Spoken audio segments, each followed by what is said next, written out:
Guys, guys, welcome to Spooky Monday. I was here already streaming like before, but the people on YouTube, just welcome to a new Spooky Monday video, and also to everyone else that is still here. Much love. I was like making some food, searched also quickly like for some videos. I think I found some good ones. And I would say we go like right into it, just like instantly enjoying. Wait, I put quickly the mayo out. Yeah, like I said, I'm still eating, or I made something to eat, and now like I'm still eating. Okay, I think that's enough mayo. But guys, are you fucking ready? Okay, wait, I look quickly. I got top 10 scary videos of what the fuck is that? Sounds already like really good. We can also go for the darkest moments in TV history also, like case they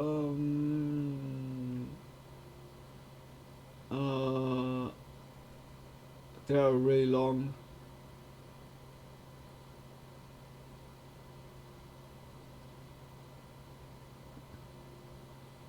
Top 20 scariest TikTok ghost videos of the year. No.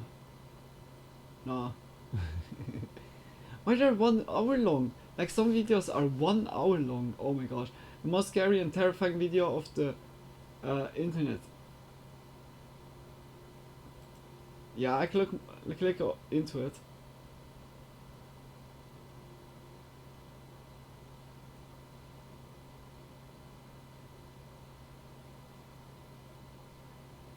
Did I watch that?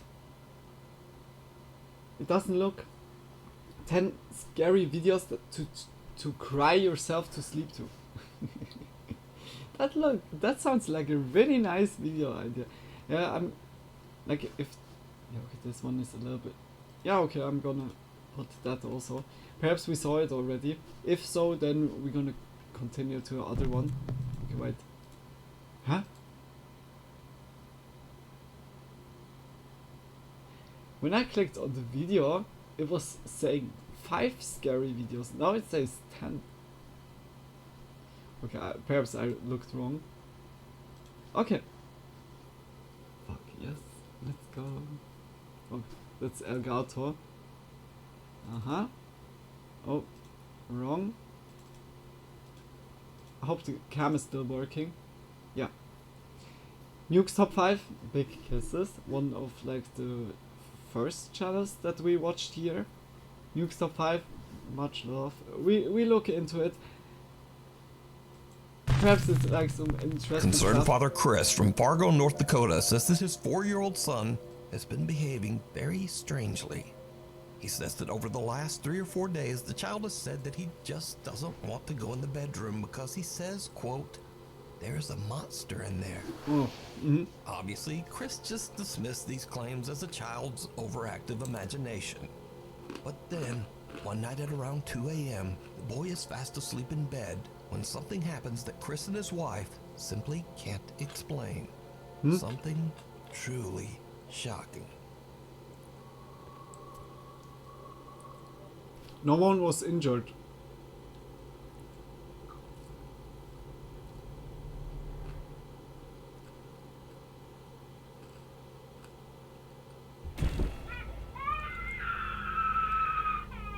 The boy cries out when he appears to get shoved out of bed by some invisible force. Chris says that his son cried out in shock, but thankfully, the boy was okay and completely unharmed. Chris says that the previous owner of their house passed away right in the living room. And he wonders if this tragic history has anything to do with what's happening to their son. Hold the door. A woman named Nadine has been experiencing some very strange and unexplained events in her home in Alabama.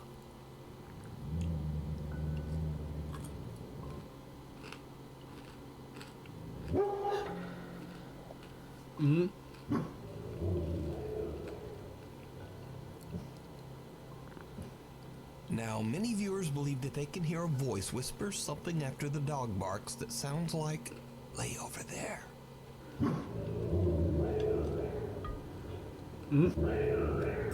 What? But what do you hear, if anything? Or As for stay Nadine, over she there. says that she's a skeptic and doesn't really believe in ghosts at all. But then one night, she's looking after her 2-year-old daughter Blake, and something happens that freaks her right out. Blakey, you okay? Do you want me to go open the door? Why? No? Okay.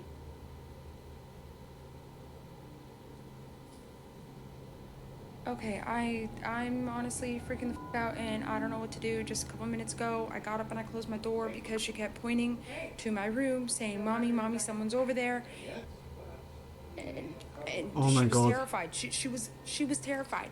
Of course, freaking me out. So I went over there and she Kids just are said, so "No, mommy, sensitive. come here, mommy, sit, mommy, don't go over there." And so I called the dog and I closed my door, and as you can see, dude, she's still terrified. She's still terrified. She doesn't want me going over there. She doesn't want me open the door. Oh my gosh, that could really be that what I Dude, I'm terrified. like told Blakey? you guys what Mommy's my gonna mom open said the door, I okay? had. Perhaps it was the same. I'll be right back. It's okay.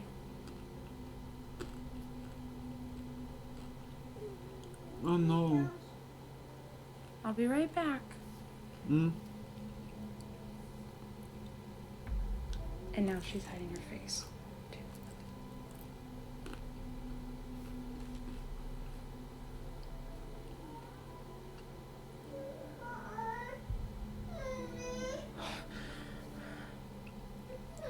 It's okay, baby.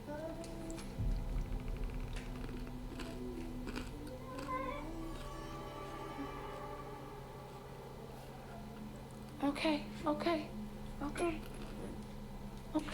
It's okay. It's okay. Okay, tell me I'm not... What do I do?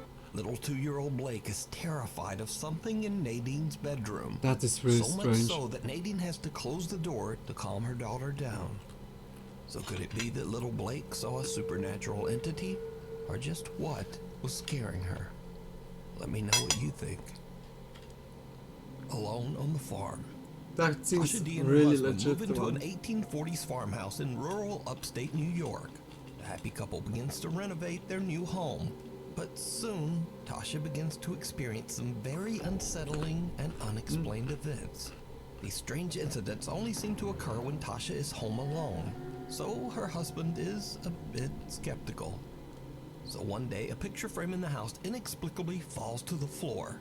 Tasha grabs her phone and starts to record in hopes of proving to her husband that something's just not quite right in the old farmhouse. See, and you think I'm crazy. The first time I'm here by myself, there's a picture on the floor, and it just... But things soon start to get even weirder, because the family dogs begin to act really strange. He's possessed. Oh no. Why are you running?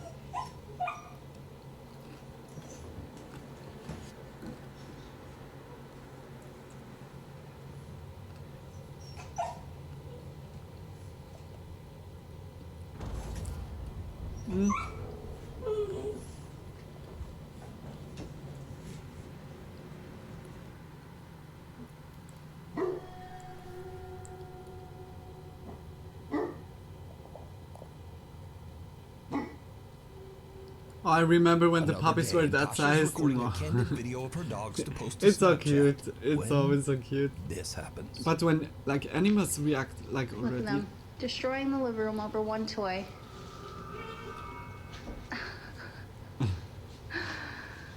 Silly. Right after posting the video to Snapchat, a worried friend reaches out to Tasha to warn her about what seems to be a strange shadow-like figure moving up the wall right beside her dogs.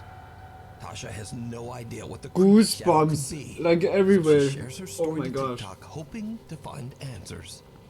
The video soon grabbed the attention of millions of concerned TikTok viewers who wonder if Tasha might have awakened a paranormal presence by renovating the 180-year-old farmhouse. And then, one night just after midnight, someone rings Tasha's doorbell. When she checks the security camera, what she sees chills her to No her one. core.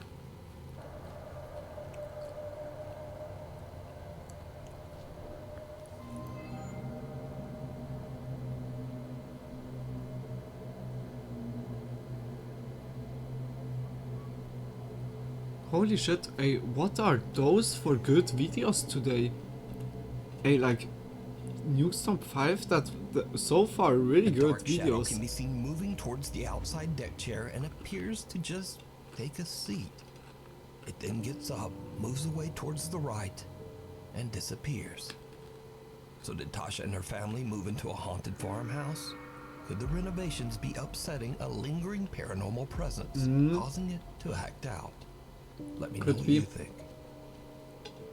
Was the Imaginary spirit of friend. Davy Jones? A woman from Oregon says that her young daughter claims that there is something living in their basement, hiding in the storage area just underneath the stairs. At first, of course, the mother dismisses these claims, just thinking it's the little girl's overactive imagination. But that same day, after hearing something strange coming from the basement, the mom decides to check the footage from their security camera. What she sees chills her to her core. Somehow I know that. Doesn't come a hand? Yeah, like there was something. Huh? Did you see it? A small pale She hand waves can be to seen that. reaching out from under the stairs before just disappearing. Even creepier, both the child and the family cat seem to spot this bizarre apparition. The little girl even seems to wave at something that we can't see.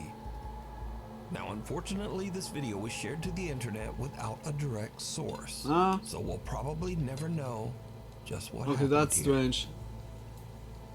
What walks in the woods?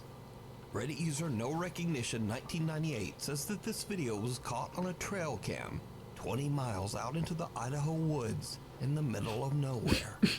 Now, there is no reason that anyone would be this far out in these isolated woods at this time of night. So what? Hell is no, this? close that door and it's time to leave, absolutely. Someone or something walks past a forest trail cam at 4:37 in the morning, in the middle of the woods, in the middle of nowhere. You never know if Curious that's... Reddit viewers point out that this strange humanoid Alien. figure Alien. just looks kinda off. They say it's perhaps not even human at all, as it seems to have very pale skin, thin frail arms, and a long neck. Now, is this a very Whether lost alien or and hoax. very strange person Looks like a wandering drunk around the girl. remote woods of Idaho? Or is it something else? I leave that for you. Where's my to way decide. home? Lurking in the darkness.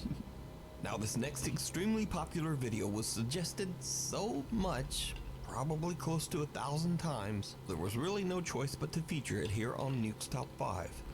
So, Dustin Frazier says that he works the night shift at an allegedly haunted hotel in Gatlinburg, Tennessee. One night, Dustin is recording a Snapchat video to send to his friend when something happens that makes his blood run cold. I just got to work, and I feel like, like all day today, I felt bad. Honestly, it's less like a little bit. I felt bad, and I don't know. I just, like, I feel like I need to go to the doctor, but like I'm constantly just like nauseous, and I don't really know why. Like, I have tried to like take medicine for it and stuff, but I don't know. It doesn't seem like it really does anything. But if you wanted to swing by, and say, hey, like you could. Oh, I can't see. I also hate that they always keep this room so fucking dark. Like, come on now. But, anyways, yeah, if you wanted to swing by and say, hey, then, you know, you could. But, Yeah, I'm just chilling. Throughout the video, strange voices and whispering can be heard. I felt bad. Honestly, it's lost like a little bit. I tried to like take something. And I also hate that they always keep this room so fucking dark. Like, come on now. But creepiest of all, something can be seen standing in the shadows just behind Dustin. Not once, but twice.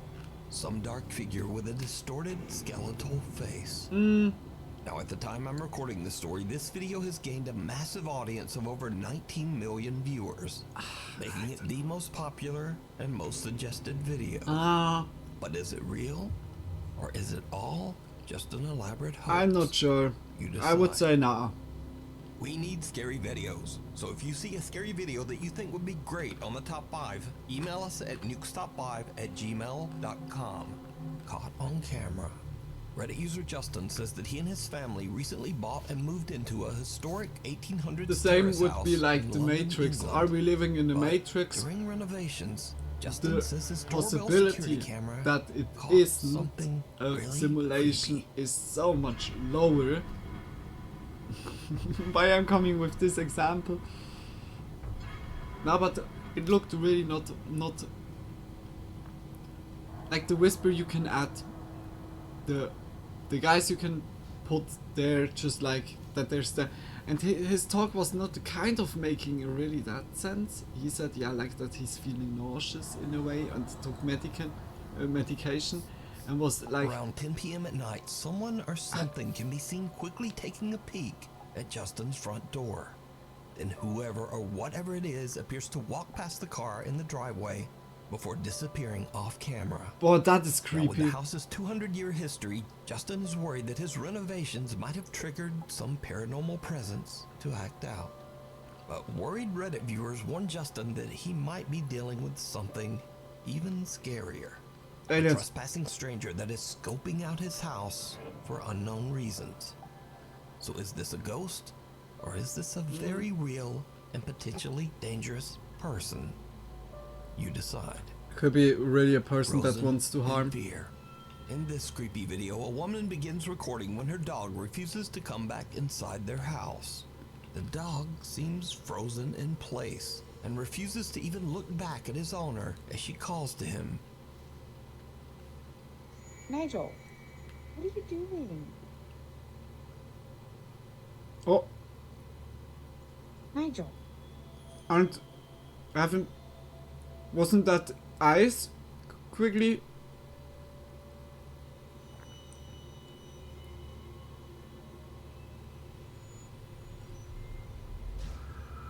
The dog appears to be frozen in fear as it stares at something Oh my behind the gosh. shed in the Yo, backyard. Redbeard! When Welcome, the woman welcome. slowly Hope you had a looks great around the weekend. corner, Yeah, it was her heart so, almost but stops as she yeah, sees two good. creepy glowing eyes staring right back at her.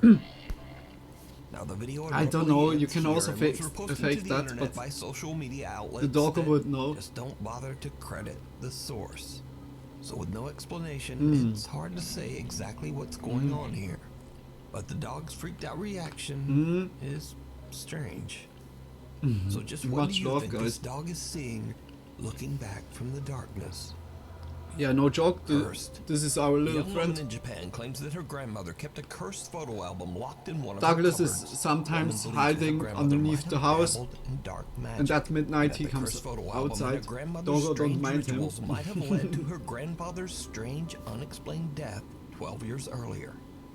Her grandfather allegedly took his own life inside the home, but the circumstances were very Good, same suspicious. old though. The young Yeah, woman says that for like her at the part, weekend, she once viewed the cursed album herself, but that she became like you don't see it seriously that ill anymore. I immediately need to make a afterwards. break. Like my right eye, the lower eyelid was so swollen and was irritating me the whole time.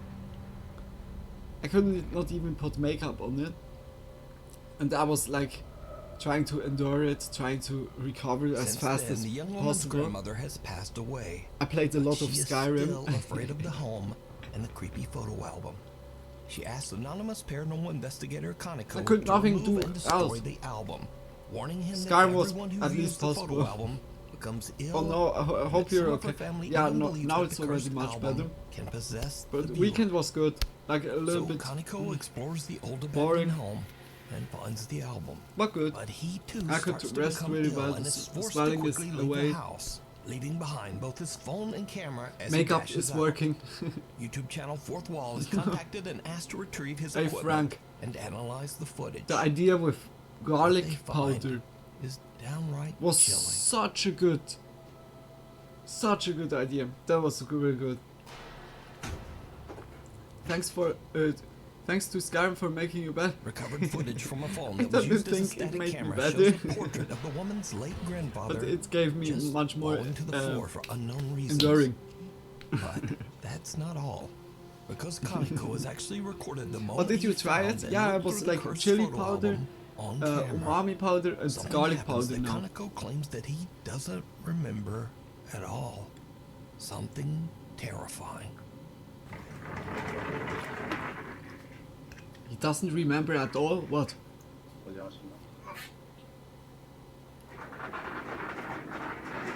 Goblin? Gollum?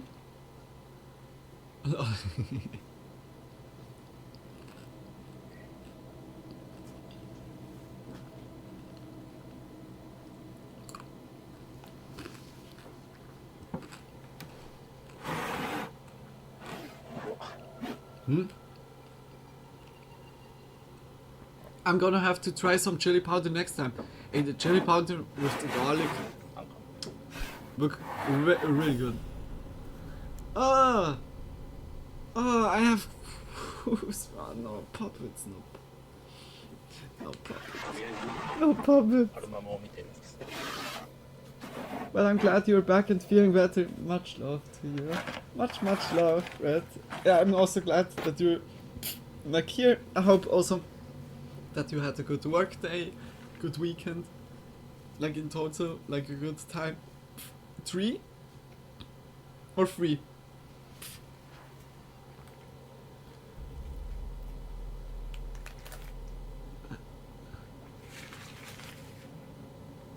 Happy to see you. Unfortunately tonight can't stay long. I have plans with my sister. Oh, hey, no worries, Red. Like much love. Just like for staying a little bit here. Hopefully you have then like other days more time. But much love for quickly dropping by. What was that? Had to come say hi. much love. Are you just arrived like at home?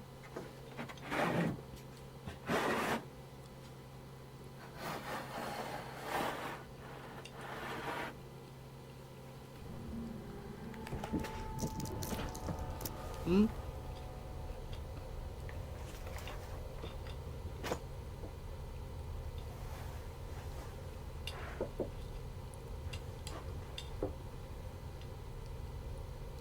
Missed you a little this weekend. Nah, big kisses for you, Red.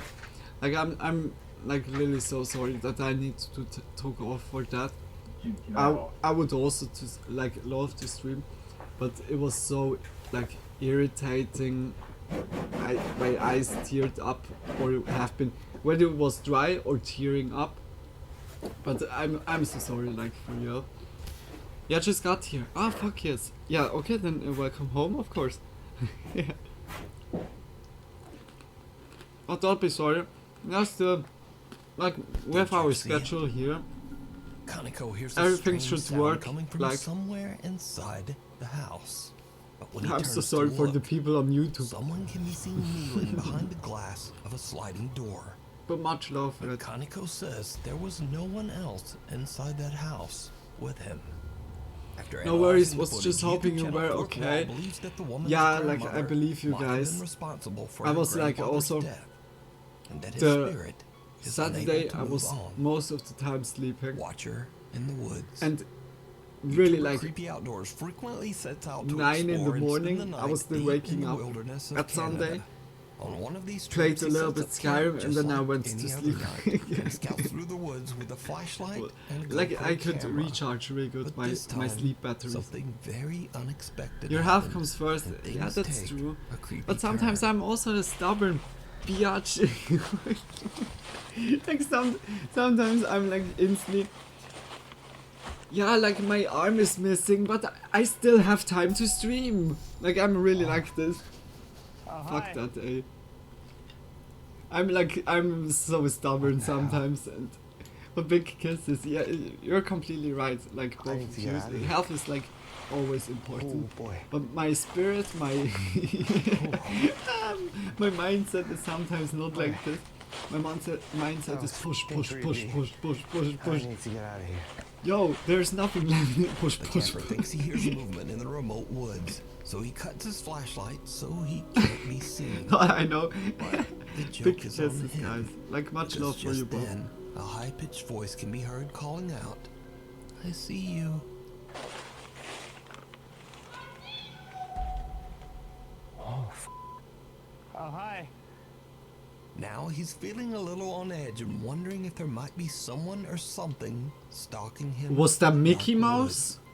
He decides to just quickly Oh, head hey, back to the Goofy. safety of his camp. The experienced explorer says this is the scariest sound he's ever heard in the woods.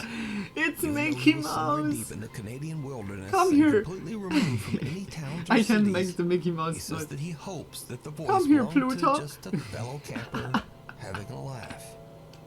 You can watch this entire video over on the YouTube channel Creepy outdoors. Mhm. Do we want? Do we want to watch?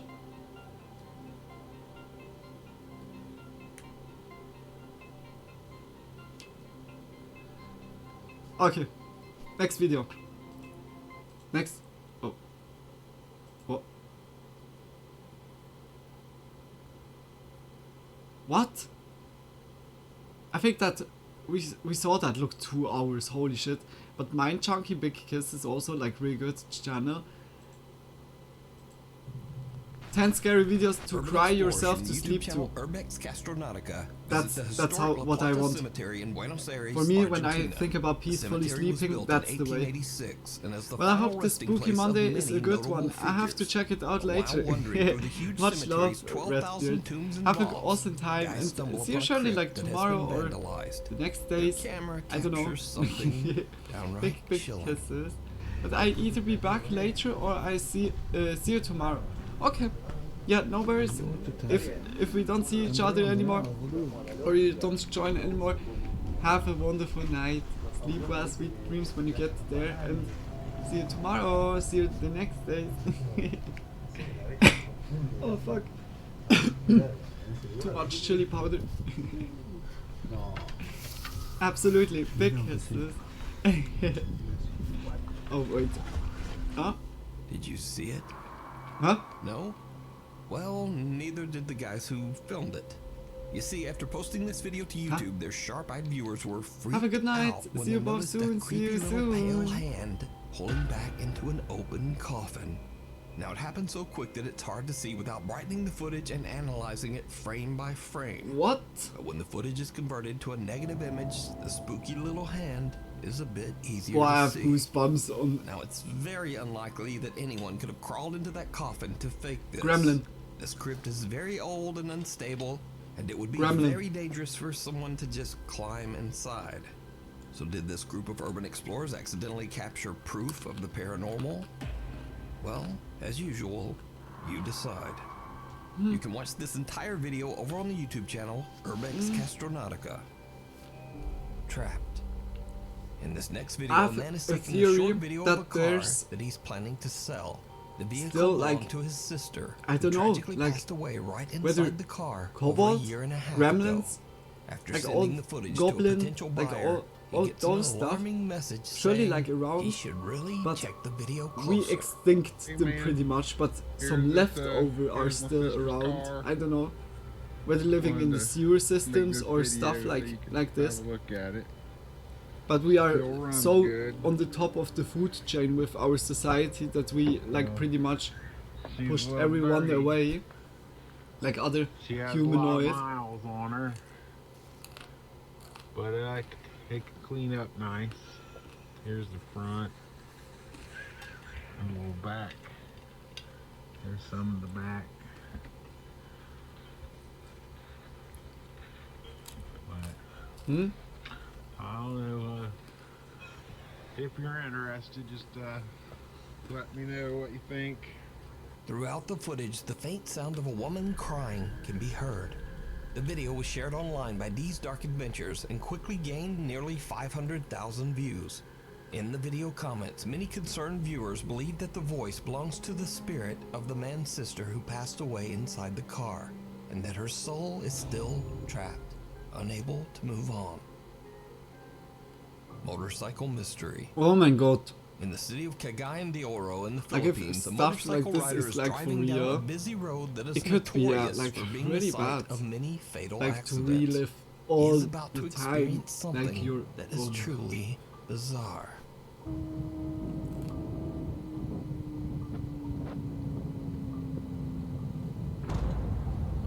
Hmm? I looked to the moon. I thought something on the moon. Someone appears to jump right into the motorcycle's path, but when the rider looks back, there's no He's one gone. there. But it gets even weirder, because the motorcycle rider claims that whoever this was, they didn't appear to have a face, only a strange dark blur. Now, many locals believe that the rider saw the ghost of someone who passed away on the dangerous road. But if this wasn't anything supernatural, And died then just there what someone. happened here? Let me know what you think. Open house. Reddit user/realtor Sandra is recording a tour of a 1960s bungalow-style home to show prospective buyers. Sandra's filming at night in order to showcase the house's interior lighting. But it's starting to get a bit late at the creepy little cottage. We saw that. Things are about to get It sounded like they even weird. hit the motorcycle. Yeah, it was like the impact in a way. Wow, it's 10 p.m. and my day was fully booked with showings of this beautiful vintage 1962.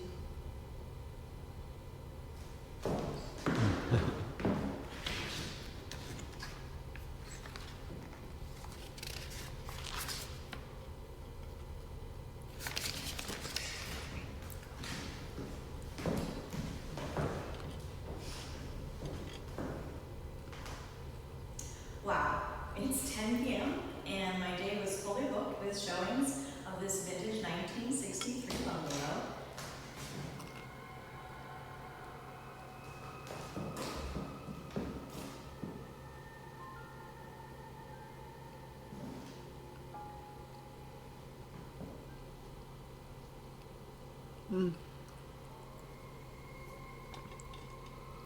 Like, it seems legit, but you never know, it can also be faked. That's always the thing. Those are like tricky.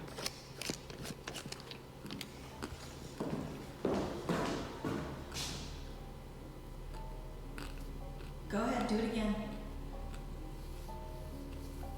You're on camera.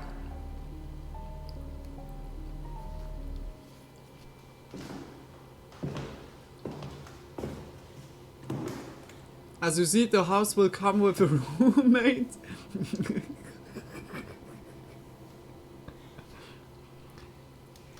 Are you feeling alone? Are you want to live inside of a very good location in the near of Open this door. everything is so in the near of your house? We have the perfect solution for you. The ghost house. Go ahead, open this door. Vintage. Open this door like you do. Against the advertisement. I can't. Do you need a bunny? I wanted to say bunny, but bunny is also good. Do you need a bunny? Then don't go to this room. I need this up. It's called this hotline.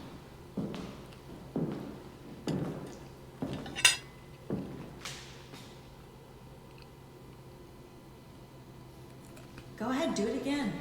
I'm not scared. Poof.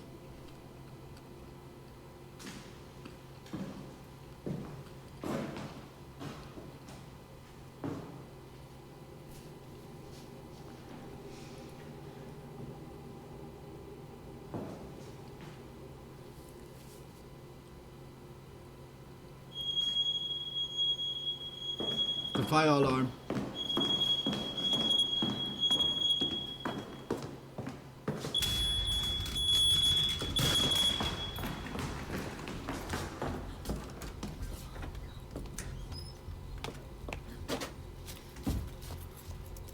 A door suddenly swings open on its own and Sandra is spooked. I don't know. But she gathers her courage and rushes out Are you to see feeling what's lonely? going on. Not sure Glass you of could water live in a sitting on beautiful top of the home alone. fireplace Well, shifts and I've got the slowly solution. moves Bam as goes if it's being pushed roommate. by some Roommate. invisible Da, da, da, force. da, da. But things get Never even feel alone. crazier as the Like the smoke jingle detector to suddenly it. starts to beat before crashing violently to the They keep you floor. company and take With up that, no Sandra space. has Yeah. had enough and It's just kind gets of out like there. a wall shelf. But there's also That is so something else that that is so is very creepy so practical. in this video. You never feel Something alone. that only a Who few needs viewers pets even when you can have a notice. house ghost? So again, I ask, Who did needs you a see roommate it? when you can have like Right a before the door fat moves, a face in the poltergeist picture party? right beside Sandra Absolutely. seems You to don't need slowly even to darken. buy the drinks. And then the creepy little shadow fades Just a away. little bit just as sitting the door somewhere swings and the open. party goes Sandra beyond. says that she's out of experienced control. several unexplained paranormal events. But in it's this home. literally This was like the first time that she finally we make now captured it jokes, but on like camera. poltergeist, so We need it's like scary really videos. shitty. So if you see a scary video that you think would be great on the top 5, email us If at something like this happens and I'm newstop5@gmail.com. convinced that this is existing, Like I'm out. Reddit I'm user out of Samson the. says that his mother is taking care of a the young house. foster child at her home in England. One night, a TV is playing a cartoon in the Buy me a child's bedroom, jetpack. but the Fly flickering to light moon. from the screen I think reveals there's nearly no something ghost. that the Reddit user and his mom simply can't explain. Like most of all with a Something jetpack that to is the moon. downright creepy.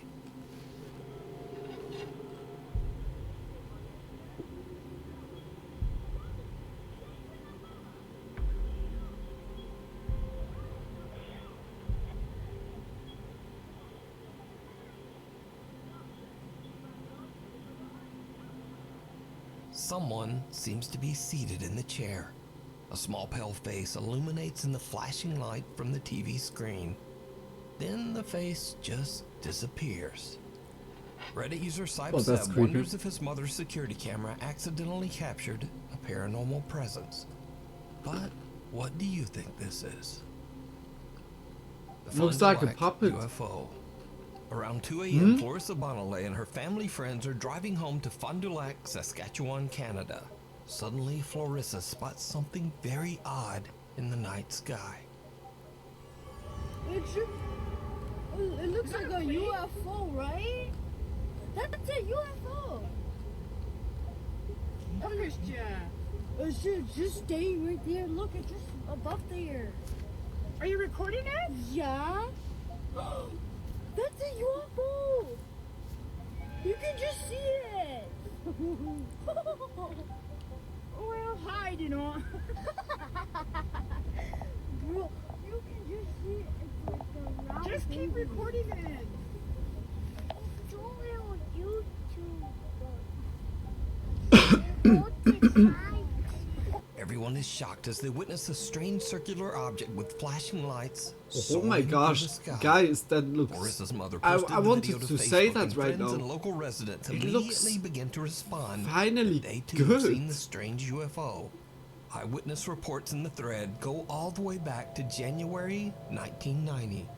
So just what could this mysterious flying object be? Let me know what you think down in the Hey, comments. it's so good quality. Finally, Follower. not through a potato. Nick Perry says that late one night he was driving down the allegedly haunted Dyers Lane Road in Roseville, California. He says that he saw an ominous dark shadow figure appear in the middle of the road. Nick believes that this dark entity followed him home and says that he now experiences terrifying paranormal activity. So back in 2022, I shared Nick's story on Nuke's Top 5, along with some of the scary footage that he had captured.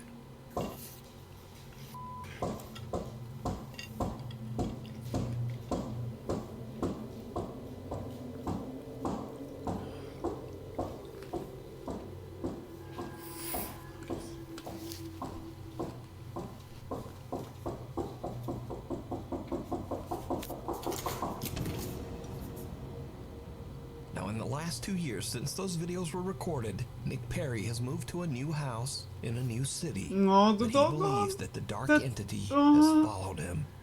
Just got home. And as I was walking in, I heard some banging Like noises nearly in in this here. direction Gina So- looked like. That's why I'm setting up the camera right now to find out, you know, what it is. Max, shut up. There's nobody here.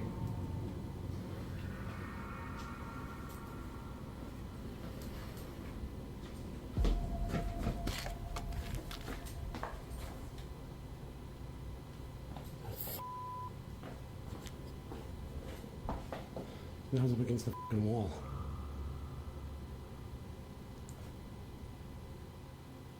Nick decides to leave several cameras recording when he's away from home.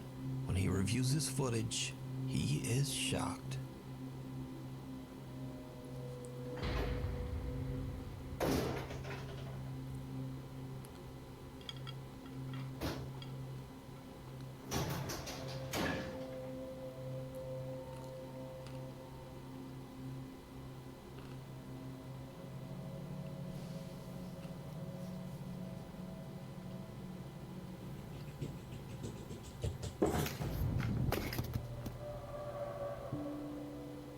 Nick says that he's reached out to several churches and religious authorities, but no one has helped him. As of today, Nick says that he continues to experience paranormal events in and around his home. He shares his dark experiences over on his YouTube channel, Mimic. Leandro from Buenos Aires, Argentina says that he began to experience strange, unexplained events only weeks after moving into his new home. He says that he would often discover that many of his belongings had been inexplicably moved into the house's bathroom. Leandro installed a security camera to see what's been going on. But late one night, he captures something more than he bargained for.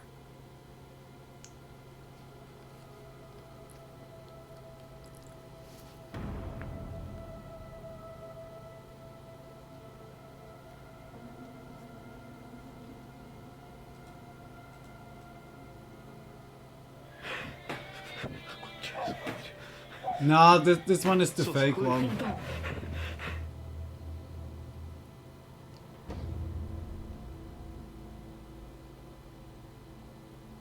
Leandro is completely unnerved by the strange paranormal experience.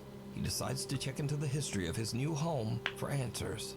He is horrified when he discovers that in the 1950s, a family of 4 passed away in a tragic fire on the very same land where his house now sits.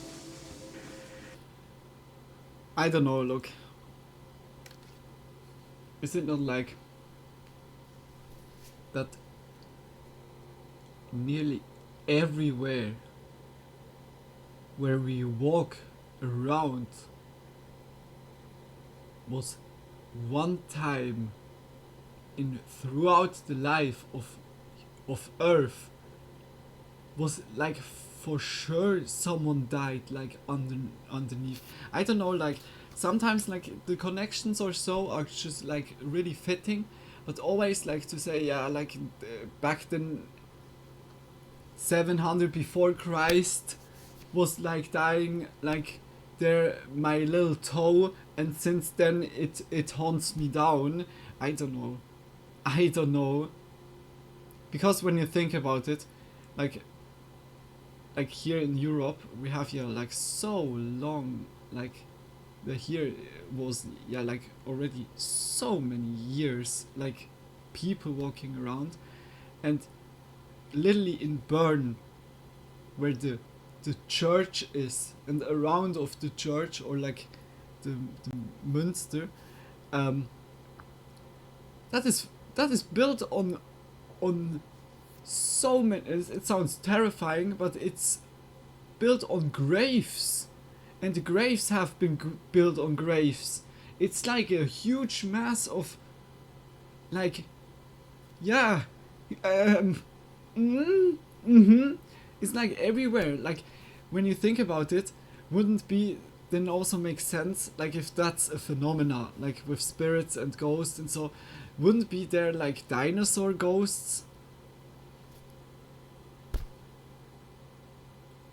Or what, they don't have, like, did they got a red card for never being a ghost or so? What have they done that they can't be a ghost? Like, it's so strange. Like, I'm really like skeptical or so. I know like it's unpopular opinion or so, but like I'm interested. But here and there it sounds really like so like thrown out of the arm, like yeah, like here was also someone dying, like I don't know if it's always connected to that, could be kind of magnetic field, strange, like because our world is completely wrapped in a magnetic field because of our Earth's rotation, and we don't know if that could make anomalies, like phenomena, like different stuff. We never know, but some cases it's really like it looks really like authentic, also like by the animals or so. But by this Another one, night, and Leandro has his friend Daniel over. we And saw once that again, this one already like it 4 or goes 5 times, sideways. and it looks always not plausible.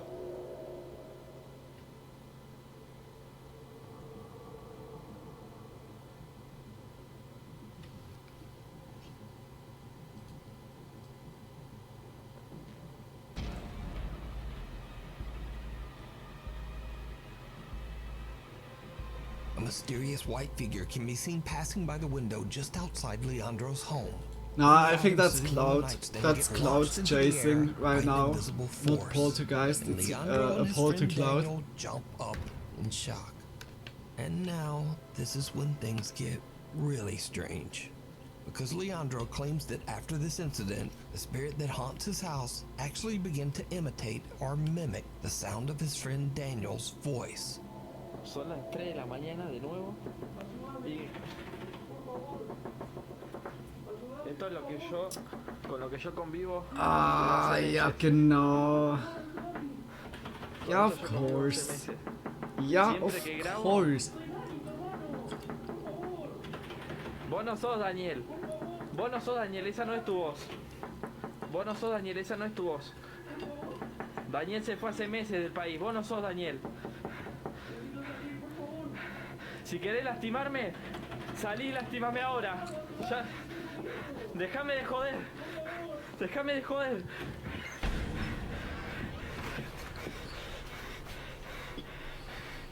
Why should be Daniel in the toilet? And he's always going straight forward that the dude can go behind of him. Ya no puedo. ¿Qué es eso? Yo no tengo más miedo. Tengo más miedo. And Daniel leaves and smokes without him. Daniel, eh? He's such an Leandro ego. says that he's had more than He has an enough ego of the trip. strange supernatural Hey. activity in his new home. But I'm just is it so real? sorry Or is it all for the just neighbors. an elaborate I really hoax? hope the neighbors You decide. can sleep in the night. And when they're Footprints. two A woman dudes named just Kat lives in a screaming, remote area near the screaming woods in the middle of the Pennsylvania. night, Daniel, One you're freezing not cold morning Daniel. around 4 a.m., Kat wakes I'm up so to sorry find a for light the dusting of snow neighbors. covering the ground outside. But then she notices something just outside her back Just leave door. the neighbors alone, please. Something truly disturbing. Good morning, guys. It is literally 5 a.m. And I opened the back door to put some dry food out for the stray kitties. And there are people feet printed all over my deck in the snow. Do you see this? They start over there. And it like barefoot walks up to the table. There's nothing coming up to the... Maybe there is some coming up to the door. What? And I don't see any in the yard. What is this? I see them kind of coming out of the flower bed. They stop there. I thought maybe they would have walked off through that flower bed, but I don't see anything there.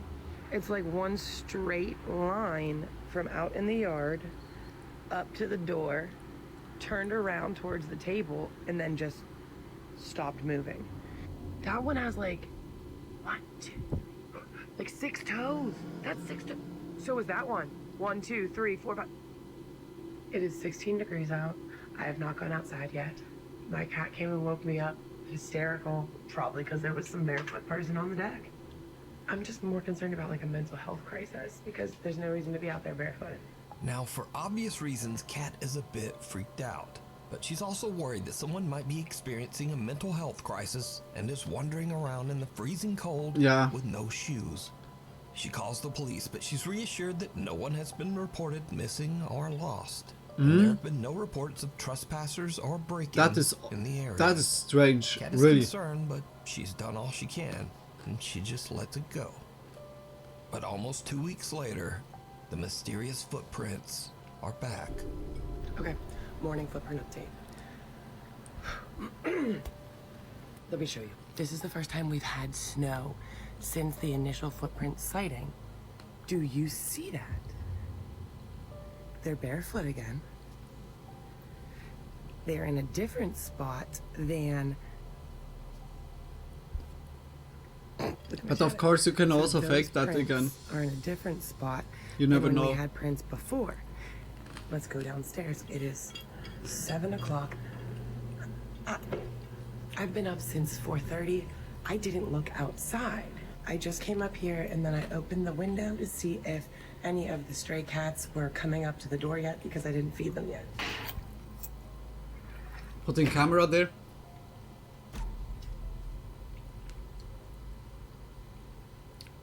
Out of nowhere, Ronald McDonald comes. Do you want to have a happy meal? So I don't interfere. Ronald McDonald! Oh my gosh, you're Those are here! definitely very bare No, I'm human not. feet, Give but me they're all not your 6 money. toes on Like them instantly. that I can tell. Ronald? I don't know. No, those are very clear toes right there. So the house next door has nobody living in it, so I'm I not will sure watch why the such a prints would be movie. coming from that deck. So the beast talk again. Cat purchased 2 security cameras to monitor the outside of her home, but the mysterious barefoot stranger hasn't returned yet. So could this be something supernatural? That was or is so it good. something even scarier. A real person. I'm gonna creeping do around my Cat's house like in the when middle I of have the the night. next time French fries. I'm gonna Heads do up. that Popular the Chinese same. ghost hunter But the garlic Xiaolong was so is good back, right now. This time investigating an abandoned school in And China that garlic is chili. said to be extremely Little bit haunted. salty. As his live stream audience but watches, really Xiaolong delicious. begins to hear unexplained noises from somewhere in the building. He's a little on edge as he Like it goes was to check out not spicy the at strange the end sounds. as I thought. What happens next More is salty. I think it's because I Just put a little watch. bit more umami.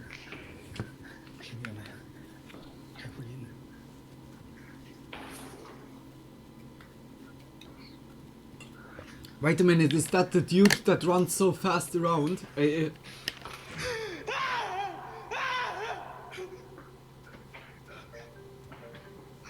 Oh my gosh.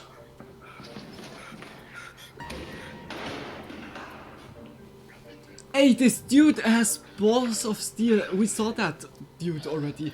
Hey, if it's the same Xiaolong one. gets the fright of his life because of a plastic statue head. Hey, like for real, I would But be luckily, also. Xiaolong delivers a good old-fashioned slap upside the head, put that statue back in line. Bash! Smack to the Things are side. about to get a bit more serious. He's like insulting also, like the. As Xiaolong explores deeper into the haunted school, this happens.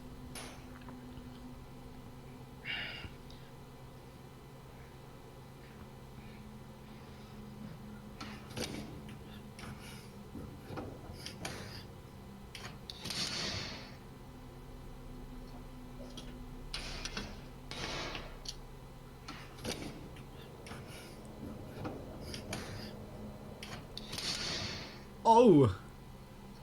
Oh, okay. They're playing there.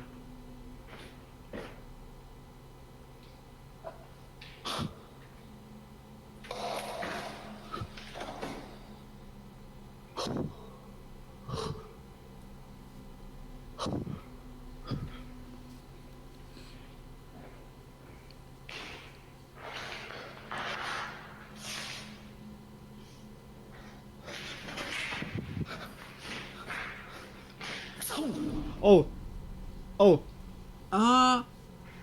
I'm so sorry. That reminds me of something that happened in my grandpa's house when I was young. I don't know about this one. And Daniel leaves and smokes without. He was going. Yeah, the other one was strange. Like I couldn't also say. But like what happened like by your grandma's house? I'm so sorry, Frank. I was like kind of focused right now.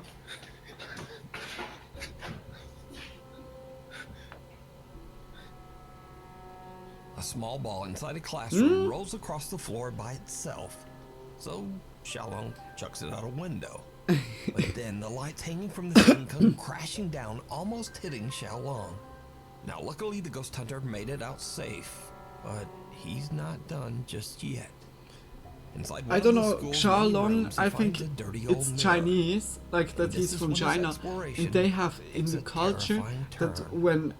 when like a bad spirit or a ghost is like appearing, that they start to, yeah, like whether cuss at them. What?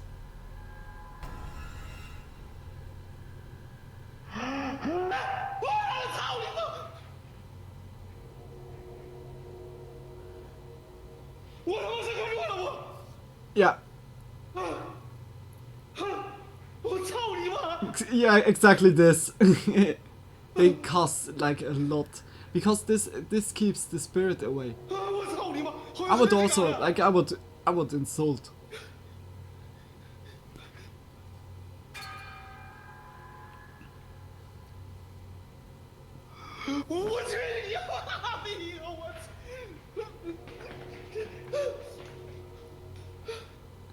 Look how he's like really running like into the spirit.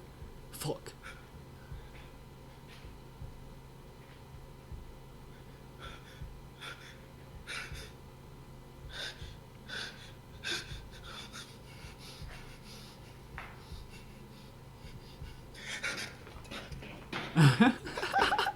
Oh, he kicks the ghost.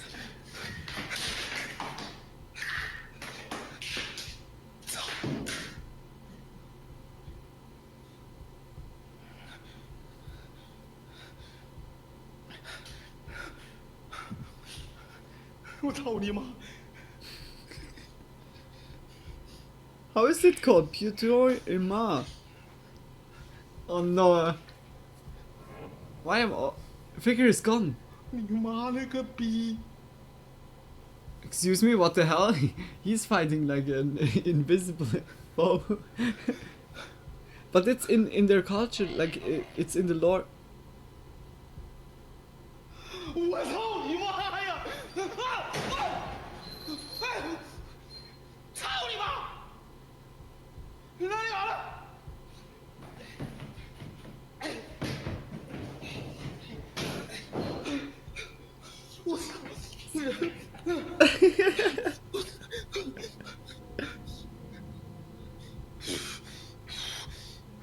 That kick isn't for ghosts, it's for Bigfoots, yeah. Standing behind Xiaolong, but when he swings around in terror, there's no one there. After an attempt at kicking and flailing at the invisible entity, Xiaolong finds that the reflection of the figure has He wants to go in the abandoned buildings only for like let things rust and the out. heavy closet comes crashing down right in front of him. Yeah, that is strange, but The it could, activity is like becoming you a never little know if too it's intense. still So Xiaolong scripted. decides to leave and ends his live stream. You can see even more terrifying moments from this ghost hunt over on the YouTube channel. I don't know. Outdoor Xiaolong. I don't know.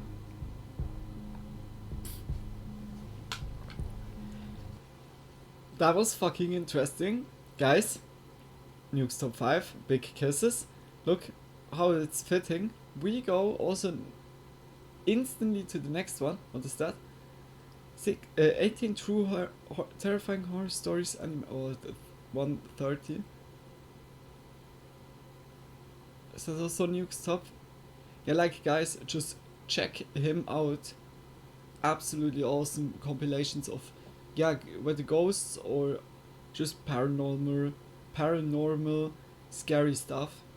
Check him out, and we go to the darkest moments in TV history 3 from Nick Crowley. Like big kisses, Nick Crowley. Like always, like really nice videos. I don't know which one we saw. Like if it was. Did we watch like 2 or 1 last time? But I'm not sure. we look into it. If you guys know that already, then we look at other one. But I think we didn't. I think. Big kisses. Let's go. Wow, that was really like a delicious meal right now. I feel so like satisfied.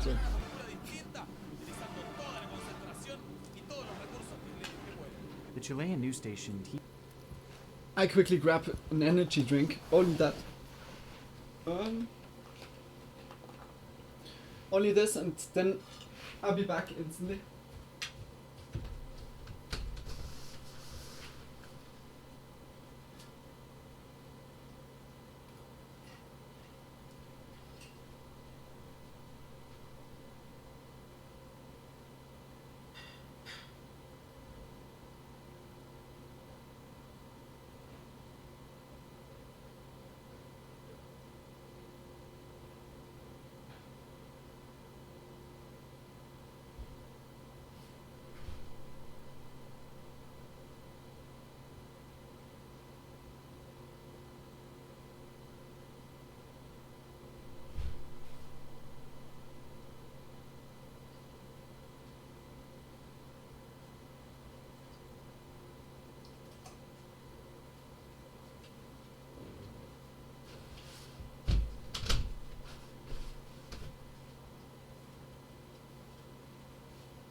So, I'm back. Let's go. TVN is hosting a live game show called KA7 or 7th Street, in which young adults compete. I think we watched two of his videos last time. Yeah, like I know that we watched also, but not which one. The show was considered a success during but its run. It looks already like that we didn't watch this year. As far as game shows go.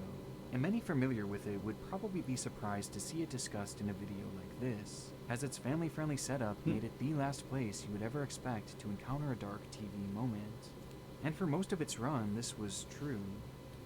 Okay. Except for that fateful September day. Oh no.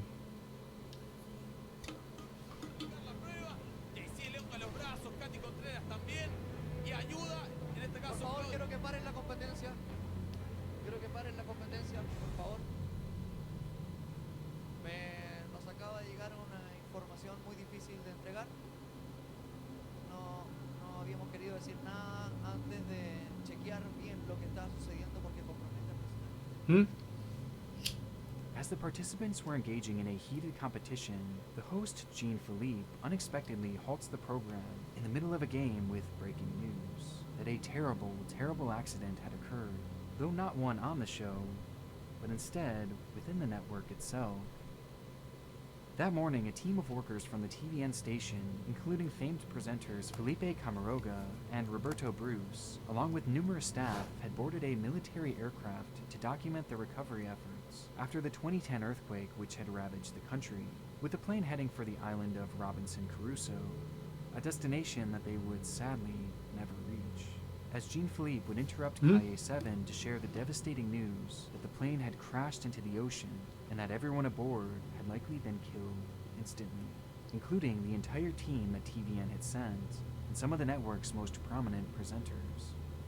The news sent shockwaves across the entire country and especially the TVN network, with the on-air team having to report that their close friends and colleagues had tragically passed away. Oh my gosh. But over the course of the following days, numerous bodies would be found floating near the crash site. Well, where was that? And eventually the craft itself. In Chile? It was said that the flight had encountered heavy winds upon reaching their destination, leading to 2 failed landing attempts. And while making a large U-turn to try their 3rd landing attempt, the flight would disappear into the water, likely as a result of the craft running out of fuel. The interruption of the television program was and is considered a truly grim moment in the world of television, but the situation only gets more eerie as, upon searching the wreckage, divers would discover that the network's cameraman had been filming minutes before the crash, getting shots of each and every person Oh, aboard, no. all of whom were clueless to the fact that in just a few minutes' time, they would all be dead. Oh shit. Oh shit.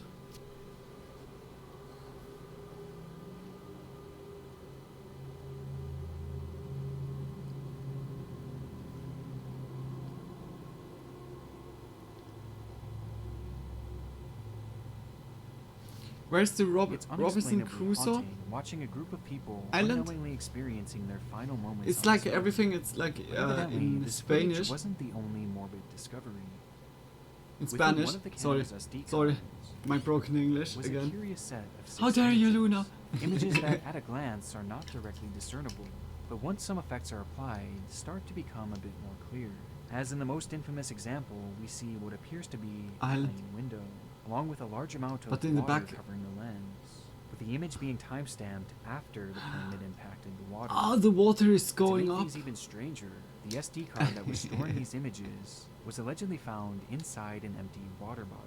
And though to my knowledge it has never been proven, these images introduced the idea that at the very least the cameraman, Romina Irazabo, was alive and even conscious after the crash, and Holy snapped the shit. pictures before placing the SD card in the water bottle in order to save them from corrupting in the salt water. What? Which would also mean that he was alive and trapped aboard the broken vessel as it slowly sank to the Oh bottom my of the gosh. ocean. Oh my drowning gosh. with In no a hope of coffin. escaping the wreckage. To this day, the broadcast interruption, I think the footage, drowning is and one haunting, of the unexplained final most images terrible cultivate into what things. can only be described Drowning is yeah kind of suffocating, as one of and the I think darkest both are moments really in terrible. TV history. That was the first one, and that was the intro. A darkest moments in TV history 3. Nick Crowley, shout out, big kisses. I really love like Nick Crowley's videos. So All good across my put channel is together. endless proof that the internet can be a dark, unforgiving place. And unfortunately, it's become far Support too easy him. for data brokers to find our personal information, like our full legal names, personal emails, home addresses, Like and even Aura, phone Aura, numbers. Aura. And if you don't believe Aura. Support Nick Crowley. Like if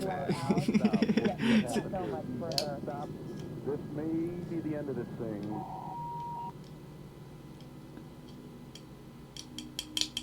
We have one helicopter that is no more than 300 Hmm? 200 feet. Holy shit, above what's this going on white there? Bronco that O.J. Simpson is in at this time.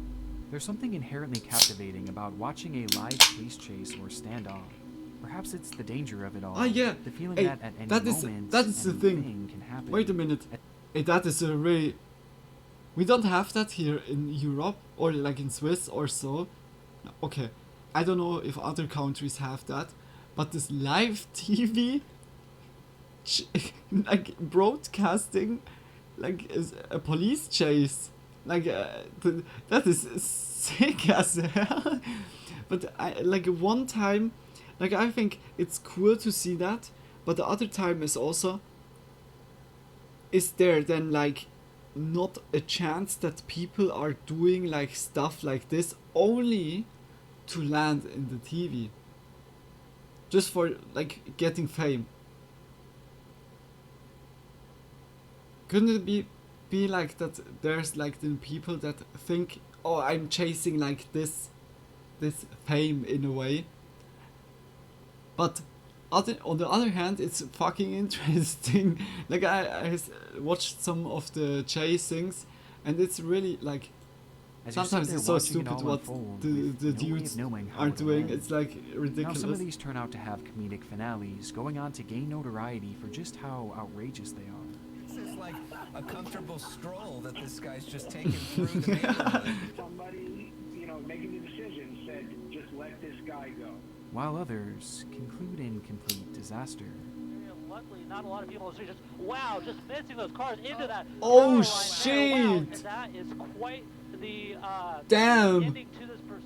That's how Throughout I the history park. of televised police chases and police standoffs, certain moments have left Luna, can you viewers just shocked and park traumatized quickly? by their abruptly disturbing Got you. endings. Luna, what are you One of the doing? most recognized examples coming from all the way back in 1998. My the bad, world's sorry, it's capital only for this type a of scratch, but content. it's parked. It's parked, I swear. Today in LA. Today in LA, first edition. gotta go. It happened on April 30th LMAO. at approximately 3 p.m. Hey when Frank, you residents need in LA had to their see my evening drive programming behavior interrupted in by breaking Cyberpunk. news. It was A not good. standoff of sorts It had was been not good. developing on the harbor Not good for freeway, me, one not in good which for the numerous passenger, stations, not good even for those other showing cars. children's It was cartoons cut glued good. to their screens. Adults and children Even with alike the would smallest watch car as with the 40-year-old smart time, Timothy like, Jones would exit out his of the vehicle way. and display a No, homemade banner that's that yeah read, in the game, but in "HMOs real life I are in would it be for the so money. careful. Live free, I love couldn't safe, even. or die," which was neatly placed on the ground as if he knew helicopters would be arriving to capture this unfolding dilemma. Daniel had been sick with cancer for some time and had just recently been diagnosed with HIV, something that he only blamed himself for. However, these illnesses led to a growing disdain for HMOs, or health maintenance organizations, and he would express his displeasure for them in a phone call to 911 at the very beginning of the incident. During the call, he relayed how he believed the organizations valued profits over the lives of him and countless others, and he wanted to expose them and all their harmful practices in front of the entire world. And now, he had his audience. So, with the whole world watching, Daniel Is entered that his not truck strange with his that- dog Gladys, lit a Molotov cocktail, and ignited a fire inside the vehicle, all while the broadcast stayed riveted on him. The scene was absolutely brutal, but it got even worse as he eventually exited the car, still on fire and now badly burned. And despite knowing that Daniel clearly had the intention of ending his life, the cameras just kept on rolling, and they continued to roll even as he brandished a shotgun, and followed through on his ultimate desire, as his life came to a gruesome end. Boy, like, All life the is while, so shitty, thousands yeah. of children at home who were just trying to see their favorite cartoons watched on. The incident became Oh a my PR God. nightmare for the Like, multiple this is stations like that were kind live of on the a way, scene and like, seriously called like I don't want to say it's like on every part, but it got really commercial, like medicine, the whole thing about it. Like the doctors nowadays are not doctors how we thought, or we thought about like in school, or like how it was like starting with this doc. I don't know how to say it, classification. Like the purpose or the most intent was like to help people, but it got so commercial that the medicine, the pharma industry has the doctors really hard in their hands. Like they're getting like the medicaments, the medis, and want to give that also, like they're kind of like a seller in this point at the moment. They're just like have knowledge what you need, but in a kind of way like they're kind of more seller. Not everyone. I don't talk with for every doc or so, but I like what I saw like by me or by others like already heard or like hear docus. It's most of the time sadly like this, and this is so sad. Like then this dude has like a message in a way. He's clearly was fucked over from those dogs in a way, and that then this message was kind of also like milked in a way. It's like also so sometimes the world is like kind of a corrupted place in a way. It's sad. It's so sad. I think like it's always good to find like the perfect dog that is really like taking priorities in helping you than to selling you stuff. Like I was also like I have problems with taking my blood, and the first dog he was like completely ignoring like I said like do we need to do that? No, I don't want to take blood. I was like so like scared about it back then, even like more than now. Now it's like already more manageable, but I need to look away. I know, really. I know. But in I felt so not respected in my like what I said, that I was not going to the disappointment. like he made like the appointment like on a certain morning. I was then also not respecting this dude, like for real. Like I was then also I said then to my mom, we go to another dog, and she like, nah, to try it out or so.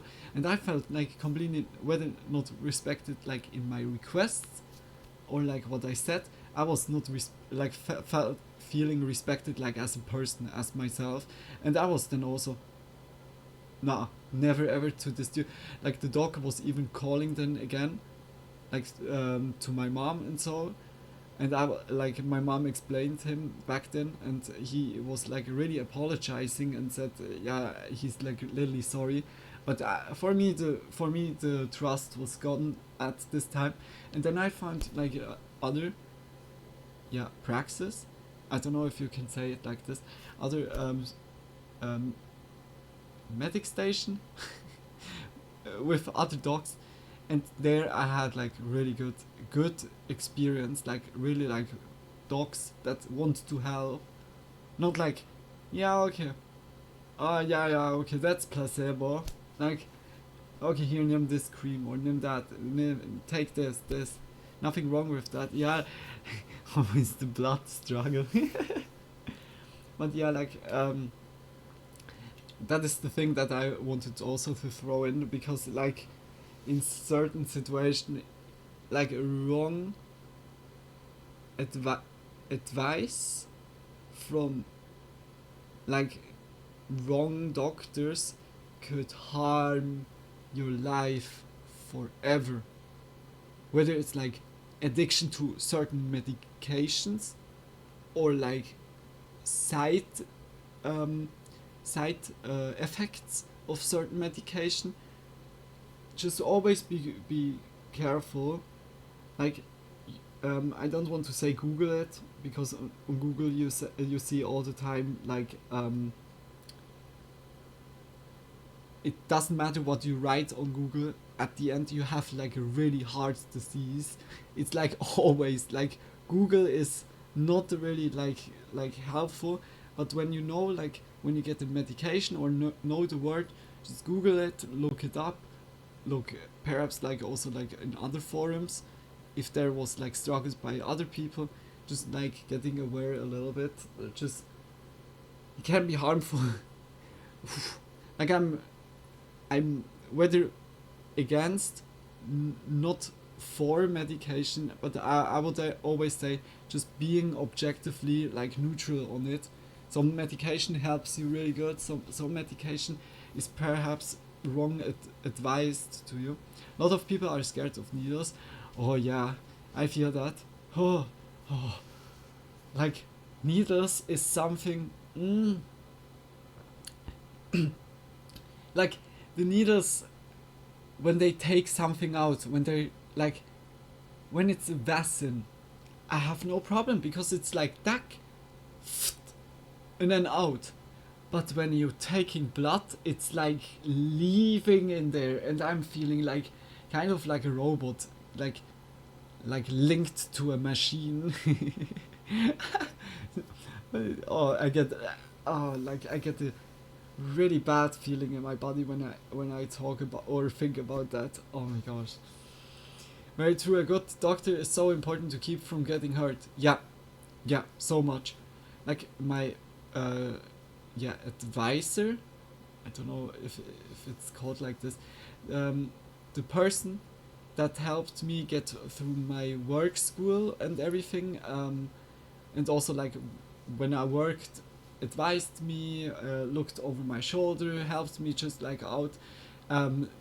He like I had really good with him, like I really liked this tutor, and he said also like his wife was wrongly advised with antidepressiva, and because of those ones she got addicted to it and couldn't be without it, need to regulate that again. But the doctor gave her that for so many years that to regulate it and to take it out took so long, because the body was so accumulated, so yeah, like used to it. Taking blood is more precise than just a shot. Yeah, yeah. Oh man, it's like I know that it's always good helping out, but yeah, like it's still the feeling.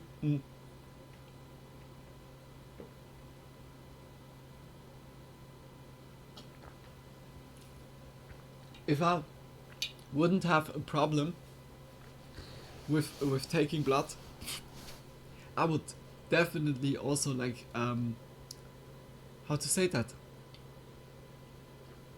donate it, like for like a blood organization or so. I like a little side fact. I not think about that like a lot, but that's kind of like good to remember right now.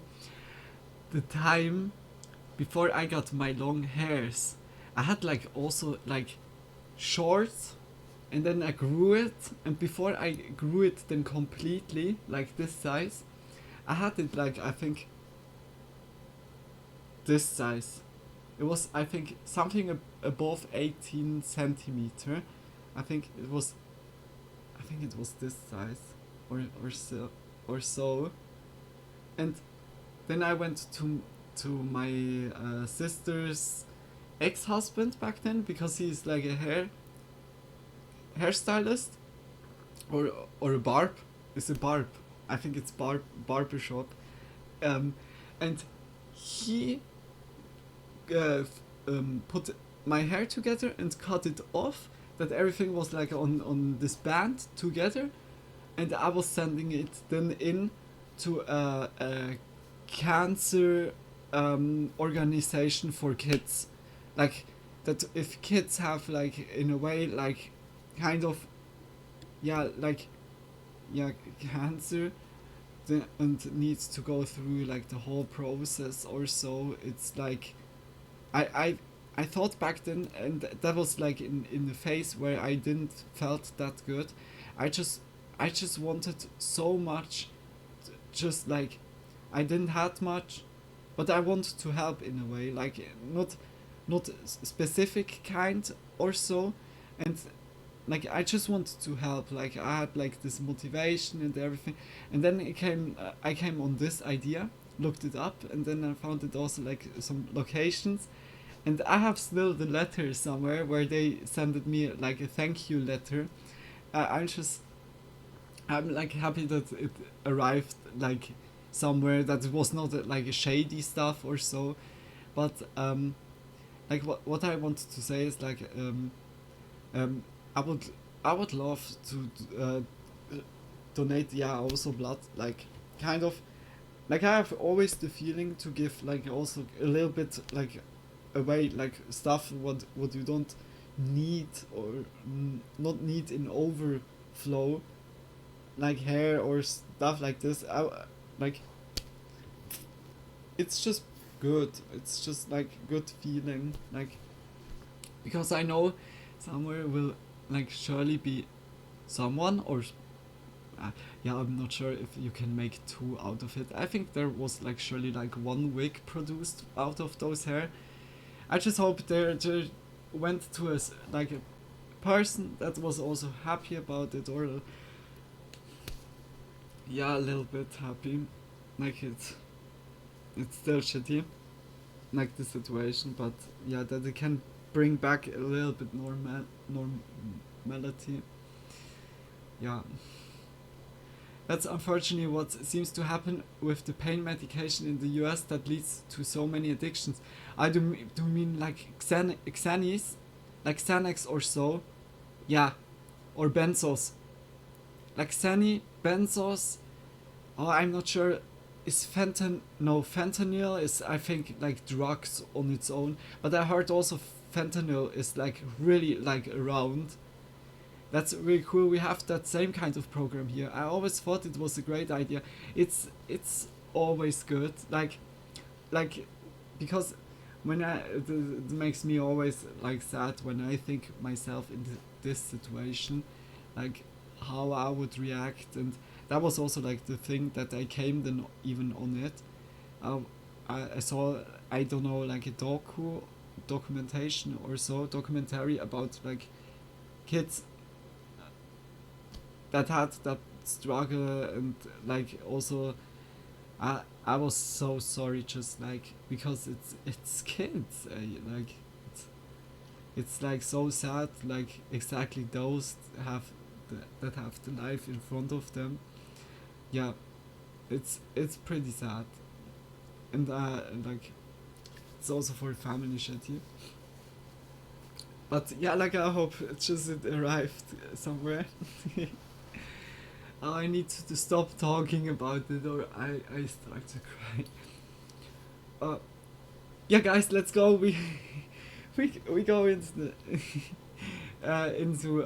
video. To question the morality of broadcasting incidents of this nature, but it seems that the ratings they received were just too good to ever stray away from the practice. In fact, if anything, this incident probably boosted their intrigue. We have a lot of as it was the addictions ultimate from all the example different that peer anything can groups, but happen I on think live TV. opioids, And the yes, most despite like the tragic result Vicodin in or its human toll, this Percocet. incident Percocet ultimately gave rise to even more from the broadcasts of Percocet this I nature heard, that are still but to this day a Vicodin, commonplace, that was with one in particular not leaving a really lasting like impact on what I myself heard around. for nearly a But decade I now. look also into Vicodin in. It's Instead like of the same really as any hugely other live interesting police for me, chase, like all with multiple stations those interrupting their like broadcast different with that drugs classic in a way. flashing breaking news text. Like It I was the don't need 27th to of July, 2007, yeah, like in use Phoenix, them or so, Arizona, but it's where we're fucking thrust into the interesting. action Like of I a really high-speed like chase this. occurring at roughly 12:30 p.m.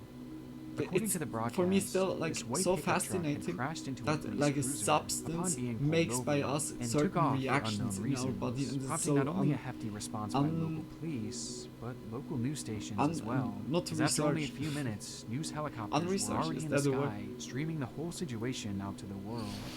At some point in this chase, police were able to use a spike strip and seemingly shred all the tires from the man's truck, prompting him to slow down drastically and eventually bring his car to a complete stop. And it looks like they're probably just going to let this thing play out. Yes, we can't go much further. This may be the end of this thing. This led to the cameras in the sky scrambling to get that perfect shot, as the dramatic finale of this chase was growing ever so close, though no one could have imagined the tragic end that this was all headed for. Oh, he's taking off He's out. running. Okay, now it's a foot chase. Okay, now he's jumped into Now he's in another another vehicle. Okay. All right, they're doors closing open, in. please. Looks Okay. like they've. Oh, jeez. We're gonna pull out. We don't know what has just happened right there. It looks like the police have closed in on him. We don't know what exactly has transpired. Did you heard the scream? As the You heard camera the is scream? fixed in on the action, we see a brief moment of static before the broadcast cuts back to the studio, followed by a hurried commercial break as confusion seems to fill the set, leaving the audience baffled at how they could pull away from the footage at such a tense, important moment, causing many to change the channel in a hurry to see just how this thing would end, which is where many would be faced with the reality of what exactly they had just witnessed. I've known some people who have suffered from it. Really surreal. Yeah, yeah, like some addictions or so. Like I think in Portugal, I think they legalized like every drug and made there also they see addiction as a sickness, and when you be like in public, like showing like signs of addiction or so, it's like always people going to them and like trying to help them in a way, leading them to a good way, because it's kind of really like a disease. It's more a physical disease. Why physical? Because the drugs are just like took physical. I think like other diseases that are just like mentally or just like on the body itself, whether like genes or like something else that can occur, like radiation or like there's like a lot of stuff that can occur, trigger like sicknesses or like viruses, of course. But this physical, this is not, they don't take that as granted like around the world. It's like always like you look them more as criminals, as like, yeah, like people that are sick, like in a way.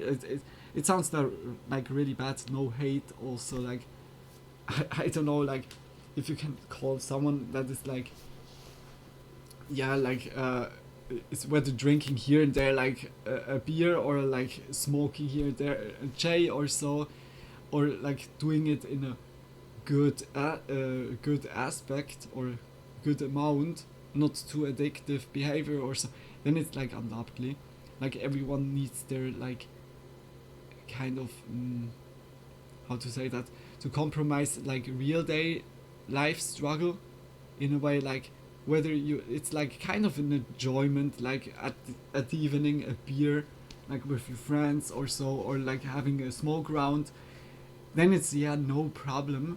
But like when it comes to excessive drug usage, even like intoxication in like public or stuff like this, or you start to steal because of drugs, I think when the priority gets so high, and this is the thing when it gets then to like really like sickness, I would say, and like then it's like really, yeah, I think it starts physically but becomes a mental thing where you feel like you need it. Yeah, that is also true. That is okay. That is so much true, Frank. Like it's like the usage is starting physically, and you have like also like withdrawal effects like mentally and physically. Whether mentally when you start to hallucinate because the brain is really craving for it, or physically like like a round of me, like some friends, they're like whether one in the family or like just like colleagues, have been also like on heroin, and heroin is like here in Swiss they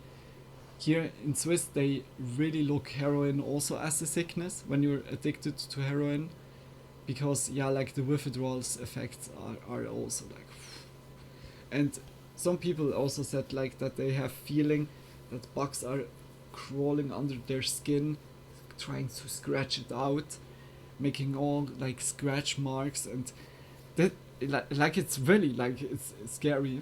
It's really scary. It's good that slowly like the people start to realize like those people are not criminals.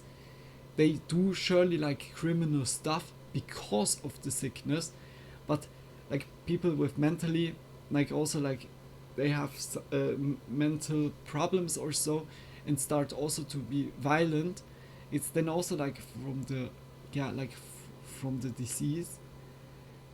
Like it's good that more and more like people get aware that it's not only like completely criminal, or like yeah, like everyone needs to go into prison because of that.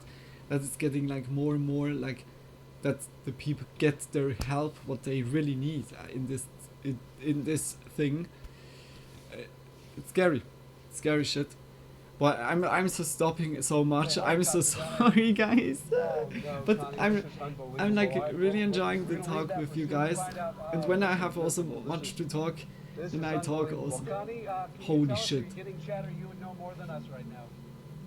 But like it sounded also from the scream of the dude that piloted by Craig Smith, along with cameraman Rick Krolak, was capturing the action. A separate helicopter piloted by Scott Bowerbank and cameraman Jim Cox from the KTVK station had been unknowingly heading directly towards them. No! With all four men blinded by their obligation to capture this chase in real time, the two aircrafts would unexpectedly collide, leading to the free fall of both helicopters and the deaths of all four aboard.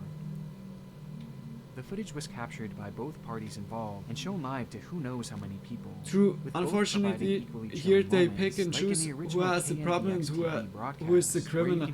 Yeah, like it's one of the men on board. It's really. We don't know what has just happened Like, right there. It looks like the police. that And the in the people KTVK that are helicopter, addicted to when Jim it Cox says the line, Now he's hitting tend to eastbound do and he more just hits like barricades. Absolutely unbelievable. This guy violently doesn't care or what he hits. stuff when in that reality, the very that craft he could was harm in was people. mere moments It's away just like from the barreling thing straight that you into see the on other the news surface, chopper. and then it's The like entire always, scene is certainly oh one yeah, of the of course darkest police criminal. chases ever recorded. But when And you to me, look what makes into it the all the more depth and gut-wrenching what is all seeing the the other news aspects stations swarm to there's cover yeah the many crash, levels, with many of those people then it's forced to like cover the incident really being like acquaintances and it's even kind good of really friends like with the people they had just sickness watched perish, behavior. leading to some genuinely heartbreaking reactions. Crap! Oh no! Oh Jesus! Oh God! Oh my gosh! Hey! Oh my God! Channel 15 and Channel 3 just had a mid-air collision. Just watch that whole thing. I'm good. I'm on your nose. I'll get back. I think it was Scott. Holy shit. Like, I didn't expect it before, like, when he started with the chase and everything. Please leave my family alone. Mick Phillot. Huh? Who's that? Nearly 18 years ago now, a strange phenomenon hit British tabloids as the papers began to report on a seemingly mundane man named Mick Phillot. As far as I could tell, he never seemed to go out of his way to acquire this fame, but rather the lifestyle he lived caused it to occur organically, and for all the wrong reasons. The then nearly 50-year-old man had recently become a father of 15, with the children split up between 5 different women, 2 of which he took turns living with in a sort of love triangle situation. And if the living arrangements and the sheer number of kids wasn't intriguing enough, he further gained infamy thanks in large part due to his attitude on working, as he refused to get a job and instead would allegedly scheme his way into getting exponential amounts of government benefits. And he did so all the while his pregnant wife and his pregnant girlfriend carried out full-time jobs. It's easy to find their living arrangements strange and maybe even a bit comical, but behind it all was actually a very legitimate dark side. What? As Mick had a habit of finding young, vulnerable girls to essentially groom and impregnate. His now wife Marie was just 18 years old at the time they began dating, and she was one of the older ones, as when he was 37, he struck up a relationship with a 14-year-old girl, who eventually ran away with him at the age of 16. And this dark side of his gets worse when it's revealed that he was also a notorious domestic abuser, slapping and violently beating his past partners on numerous occasions, including one instance when he stabbed his ex-girlfriend 12 times, before then turning the knife on her mother, who attempted to step in and help. His reason for doing this? Well, he didn't like that she spent so much time watching over a baby she was caring for. Thankfully, despite the traumatic incidents, Why he didn't got locked mother up? and daughter would survive the attack and go on to live normal lives. And because of this assault, Mick would receive the staggering prison sentence of 7 years. And by the 80s, he was a free man, continuing his nefarious activities all the while. For lack of a better word, Mick was a menace, who somehow was not only a free man after all the crimes he committed, but was also having his entire life funded by the very government that should have locked him away for so much longer. Oh my gosh. And with his name now in the press, mainly for his number of children, he would use his platform to complain that the benefits he received weren't enough, and that he wanted even more. This caused an even bigger stir in the tabloids, and it was only a matter of time before someone called him up to appear on TV, with Mick and his 2 lovers eventually being invited onto the Jeremy Kyle show, where Mick's temper would be put on full display. I'm speechless. I said your kids, when they came here today, were well behaved and well mannered and well groomed. No newspaper said that, so you should be apologising to me, because I hadn't even started on you. Listen, you want to start? You start! You start! See if I can! See if I can!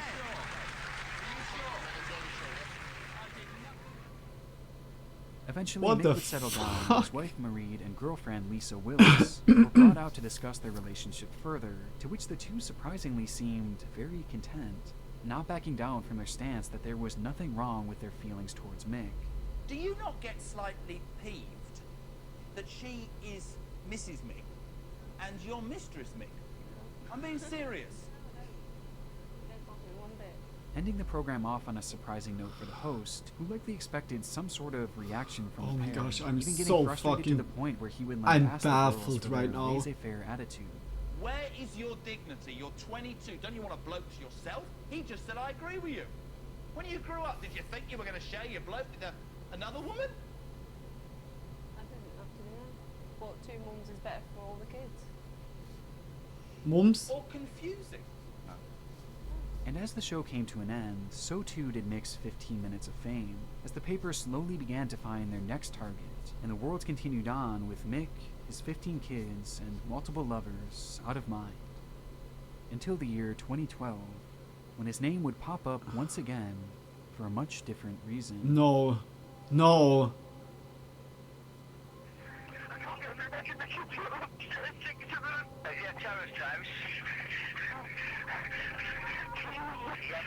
We've got the police on the way. Have you any idea what's caused the fire? I've no idea, mate, but it's There's smoke everywhere.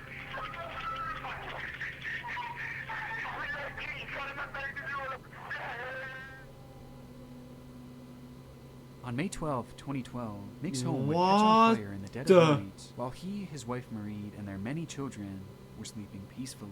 In the panic, the couple managed to escape with some of their kids, but tragically, 6 of them, all of whom were below the age of No. 10, would pass away in the blaze, having been stuck upstairs No. and inaccessible to any form of rescue. By the 16th of May, the story had reached far and wide of the tragedy that unfolded, What the with f- Mick and Marie garnering widespread community support. Locals in the area would even band together and raise the money for the children's funeral, prompting the emotional Oh, pair to nay. give a heartfelt thank you through the media. I've actually been down to our home, and what we saw, we just cannot believe it. To see this community to come together like that, it's just too overwhelming. But there's one thing I would request. Really hoping he didn't start this please leave my fire. family I was alone. exactly thinking the same, If you've got any Frank. questions, That is the reason I was like, please don't come through me or my family. if Please go to the police. he But laid for many, the this fucking would have likely fire been for the last at they'd the ever end hear of getting this like, broken family, oh my god. had it not been for a single discovery found within the home's debris. While sifting through the burnt remains of the house, police would discover gasoline in the mailbox, which when found at crime scenes is typically associated with arson. And coincidentally, the very morning of the fire, Mick just so happened to have a court hearing to obtain custody over he and Lisa Willis's children, the second woman who had appeared with Mick on the Jeremy Kyle show. Given that the general public had immediately stopped caring about this family after their appearance on TV, not many knew that Mick and Lisa had actually split up in the following years and were in the midst of a bitter custody dispute, leading to speculation that Lisa may have intentionally set Mick's home on fire as some sort of vindictive act. Or at least, that's what Mick wanted us to believe. Perhaps we have been right. What did you say about me trying to go in? Tried everything you could to get in access and I wanted to run through the flames upstairs. What's your crime when you say it? Not bad. Not really, really bad, but I did cry. Hysterical. That's it. A few discrepancies. That's all it is. It's my fault that the family's gone. It's my fault, residential. Upon doing an in-depth investigation, which included bugging a hotel room that Mick and Marie were staying in, police would eventually capture a verbal confession that proved the married couple had actually been the ones to initially set the fire, along with their Oh. friend Paul Mosley. My But gosh, why? are you fucking kidding me? Well, their goal wasn't actually to kill the children. It was instead to save them. In reality, they had planned on setting the fire in a way that Mick and Marie could swoop in at the last minute and save all the kids, as a way of making them appear as heroes, before going on to pin the fire on Lisa, and in turn having her arrested while they obtained custody of her children. It was an evil plan that was made so much worse when the fire spread too quickly, making the rescue of the children upstairs almost immediately impossible. And in his desperate attempt to gain even more children under his roof, Mick ended up killing 6 of his very own.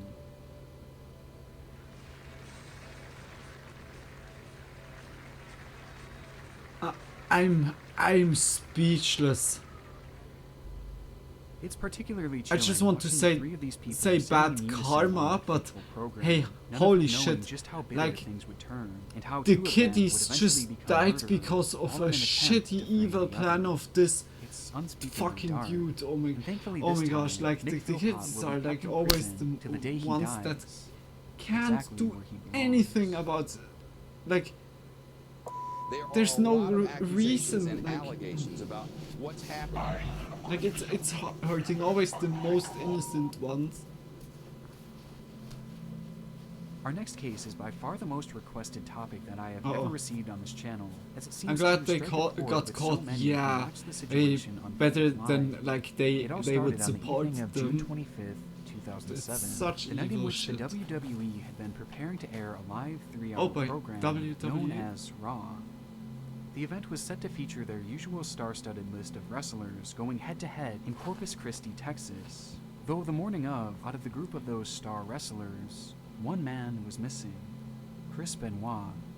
According to fellow wrestler Chavo Guerrero, he had received a voicemail from Benoit 2 days prior, where he was told that Benoit's wife Nancy and son Daniel had come down with food poisoning, before telling another co-worker the following day that Nancy was so sick that she had been vomiting blood.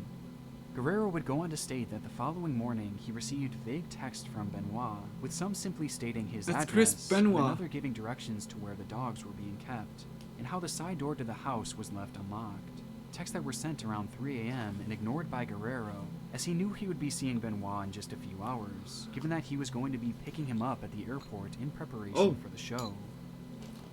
Though he would never hear from Benoit again. Like a assassination? Good evening. In reality, WWE superstar Chris Benoit, his wife Nancy, and their son Daniel are dead.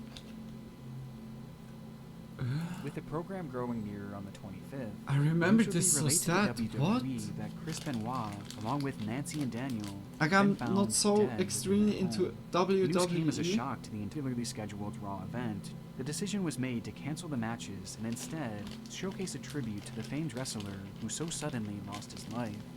And so on the evening of June 25th, 2007, the WWE would reflect on some of Chris Benoit's best moments in the circuit, along with their biggest stars giving personal accounts of just how much Benoit meant to them, with it all happening live and in real time the very night that Chris was found dead. In the Throughout same the program, wrestlers like Stone Cold Steve Austin, John Cena, and CM Punk, who was originally scheduled to fight Benoit that night, shared heartfelt memories of just how good a man Chris Benoit truly was, emphasizing his talent, work ethic, and the love he had for his family. There was respect. It meant everything to him. Respect for this business, respect for the fans, respect for the wrestlers, respect for his family, respect for himself. And for a moment, this all seemed to be exactly what the wrestling world needed, to bring everyone together in remembrance. But near the end, a shift seemed to occur following an interview given by William Regal, whose comments towards Benoit felt far more reserved than the others before him, who poured their hearts out over their fallen friend. At a later date, I'll be quite happy to sit here and tell you all the things about Chris Benoit that I'd like to tell you. But now all I'm willing to say is that Chris Benoit was undoubtedly the hardest working man in professional wrestling.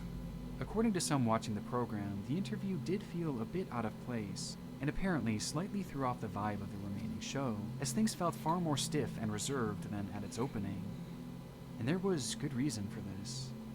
When Regal was preparing to do this live interview, he was allegedly approached by fellow wrestler John Layfield, who pulled him aside and asked, "You think he had anything to do with it?" Initially, the thought had never even crossed his mind. In fact, he had a heartfelt message fully prepared to read in the moments leading to his interview. But something about that question made him pause, leading to his subsequent words being rather short and cautious, as the hesitation led to the creeping thought of, what if he really did have something to do with it? A thought that very few at the time had even considered, which looking back seems so surreal. As for those familiar with the case, you know exactly where this is headed. We're now looking at this case and ruling it as a double homicide suicide. Evidence in the home leads us to believe that Mr. Benoit had murdered his wife by asphyxiation. Sometime shortly after that, the same for his son Daniel.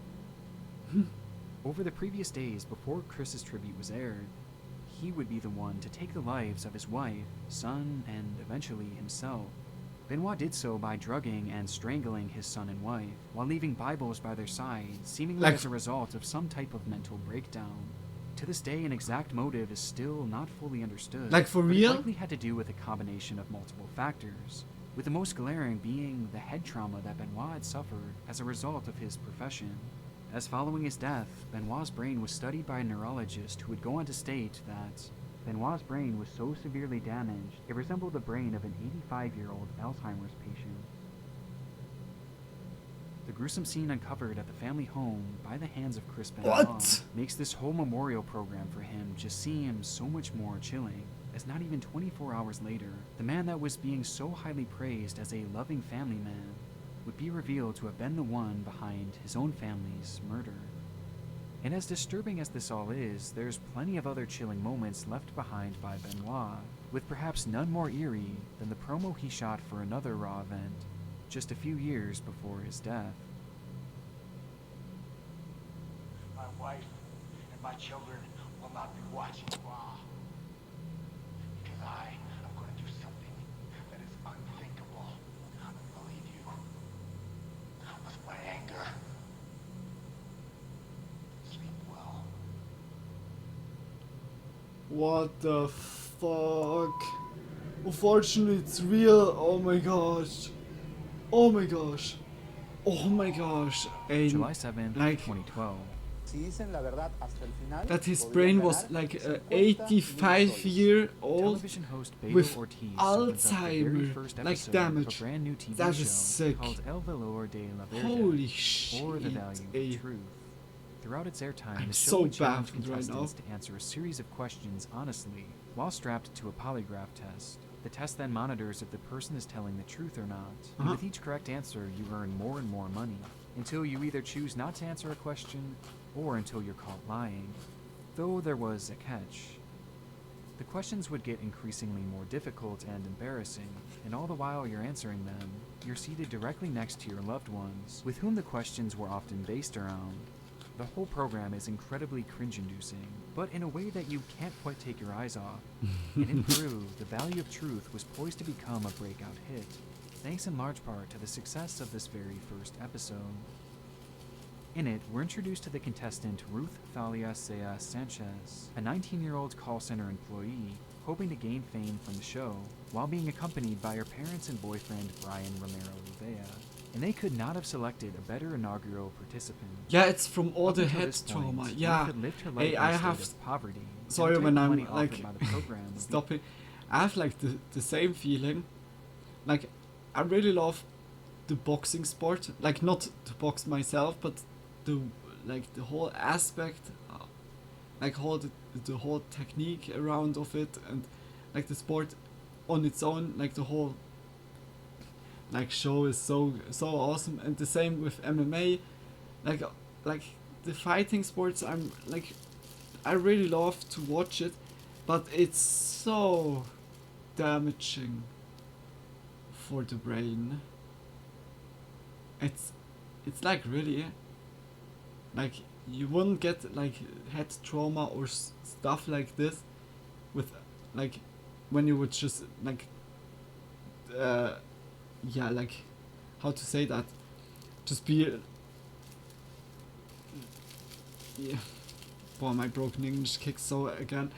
I mean, like this head trauma that can occur are like outstanding sometimes. Like need to have only the wrong hit on the certain location could be gone. It's like really insane. It's such a risky like sports to do, but on the other aspect, it's like for me, like also when I see it or so, it's just really entertainment. I think the most are liking it also because it's so entertaining. Also the trash talk at the beginning always. They have the same thing happening to American football players. Yeah, and other contact sports. Yeah, true. Also like hockey, ice hockey. The same.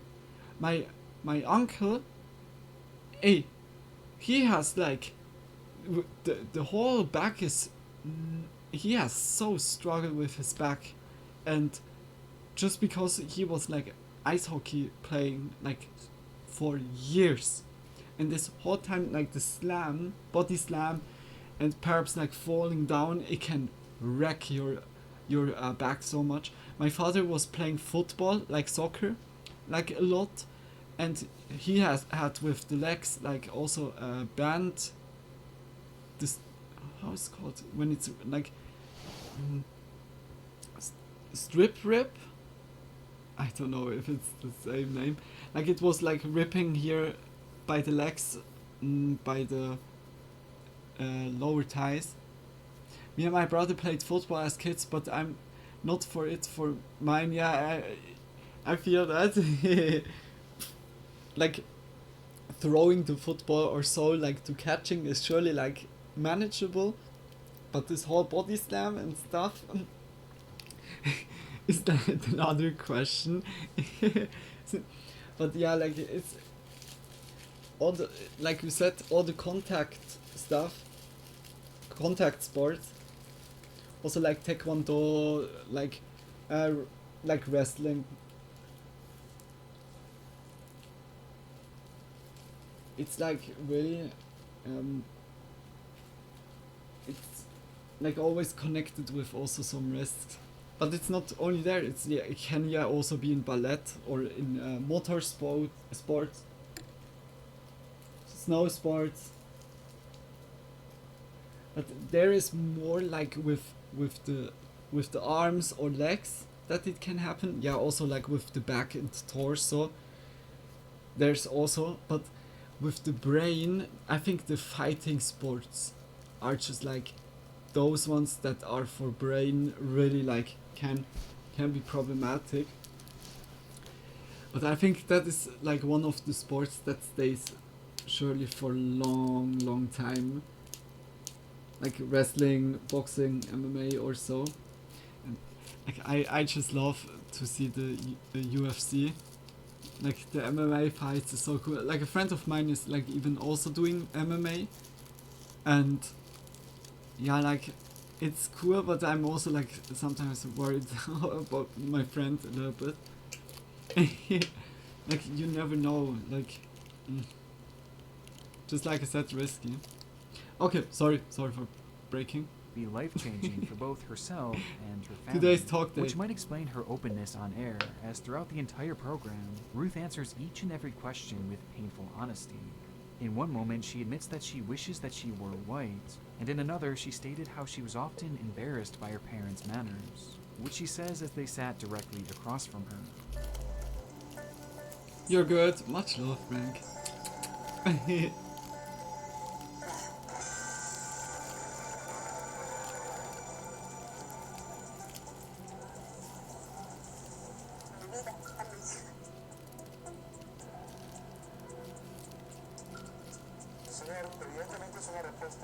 You can feel the tension as each answer seems to drive a dagger into her parents' hearts, eventually leaving her mother in tears. And it only gets more painful from here as she was asked, "Are you with your crush until someone better arrives?" To which she says, yes, with her boyfriend watching on just feet away. And following this, the questions would become more and more intrusive, with Ruth eventually having to admit that in order to pay her bills, she worked at a nightclub as a stripper, which was news to all of her loved ones who sat there stunned by the revelation, especially her boyfriend Brian.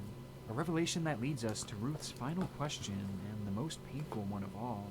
Have you ever accepted money in exchange for sex? A question which she would answer yes, before promptly ending It's her nice time to on know the show I'm not the 3 only person questions who away posts from the finale. something to talk. Yeah, it's better like the know also like the people that watch the video, or we don't miss it.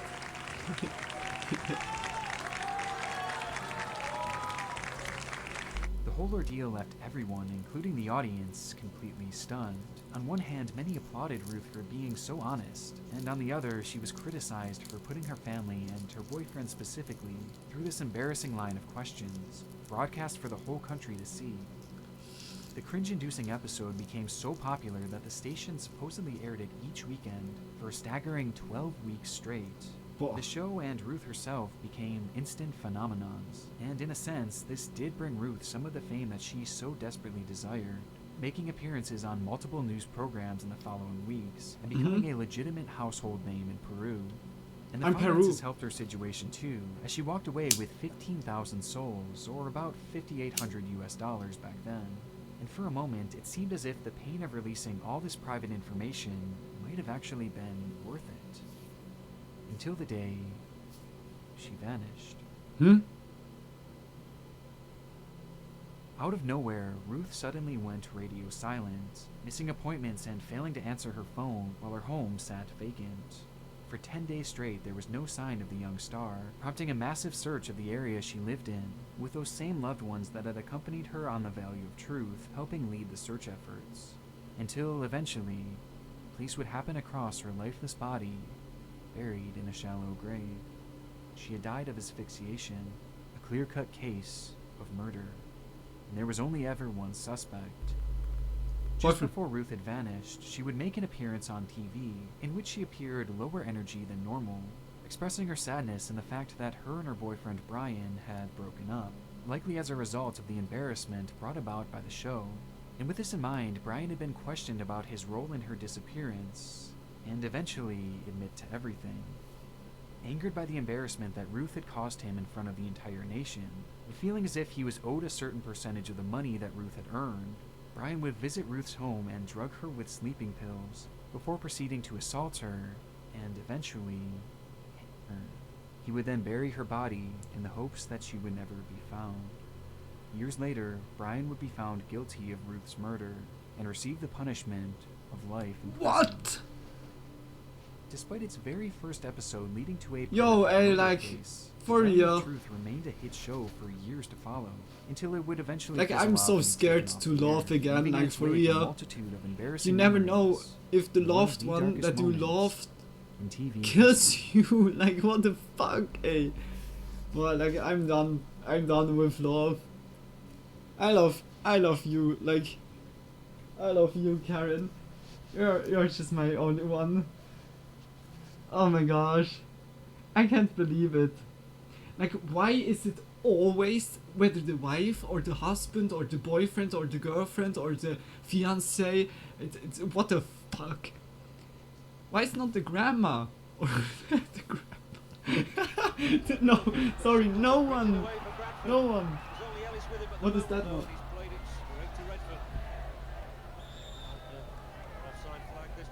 It would have been a lot easier to just break up and leave. Yeah. May 11, yeah, like, I don't. A soccer match. I look, we watch right now the number 4. We go instantly into it. Why is the pride of so many people so, like, the most priority? Like, why is the pride, like, always inflicting such situations? Like, I don't know, like, the social pressure, like, of society or so, like, that marks you as a loser or, like, not manly enough or this and that. It can be everything. This leads so much to, like, I can't leave this person alone. I need to find another way. Like, it's so dumb.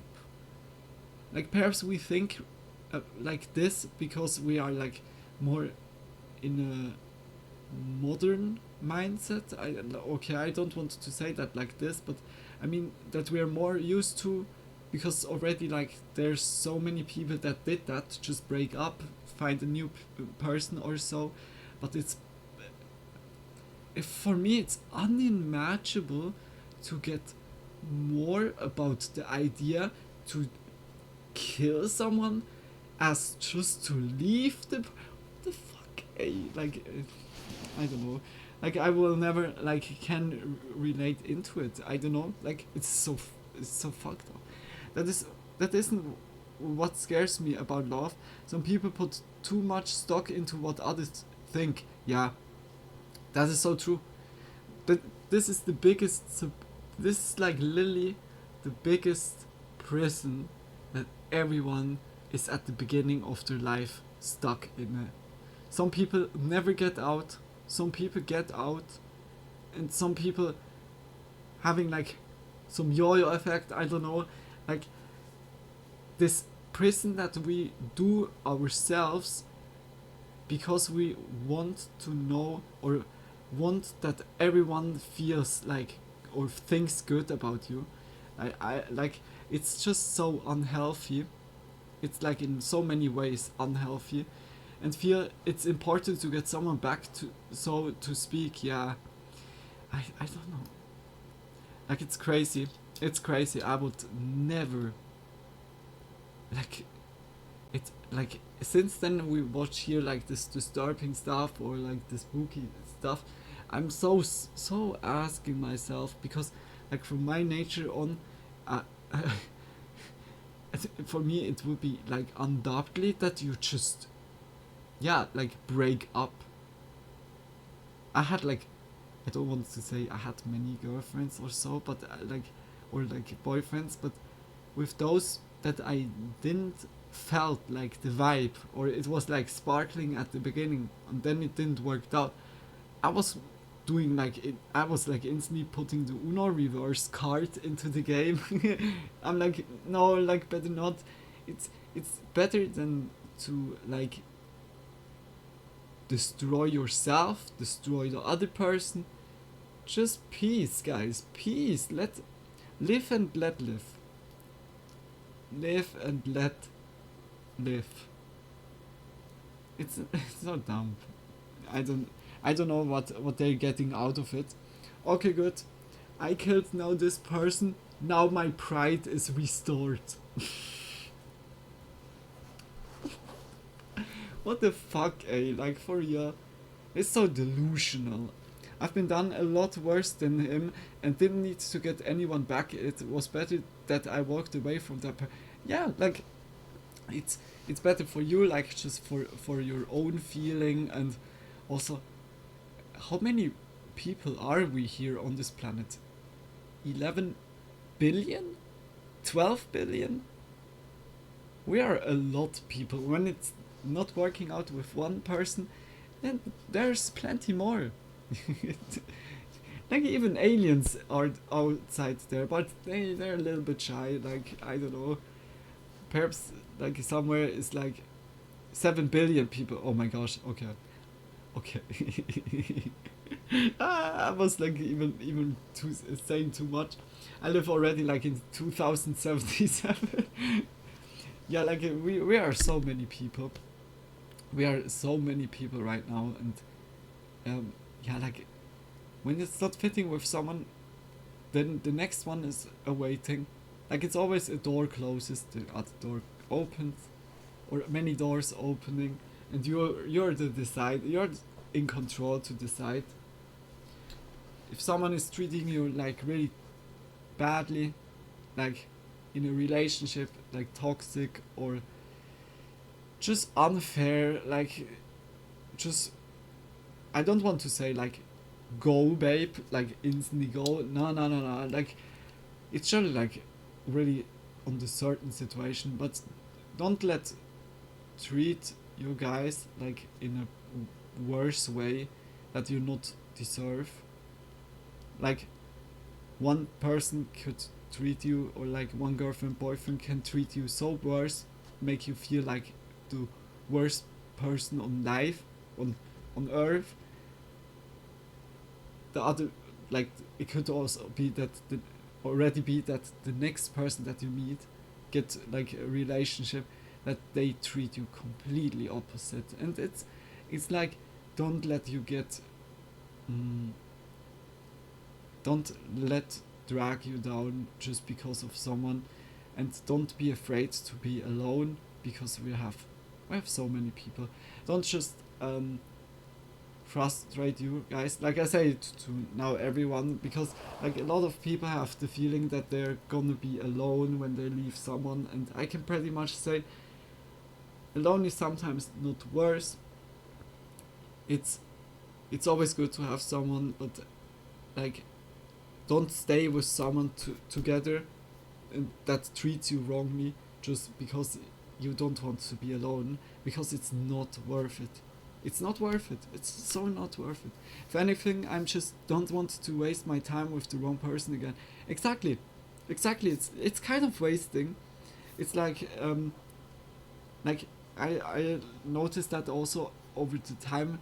Here and there, it's sometimes like it fits really good, like for a certain phase in life, and then it doesn't work anymore. Like I don't know whether like some stuff has changed, like situation or stuff happened. Like it's really like life is like really like living. you can't say what is like how it is, how it will be in 4 years, 5 years, 6 years. It's like always flowing. Sometimes more, sometimes fewer. Like I'm purely enjoying like lately so much. Like I'm just like really living. Like just not like oh I need to go out or so. I'm just doing my stuff Matches right now. underway in Bradford, West Yorkshire, England. Sorry The guys. visiting team, Lincoln City, and the home team, Luna, you're Bradford stopping the City. video so The group much. riding the Yeah, high okay, then had it's just not a won the reaction or divisional not. championship in the week prior. This was the season finale for the club. One last match for the team and the fans to cap off what was otherwise a historic run. However, it wasn't just the season that this game would mark the end of. At the time, Bradford City played their matches at a site called Valley Parade. We saw that.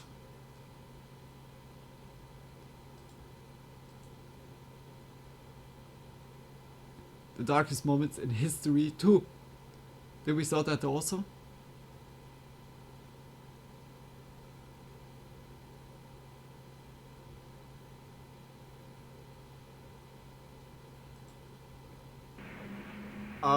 I think we... I'm not sure.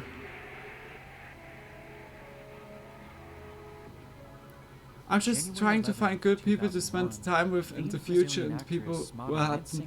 That's very good, Frank. Just like you said, not concentrating like on the wrong people. Like you feel, yeah, if a person is like a energy drainer or an energy giver, like a drainer or a giver. And I would say always be around of people whether they're neutral to you or giver. I mean, like that it's not draining you out. Like at the end, when you get drained out for the wrong person and it's not worth it at the end or so, then it's like this person moves then on when you split up and you're then drained out, and that's it's not worth it. Like I had also like some situations, also my ex-best friend, I'm like, and evidently that's exactly what would happen. Like as if I'm like really thankful for the time that she also gave me like to be around or so. It was at like looking back so much draining of my life. Revealing all that remained of the set, like as really within much. that impossibly short window of time, really not once worth bright it. and inviting scenery was turned to a pitch black, unrecognizable hellscape, barely comprehensible to the camera. It was also just mere moments away from being swallowed by the flames, but not before it would capture the carnage firsthand. Oh, it's burning in the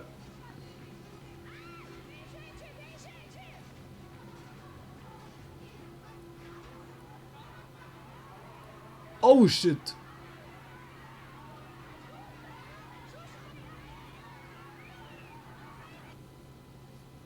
Holy shit. Okay, we didn't saw it, but we saw already like other fires. This was like getting fast, big. Oh my fucking gosh. In the blink of an eye, the spaceship which Shusha had rode in on and was moments away from re-entering to leave the set would catch fire, all while the dancers continued their performance, unaware of the emerging danger behind them. A member of But the how it staff burns? quickly enters the frame Like, in an attempt to extinguish the flames. who but he was already too late. lit As up just a few the seconds stuff, after or the is spark, it just like the entire ship was engulfed by the blaze, causing a mass panic on the set. Worst of all, directly next to the fiery ship, and just barely out of view of the camera, was the show's signature Ferris wheel, which kids would ride during the program, including during this very moment. As the fire raged, one boy was trapped in his seat, helpless to the danger unfolding around him. And noticing this, a group of brave people on scene began desperately trying to free him, which can just barely be seen on the left-hand side of the screen. Oh my Thankfully, gosh. their attempts proved successful, as he was eventually freed from a seat Oh. and carried to safety. Oh The my fire was later gosh. determined to have started by an electrical short circuit, and the set would soon be completely turned to ash. I and was rubble. like seeing But as this. for the nearly 300 Oh my children gosh. and numerous staff on scene, I was already like despite thinking, multiple why he's saying everyone that had somehow until I managed to escape realized the it. building with their lives. Was that the With wacky no waving reported inflatable for fatality an arm in the tube show man? itself, as That this got would be the fired. last episode ever Like it filmed, could be with like Shusha Park being it sounded now swiftly funny cancelled. because of the Thankfully, this Family Guy moment saw all meme. parties involved survive the ordeal, But rarity holy in shit, the world that the disturbance fire of was fleeting very moments. fast Though it spreading does around. highlight just how quickly things can go downhill Yeah. when the cameras are rolling. And when these dark moments ultimately happen, all we can really do is watch. Yeah, this is the same with natural disaster.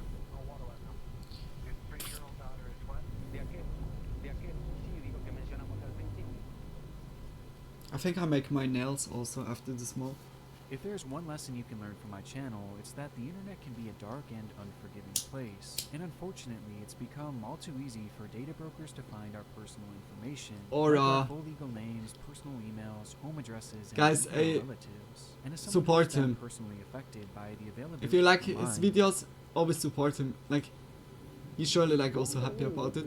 Yeah, I didn't realize there were kids up there. Yeah, like when he was showing there, there are very few manners of I was death like, that strike yeah, fear among okay, us as much okay. as the horrifying prospect of being buried alive. The Well, dark, I got also claustrophobic nature of it, took slowly a while. losing oxygen with not a thing in the world you can do to stop it. Hmm. It just strikes a chilling chord with so many. However, with this fear arose a unique opportunity for those looking to make a spectacle.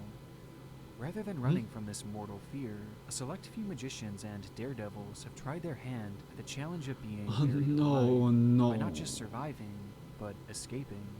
The trick was popularized by arguably the greatest magician of all time, Harry Houdini, who tried his hand at the stunt on a few separate occasions, the first of which would see him narrowly escape a casket buried under 6 feet of dirt by breaking through the surface with his fist, only to fall unconscious before he could complete the trick, with his stunt almost ending in his death.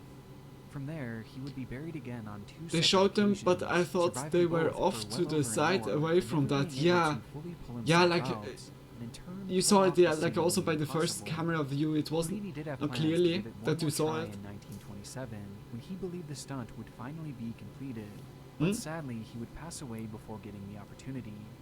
Because of this, the trick has acted as somewhat of a magnum opus for any magician able to pull off the feat, a feat that even the great Houdini himself couldn't accomplish. And so, on the 66th anniversary of his death, American escape artist Bill Shirk would honor the late magician by attempting to do just that.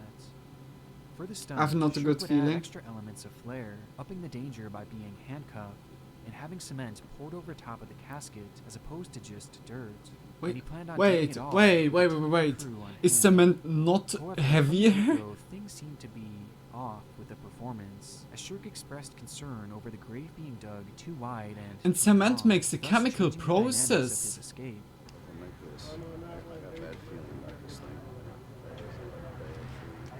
At one point, when the first layer of dirt was being applied, Shirk would use his walkie-talkie to tell his team It's to a call off the glass. wheel and to pull him up from the ground, seemingly in a moment of clarity. But everything was already in motion. This was his big moment with everyone watching. He couldn't afford to fail. Besides, he had been buried alive before, setting a record back in 1977 by spending a total of 79 hours beneath the surface of the earth. He was no stranger to this, and not wanting to let his fans down, Bill Shirk would change his mind and continue the stunt. Oh by no, giving his not team one the of green these. light Yeah. to begin pouring the cement. Oh no, As that like concrete I began get to sweaty settle hands, and harden sweaty over palms top of like the instantly. casket, things take a very grim turn. ahead. I think we gotta go. Tons of concrete are poured. Suddenly, the concrete sinks. The coffin has been crushed. Almost immediately, the level of liquid concrete dips dramatically, and large bubbles appear on the surface, accompanied by a massive splashing noise. Signs that point to only one real possibility, that the weight of the concrete and dirt had caused the coffin, with those very same materials instantly filling in any available space inside the coffin, and in turn, suffocating Shirk. He's The rescue gone. effort was underway almost instantly, but still, it felt like it was all moving in slow motion. And most assumed right away that if the weight of the concrete alone had not killed him, then the lack of oxygen certainly would. Yeah. A backhoe digs and digs, and crucial moments pass. Shirk cannot be found. However, this thankfully wouldn't be the case. Incredibly, Shirk managed to claw his way to the surface, where his team was able to pull him to safety and rush him No into shot he survived that. Though his condition appeared severe, he was alive and had somehow cheated death. What? Spared my life on this one, and What? Despite claiming to be done with his stunt for a while, Holy Shirk went back shit. to attempting Hey, his like, death-defying stunts soon after, if there's some like ending things in like similar results. guardian angels, then he had like a really big one.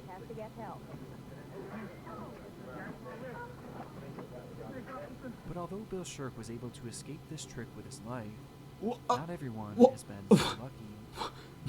2 years prior to Shirk's running death, another performer known as the Amazing Joe had attempted the same stunt at an amusement park. Hey, like, also going around having dirt and wet I have like cement really poured over huge his face empathy to with some coffin. people like This was this, Joe's attempt at becoming but a this is master escape ridiculous artist, and with forever a etching himself into snake. history books in this particular niche.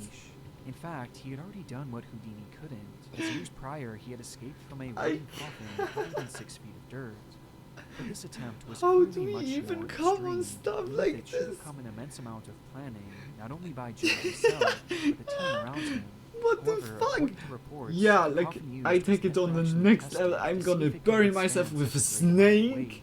And also, he never tested Hopefully the he's weight of not the a cement snake about itself, it. and the He speed at then which claimed to be Joe was smart. quite literally going into this blind, and his confidence was apparent, as the cherry on top of this poor planning was That's the fact true. that no rescue That's a good procedure point. was in place. He was never should the stunt claiming go that horribly he's wrong. smart enough for And the or a unsurprisingly, smart. That's a well, smart exactly idea. what happened.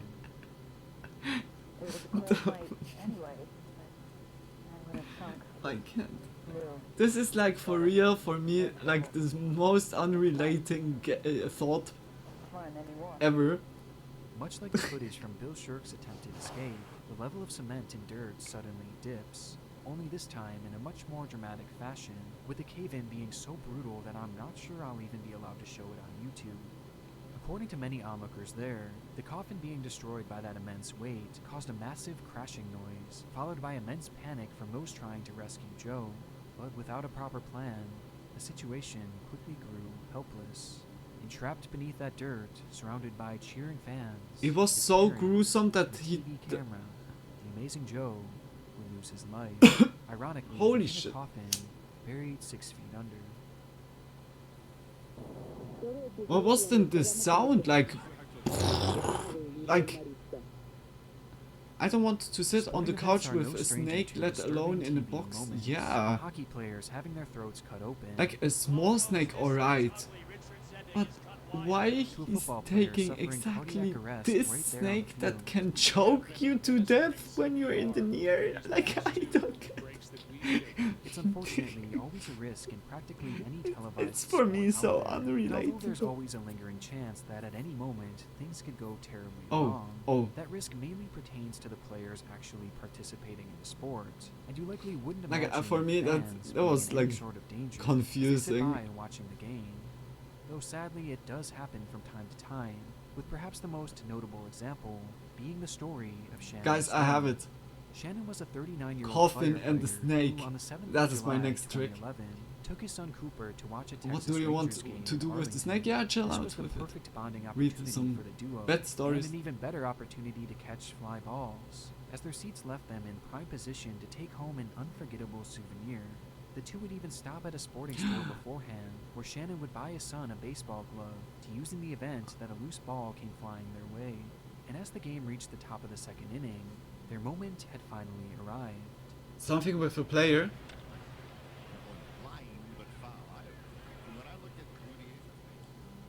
A foul ball was hit in their general direction, being quickly recovered by Rangers outfielder Josh Hamilton. And rather than returning the ball to the dugout or the field itself, Hamilton decided to make Cooper's day, recognizing the young fan in the stands and subsequently tossing the ball to Shannon. As this was all transpiring, the game continued with the pitcher preparing for his next throw, before suddenly you can hear the sound of something strange. I want them to be great in their last strike. I really want that thing to have a dichotomy where it's not done. It almost seemed like yelling, which was followed by some sort of strong reaction from the crowd, which in turn led to an immediate stoppage of play, as the announcers were left trying to figure out what exactly was happening, until they finally received word on the unfolding situation. Got a lot of energy built up. I think somebody fell out of the stands of left field trying to field the baseball guy. What? This is it. That's why there was... Oh shit.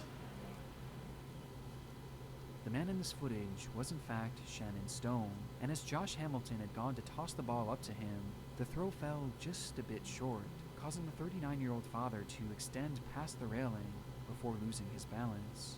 And despite the seemingly playful nature of the announcers at the time, You were right, Ray. Somebody did tumble.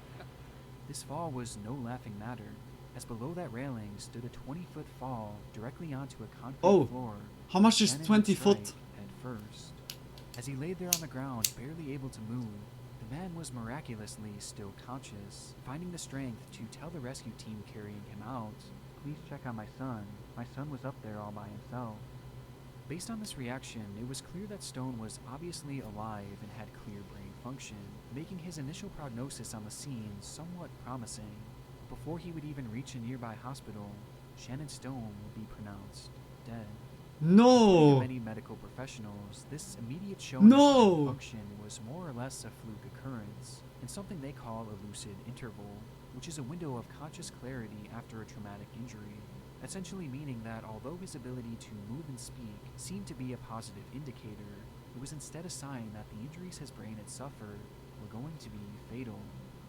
In the years since, Shannon Stone's memory lives on with a statue being made in his honor in that very stadium where his life came to an end, forever immortalizing someone who, by all accounts, was a great man.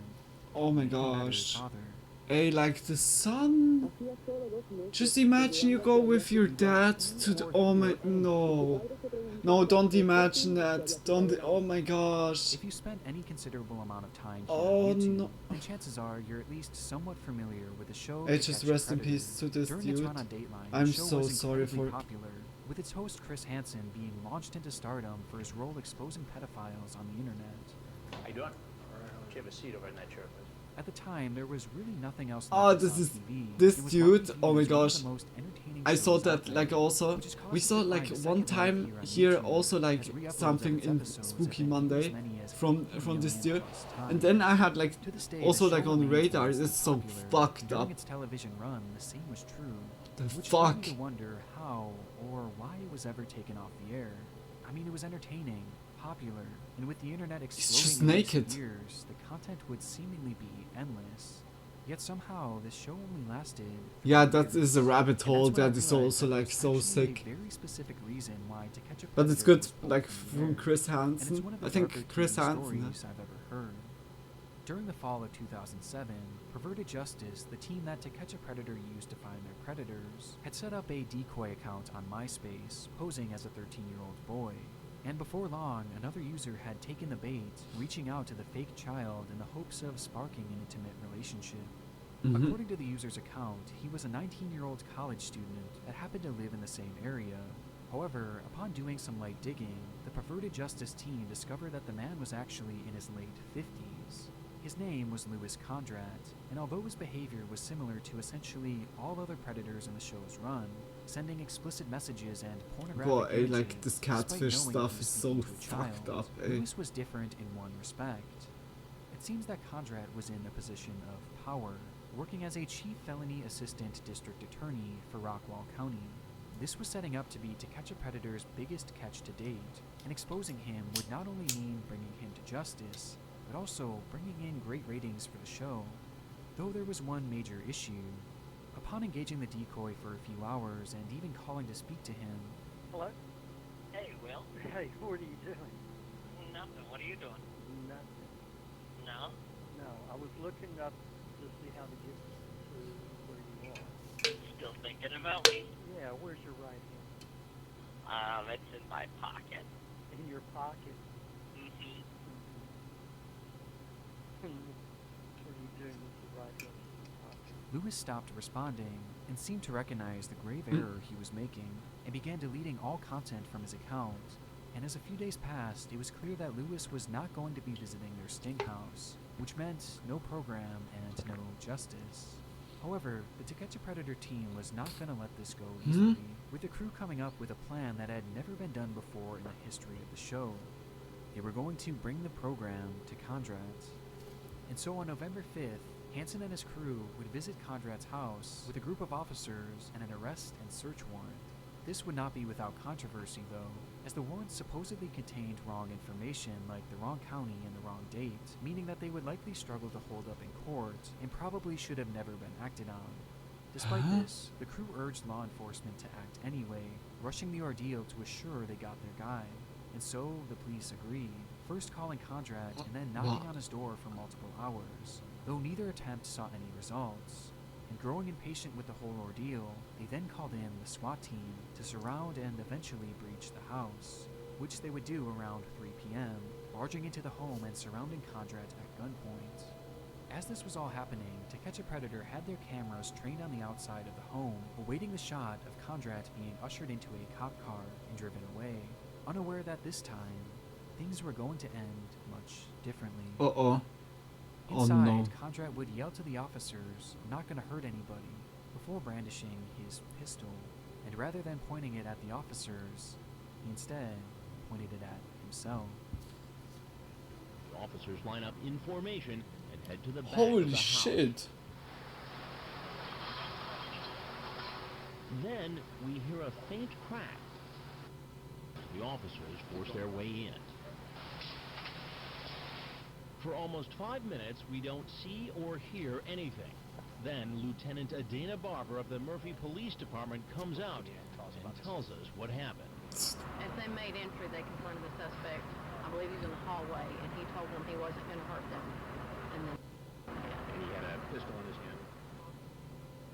This single gunshot would essentially mark the end of To Catch a Predator, as in the time following, NBC would be hit with a $105 million lawsuit from Conrad's own sister. And though this lawsuit was settled privately with undisclosed conditions, the show was already on death's door, which was not helped by the national media. That was the ending of the show? As well as perverted justice. Oh But shit. now there are serious questions about what goes on behind the scenes. Whose sting was this? The police departments or the vigilantes hired by Dateline? You don't have the full transfer? I don't know. That's exactly part of my problem. The police department can't tell me whether or not I have. Oh shit. Did your arresting officers, did they see the chats before they made the arrest? In some cases, yes. Did they see the entire chats? Making it impossible, says District Attorney Roach, to mount a successful prosecution. Oh, Charges have shit. been dropped against every single person arrested in the Murphy sting. With these claims causing some to believe that the show was more interested in entertainment rather than justice. And then- whether that's true or not, To Catch a Predator would be cancelled, marking a tragic end to one of the strangest yet Oh most my gosh, compelling that TV is shows ever that to is broadcast, hard to say. solely to this grim moment. Like right now, who's the bad dudes? I think like both sides are really like from the dude that killed himself. As evident by the first batch of cases in this video, Like many of the when he darkest was moments like in kind TV of really history like come from Predator. shocking accidents or Then overall yeah, disturbing like events that play out but for the cameras to oh see. my gosh, it is so However, there are this select few complex. examples This where is television fucking moments complex. only really become And kind of dark also long after like they're it's aired, on the more on context the is given. For example, in our first TV installment show, of the series, we discussed Renard Spivey. Ask him he's been married for how long? the studio that they baked him and lured. and made like force, yeah, like enforce on the house warrant. That is so sick. Like this is a complex kind. The man who had murdered his wife years after making an appearance on television. We saw that, huh? Joke at his expense during this time. Huh? We saw that. The concept of killers finding their way onto TV is one that I've recently become fascinated by. With the Then case we saw always that being on brought there. up in tandem with this conversation being the dating game killer. In 1978, a man named Rodney Alcala had found his way onto the popular show dating Game, earning a date with Cheryl Bradshaw above all other contestants. However, this date would never actually materialize, as upon meeting him away from the cameras, Cheryl found the man to be creepy and ultimately declined to speak with him any further. And as it turns out, that decision may have saved her life. Huh? During the time in which this episode was shot and aired, Rodney was in the midst of a massive killing spree, ending the lives of at least 8 people that we know of, though many claim his true number of victims is shockingly closer to 130, due to the fact that they had found a stash of over 1,000 photographs detailing women, young boys, and men that Rodney had taken, many of which are believed to have been unidentified victims of him. And what makes this all the more chilling is the fact that Rodney had told the show that just sitting there. Oh my god, you never know. Mentioned during the program. Let's see. Baxter number 1 is a successful photographer who Huh? got his start when his father found him in the dark room at the age of 13, fully developed. Given the shocking nature of this case, it's Huh? really I no didn't wonder hurt it's become so it. popular, especially here on YouTube. But surprisingly, there are quite a few examples of killers finding their way onto our TV screens that have happened within the past decade alone. And one that even happened within just days of writing this script. One obscure example comes from the show Celebrity MasterChef, where in the background we can see an inconspicuous man serving food cooked by the contestants of the show. The man was one of a dozen unnamed chefs, just helping out typically out of view of the camera, but for this one split second, and likely to the recognition of no one, we see him. This man's name is Stephen Port, a 40-year-old living in South London, who has since come to be known as the Grinder Killer. Stephen is responsible for the deaths of 4 men he met on the Grinder path, all of whom he had lured to his flat and poisoned with fatal doses of GHB, before going on to violate and then dump their corpses. With these murders transpiring not long after this fleeting moment was broadcast for the world to see, making me wonder just how many other killers have appeared in glimpses on TV that have not yet been recognized. Maybe they were walking in a crowd or panned over at a sporting event. Yeah, or in the same festival. Oh my Killers don't gosh. just get shown as background characters or as one-off contestants for just a single episode. Sometimes Same train, they are same bus permanently etched station. in the show's history. In the summer of In the 2020, same Food Network began running a class. season of Worst Cooks in I don't America, want to know one of their like more popular shows. And this one from was set to my be a old big one, class. as it marked the program's 20th season. Mates like The who competition was all in good fun, with lots of humorous and memorable moments, leading to the eventual finale on the I hope 2nd nobody. of July. And in that For episode, real. the fan favorite Ariel Robinson would take home the crown as winner of the show, along with a grand prize of $25,000. However, if you were to look for this season today, let's say on demand, on streaming services, or even on TV, you would be left with no results, as its existence has been practically wiped from the face of the earth. And given what happened after the season ended, this comes as little surprise. Upon winning the competition, Ariel Robinson settled back into her normal life with her husband, Jerry.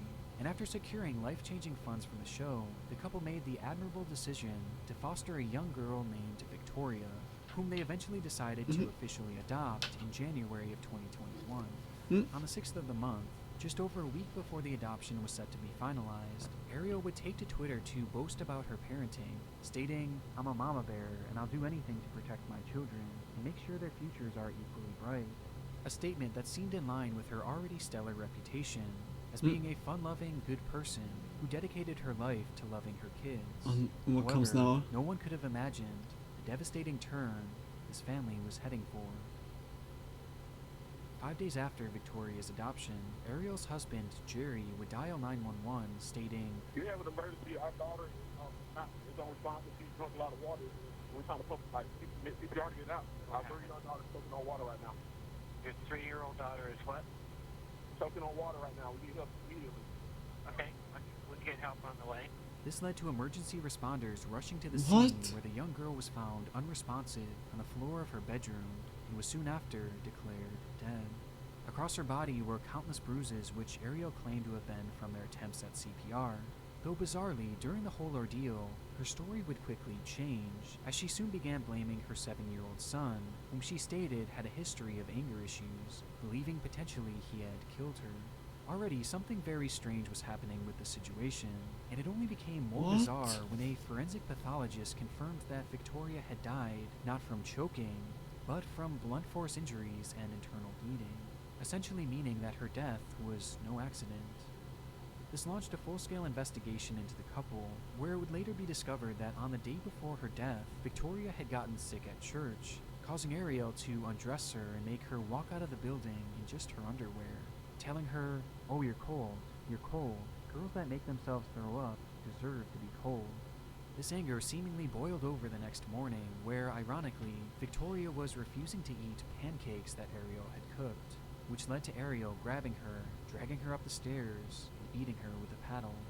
According to Jerry, who was working in the backyard at the time, he could hear the beating from outside, claiming that it lasted almost an hour, though he did nothing Oh to my stop it. God. And as a result, Victoria began to bleed internally, and later would pass away due to the traumatic injuries she had suffered by the hands of her soon-to-be mother.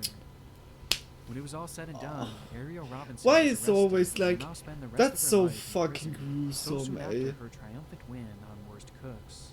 Since the news initially broke on this, the Oh entirety my of season 20 gosh, has been eh? removed from the internet and has been wiped from the show's history. But for me, one of the most chilling Like, you moments don't of know Ariel's how it was history on like even television before came that. soon after her victory, when a local news station would come to her home for an interview. Oh my gosh, eh? I truly am not the worst cook in America. But she is the winner of Food Network's Worst Cooks in America Season 20. Yes, I am putting mayo in a bowl. Ariel Robinson lives in Samson. We're inside. We see a sign proudly displayed by Ariel, touting her as the #1 mom. Soon after, this same local news station would become the leading reporters on her murder case. Damn, Despite this all eh? transpiring within just a few years, this surprisingly is not even the most recent example of a killer being prominently featured on TV, as news broke of this final example just days ago. In January of 2020, the That was widely popular recently. show Family Feud featured the Bleefnick family, who would go on to win the episode and leave a few iconic moments in its wake, with the most relevant coming from this man, Timothy Bleefnick. During one of the segments, the question was posed, "What is your biggest mistake you made at your wedding?" To which Timothy responds with, Honey, I love you, but said I do. Not my mistake. Not my mistake. I love my wife. I'm gonna get in trouble for that, aren't I? If you've seen the show before, Huh? you know that this type of humor is the norm, and jokes like this are made in virtually every single episode. But this one would later take on a much more sinister tone due to the events that unfolded not long after the show had aired. Around a year after Timothy's moment in the limelight, I he and his didn't got wife it even. Rebecca would actually separate, not officially divorcing, but living in separate homes and seemingly not getting along either. Perhaps my- as it was my recently revealed that Rebecca language had filed barrier. for a restraining order against both Timothy as well as his father, a clear indication that she believed her life was in some sort of danger. Fast forward to February of 2023, and the two were finally making headway on finalizing an official divorce, before on the 23rd day of the month, gunshots rang out from Rebecca's home. Police say 41-year-old Rebecca Bleefnick was found by a family member Thursday. What? Police say she had been shot multiple times. When police arrived on scene, Rebecca was sadly no longer alive, and it wouldn't take long for investigators to turn their sights on Timothy. On March 13th, police would arrest the now 39-year-old in connection with his soon-to-be ex-wife's death, charging him with 2 counts of first-degree murder and blaming him for the shooting. Holy that took shit, place he at looks her here home, so much different. with his mugshot showing him as completely unrecognizable to the man we saw on TV Yeah. 2 years before. The whole What? situation is incredibly disturbing, and what makes it even worse is just how beloved Timothy and his family were in their hometown. I mean, they literally had community watch parties to cheer on the family that can still be found here on YouTube. What? He sometimes like making the like events those soon to come families that look all the more most tragic. perfect are And the given most everything that's evil happened in a since the way. show aired, Not and since always, Timothy but said this most. iconic joke, I Most think of it's the very times. possible that there was at least How some you can truth keep up to his like this words. good like outer side expression. Oh damn, yeah, that was really damn. Our final entry takes us to the tragic passing of 15-year-old Joandra Martin back in November of 1992. The young girl had recently discovered that she was 13 weeks pregnant, much to the disappointment of her family, and subsequently ended her life as a result, which momentarily thrusted her parents, Maritza Martin and Emilio Nunez, into the public eye.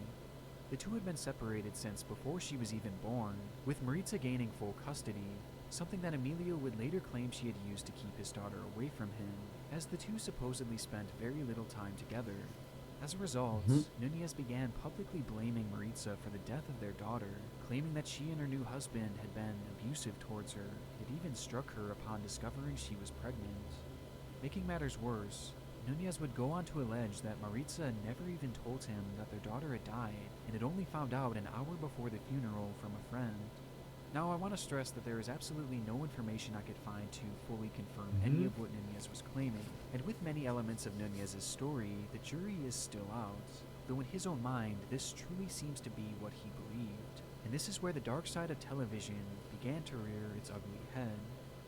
For whatever reason, the news station Ocorio Así had decided to cover Emilio's allegations against Maritza, seemingly taking his word at face value and launching a full-scale story into the case. It started with Emilio being interviewed by a reporter from the station named Ingrid Cruz, which transpired in the vicinity of his daughter's grave. During the questioning, Ingrid would ask him things like, "What would you tell your daughter if she was still alive? And how did you feel when you saw your dead daughter in the casket?" Her questions were clearly crossing the line, and things would only get worse from here, as while they were filming this segment, Maritza herself had arrived on location to Joandra's final resting place. Doña Maritza. Maritza, ¿me daría una reacción para ocurrió así, por favor? Sobre la muerte de su hija Joandra. Una reacción de usted.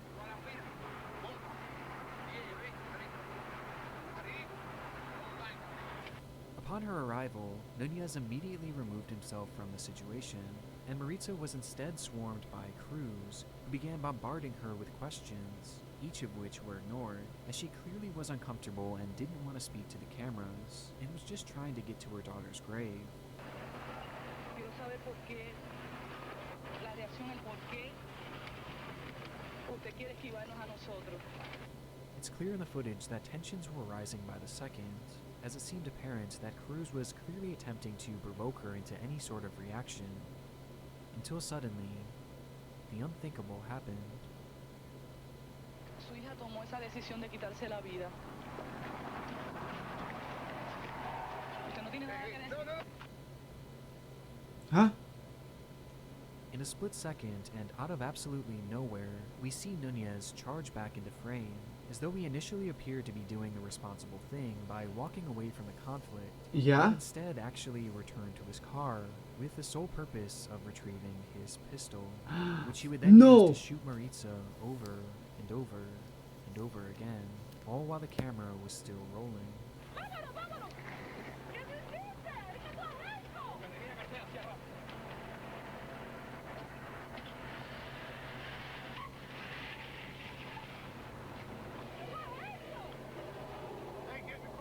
Shot a woman, possibly coming after us. He's psychotic, man. Where am I? What funeral home am I at? ¿Cómo se llama esto? Where am I at? Somebody shot. Holy moly. Maritza would be shot a total We of saw 12 last time, yeah, times. also like something, In turn, her like an life would altercation come to an end, between like a as dude Nunez that stood built, over her yeah, like a knowing house, should have done this a long like time ago. like When an the smoke underground cleared, house in a Nunez way. would be arrested and sentenced to life with a possibility of Oh my parole in gosh, 25 eh. years. And what's most frustrating is just how avoidable this really seemed to be. Yeah, Maritza like he was herself like even actually going away. requested a restraining order against Nunez not long before her murder, but was surprisingly denied, as police stated that it would only anger him more. With this happening despite the fact that police were already well aware of Nunez's violent temper, as authorities were literally called on scene for Joandra's funeral, as Nunez had threatened to kill other members of the family. Oh shit. He was obviously a very troubled man, who following the loss of his daughter, needed help more than anything. Yet even after all this one news station decided to not only platform him, but to provoke him right before the two had crossed paths, leaving us with one of the darkest moments to ever transpire in the history Oh of no, television. that the media was like even like kind of I just wanted to let you guys trying know that I to have the trigger censored it. version of these videos Holy on shit. Patreon, as YouTube has been pretty strict Boy, with the yo, channel hey, lately. like, And also I wanted to mention that my good friends stories Maxwell so and I far. have a joint clothing Shit. line and online story. We go also in this video from Scary Comp compilation, the most scary and terrifying videos on the internet. Scary Comp, just like again Nick Crowley, big kisses. Like if you guys like liking his videos, he has many more. Like just checking out, supporting, and yeah, that was really awesome. I just like it's so fucked up, but also so interesting. Like sometimes like I said also throughout the video or the last video, like I would never come on so insane stuff. It's like for me like really like kind of shocking first of all, but in a way it's also like interesting. Like it's kind of it's hard to explain. Like really, it's I'm just so sad like for the certain like kiddos that got hurt, like whether it was now here or like by this best worst cook stuff. It's for me it breaks like really my heart when I hear stuff like this. It's like so fucked up. Like why again kids? It's against kids. That's so fucked. Like it's just like really picking on like ones that can't like defend themselves just for letting your fucking shitty life like out on others. I like it's so fucked up. It's so fucked up, and it's like you see it over and over like that. Like kiddos or so getting just only like hurt because of that or of others. The media has to start leaving people alone and stop harassing them. Yeah, like in kind of way, like this video here showed or the video before showed very much like also that media can like influence really much like the situation, bring it like to inflame it like again. Yeah, that was sad. Yeah, that was just purely sad. Like I think foster is kind of when the kid is like that the parents leave them somewhere and they get to a foster home. Is that right? It's like I was not sure if I get that correctly. Then it's like a foster like kid had already like a rough time, and then she comes to like a place where it's like even more. It's like breaking my heart. It's so fucked up. Like it's something that no one would wish, and it's so sad like that our world it brings like such situation. Guys, I'm quickly like we're gonna watch this video for sure. After this I would say meme, but I'm gonna quickly go to the girls' room. Like it was a little bit too much energy drink.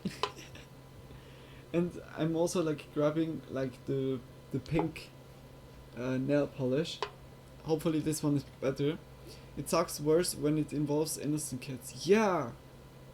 Like by adult it's also shitty, but adults, you know that they're capable of like defending themselves. It's like kind of, it can be on the similar level, but by kids, by animals, or just like by elderly, it's so fucked up. It's like so fucked up when they're like, just leave them alone, man.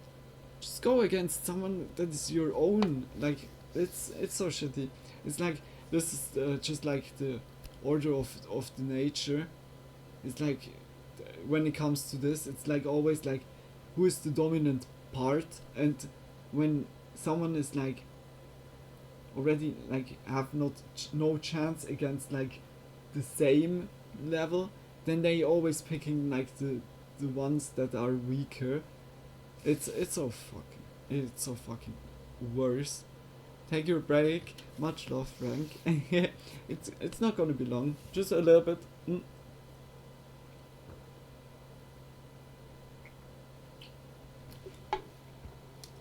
Okay. Be right back.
I think if you want to hurt yourself, you don't have to endanger others to do that. Yeah, it's like always. It's kind of, yeah, like more people think just only about themselves. It's sad. It's like, I think like some studies was saying like in 7,000 years is like prognosed if then the humankind is still like walking around and nothing is like extincting is that the right word, us like before, then that would be the time where like no criminality, like no nothing would be like happening anymore, like that everyone is like in peace. Like in 7,000 years we're just like a little bit more than 2,000 of years around, surely like much more, like you never know, but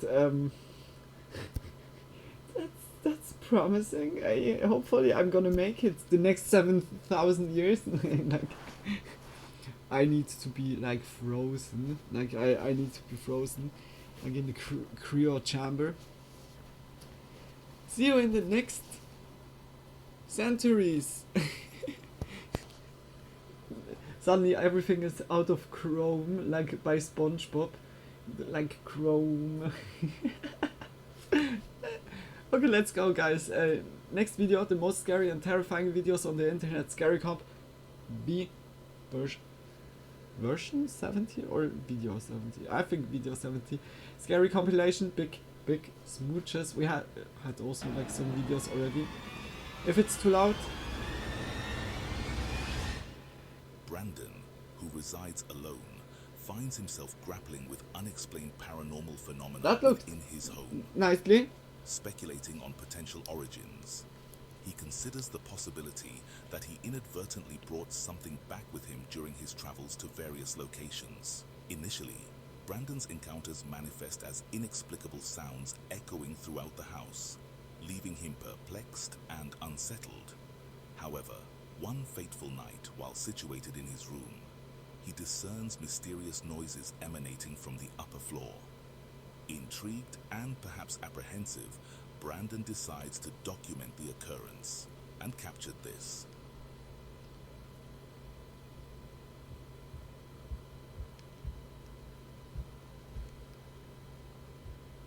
Cool room. I really love that with the LEDs. I think we saw that video with the dude.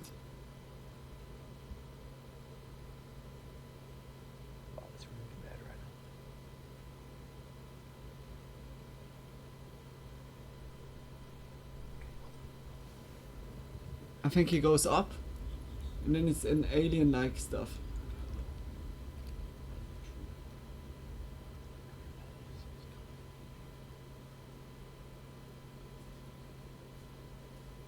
It's the boogeyman.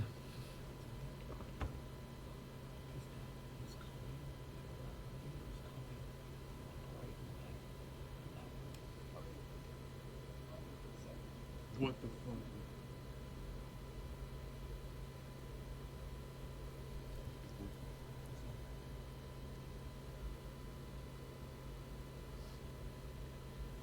Yeah, coming up for.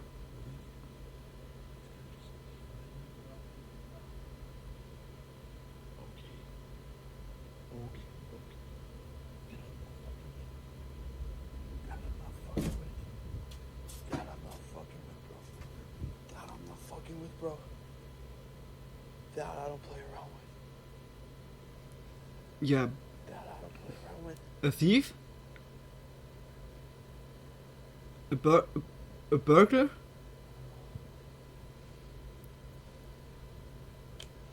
Oh no. A mimic? Whatever that fucking was just came down the stairs.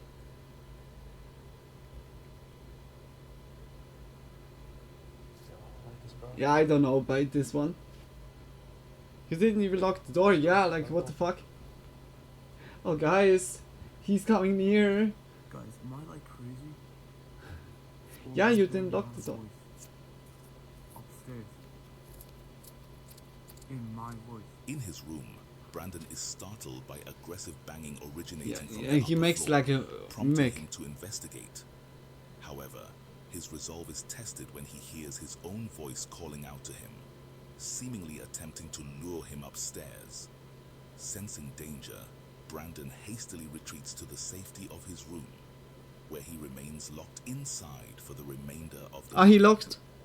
Given that Brandon's YouTube channel predominantly features his travel and adventure experiences, with this being the sole video related to the paranormal, it appears unlikely that he seeks attention or clout. Many viewers speculate that Brandon may be haunted by a mimic, an entity capable of imitating voices to manipulate and lure unsuspecting victims. I don't know. However, the true nature of the You haunting never know if he did it, like just a joke Despite video. being posted over 5 years ago, this next video still retains its eerie atmosphere. Uploaded by Max, the footage documents his exploration of a secluded section of a park, where he stumbles upon an entryway to a hidden sewer tunnel. Intrigued by the discovery, Max and a friend decide to venture into the tunnel, good idea. by curiosity. However, their decision to explore the dark confines of the tunnel would soon lead to unforeseen consequences. Let's watch as the events unfold. Let's do it. Oh man, I'm gonna cut everything up. This is gonna be annoying. Hold on. Okay, so we got pretty far. Yeah, we got pretty far. That's the exit out there. So here's the manhole cover. You kind of see it. Here's a ladder. But yeah, we're pretty far.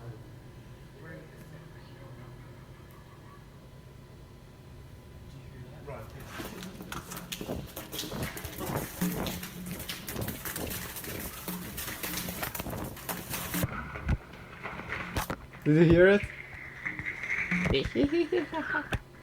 Just. You heard that, right? Yeah. Could be a As Max squatter. and his friend reach a dead end in the tunnel, they are startled by an eerie noise that seems to emanate from nowhere. Upon closer listening, the sound resembles faint laughter echoing in the distance. Overcome with fear, both friends instinctively flee the scene without fully grasping the origin of the unsettling sound. It is only upon reviewing the video footage later that they realize the sinister nature of the laughter, which appears to have no identifiable source. The absence of any other individuals in the vicinity adds an extra layer of unease to the already chilling encounter. Yeah, it's very Despite uneasy the feeling. passage of time since the incident in 2017, Max and his friend remain perplexed by the mystery of the mysterious It could be a laughter. squatter, Jeff, like a homeless Mark, and person Becky, that members is of the like Ghost somewhere and like deeper Paranormal inside YouTube that build embark like on an his investigation little of the base repeatedly that he's haunted like Fort retweeting. Horsestead. Saw those two dudes coming in and just played on his phone like an evil laughter. As one of 5 forts This guarding or the site they where just iron pranked. warships were built. Or it's just Although really a it remained gremlin inactive until waiting World for War I catching and prey. was subsequently abandoned in early 19th century. But I would guess It like the gained first one. notoriety during the Battle of Britain when 6 enemy aircraft were shot down above the fort, crashing nearby. Over the years, numerous reports of paranormal activity have surfaced from those who dare to enter Fort Horsestead. One area within the fort, in particular, is notorious for demonic encounters, with several individuals reportedly falling victim to attacks. Guests frequently recount experiences of disembodied voices, full-bodied apparitions, and shadowy figures, further adding to the fort's chilling reputation. With these accounts in mind, the team braces themselves to commence their investigation. Let me start again. That was really strange because something's just turned my camera off. You can probably hear on that camera the noise of the camera being switched off. I was obviously nowhere near it, so I've had to start recording again. Right, as I was saying, my name's Mark. I've come a long way to visit. If there is someone with me at the moment, and the person or spirit that turned my camera off, you see these flashing lights here? If you come over and touch the metal antenna, it'll make a noise and let me know you're here. So, would there be any chance you could do Now that or everything make a noise exploding. so I know you're here?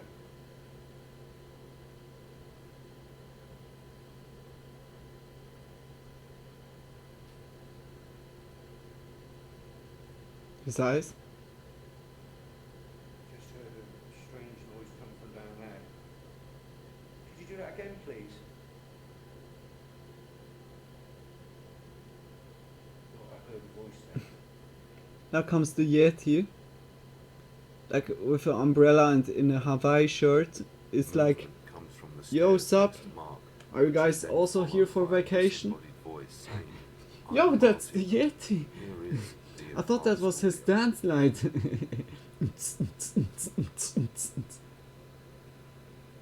But his eyes...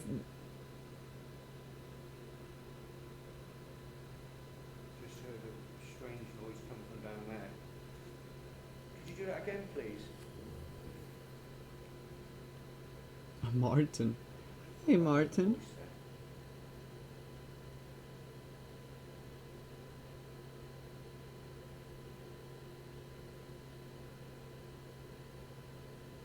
Just heard a strange noise coming from down there. Could you do that again, please? Oh, I heard a voice there. The investigation takes a chilling turn when Mark experiences bizarre movement accompanied by a ghostly voice, signaling that he may not be alone in the fort. Undeterred, the team proceeds to the area notorious for demonic activity, where they encounter a startling event almost immediately. They catch the Yeti in some Scooby-Doo trap. What we gonna do? Scooby-Doo. Scooby-Doo is always king.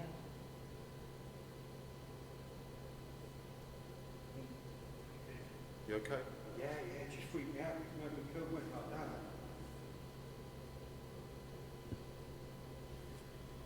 But I'm pretty upset. Like, This nail polish is so not full anymore.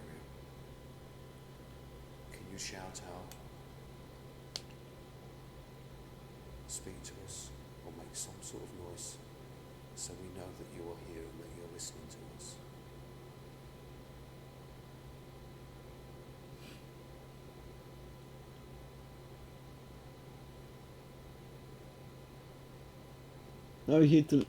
Now you hear the laugh from Scooby-Doo. Wee.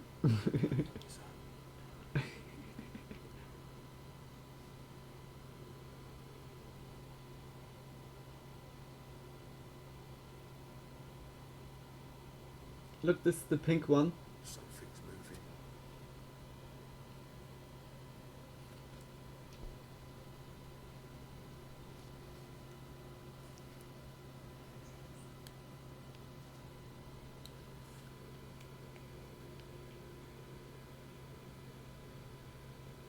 Is that you?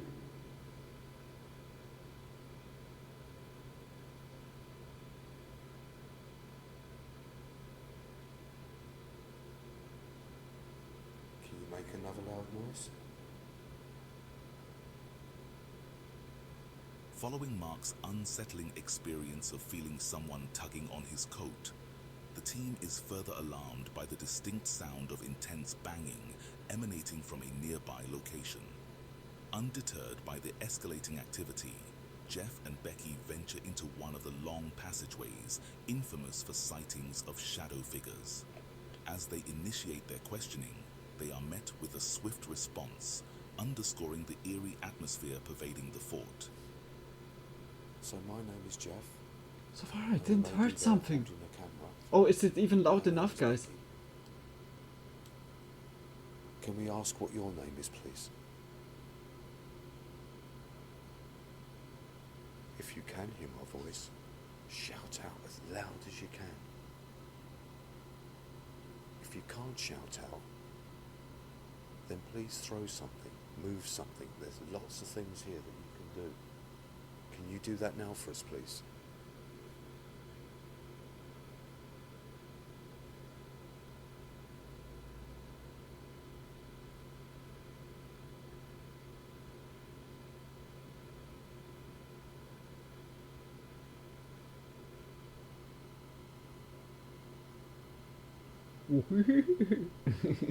Like the Scooby love, I can't do it. Okay,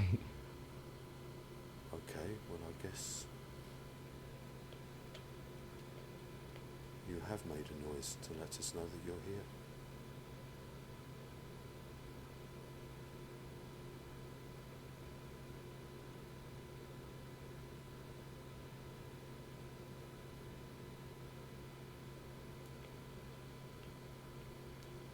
Am I, like... I don't hear any banging! Am I stupid?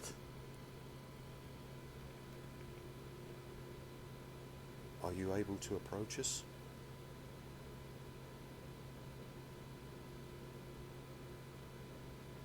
You don't mean you no harm.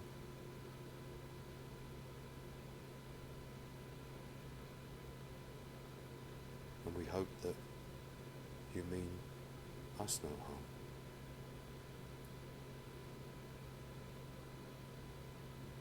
Another banging sound comes from nearby, which is then followed by a woman's voice or a child's voice saying, "Who's that banging?"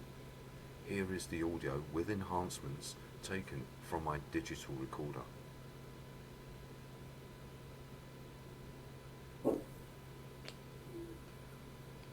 We don't mean you no harm.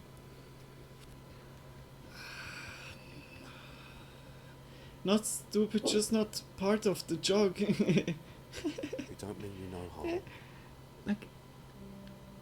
In response to Jeff's inquiries, the team is met with a series of banging sounds and a disembodied voice, heightening the intensity of the investigation. Undeterred by the unnerving occurrences, Becky opts to conduct a solo investigation, separating from the group to delve deeper into the mysteries of Fort Horsestead. However, little do they anticipate the strange turn of events that awaits them. The nail polish. I don't know if you can see the little flashy lights on the ground here. But if you, there's a little aerial sticking up where the lights are, and if you go near that aerial, you can, it'll just make a little buzzy noise, and that way I'll know you're with me. Thank you. Hello, sweetheart. What's your name? What's your name, darling? Can you tell me your name on this red light thing? Darling. Can you tell me what your name is? Did you like the flashy lights? And what is your name? Satan. Like instantly, like, like, no, okay, perhaps we have caught the wrong spirit. Like, oh my gosh, I'm afraid I'm gonna have to put the torch on. I'm sorry. Like you ask the owner and What like the hell which is that? spirit is in here. Who's Yeah, it down could there? be like from a nice family or so. And Make yourself known. wrong call, bro. Wrong call. You can do it again. What is your name, darling? Someone is Like, moving. wrong address. I'm sorry. There was a big movement or something. I'm afraid I'm going to have to put the torch on. I'm sorry. Oh. What the hell is that? Alone in the oppressive darkness of the tunnel, Becky's attention is seized by the unmistakable sound of shuffling feet echoing through the void. Hastening to illuminate her surroundings with her flashlight, she discerns the eerie sensation of the unseen entity, hastily retreating, as if intent on evading detection. However, rather than dissipating, the unsettling activity appears to escalate, casting a deeper shadow of dread over Becky's solitary vigil in the tunnel. Who is that?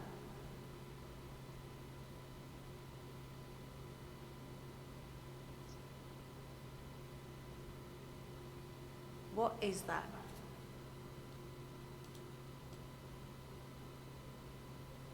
Whoever you are, stop shuffling around up there.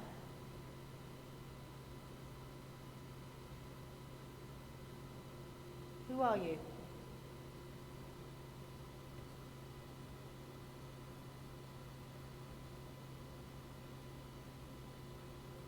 Now, Laura, I don't know if you've been in to see me, but what is that? As the sound of approaching footsteps grows louder, Becky's unease intensifies, leaving her feeling increasingly vulnerable and apprehensive. Sensing the mounting fear, she swiftly retreats from the tunnel, eager to escape the unnerving presence. Intrigued by Becky's experience, Jeff decides to take her place, venturing into the tunnel alone to assess if the unsettling activity persists in her absence.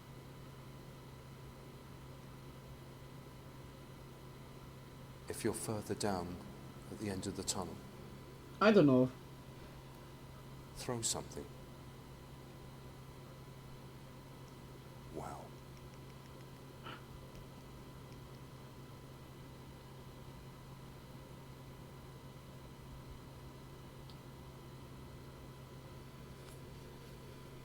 Someone's moving.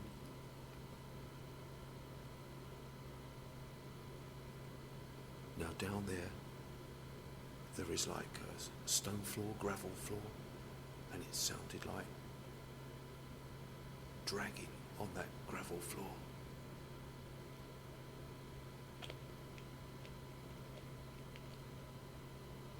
Who's down there?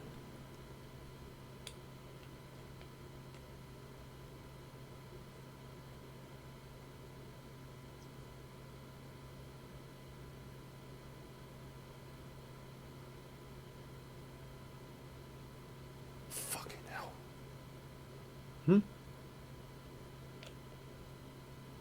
And an animal?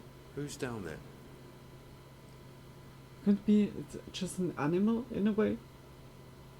Moving.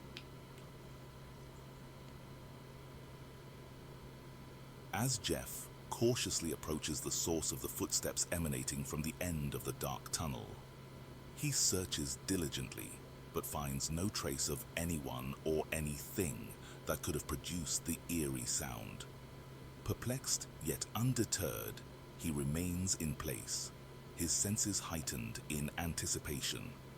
It's then that something chilling is captured on his digital recorder. Who's moving? I hear Where's moving? muffled voice of a woman come from within the casemates in front. There's a monster somewhere. Here is the audio taken from the digital recorder that I'm No, but it's holding. like still eerie. But I didn't heard like that many sounds. Like you hear always movement.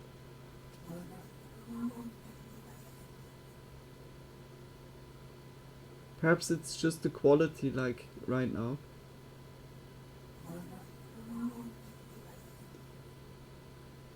The ghostly voice captured on Jeff's digital recorder I don't provides know, like, a it haunting could also clue to be the source wind. of the mysterious movement within the tunnel. With this compelling evidence in hand, the team reaches a chilling conclusion. A dark energy lingers within the confines of Fort Horse Stead. Thanks for watching Scary Videos. Here we make Scary Comp, or Scary Compilation, where we do reaction and narration on scary videos, creepy videos, scary ghost videos, ghosts caught on camera, scary TikTok Wait ghost a minute. videos, poltergeist, paranormal activity, demons and witches. Caught on camera, paranormal investigations of ghost hunters and ghost hunting. These are the scariest videos on the internet.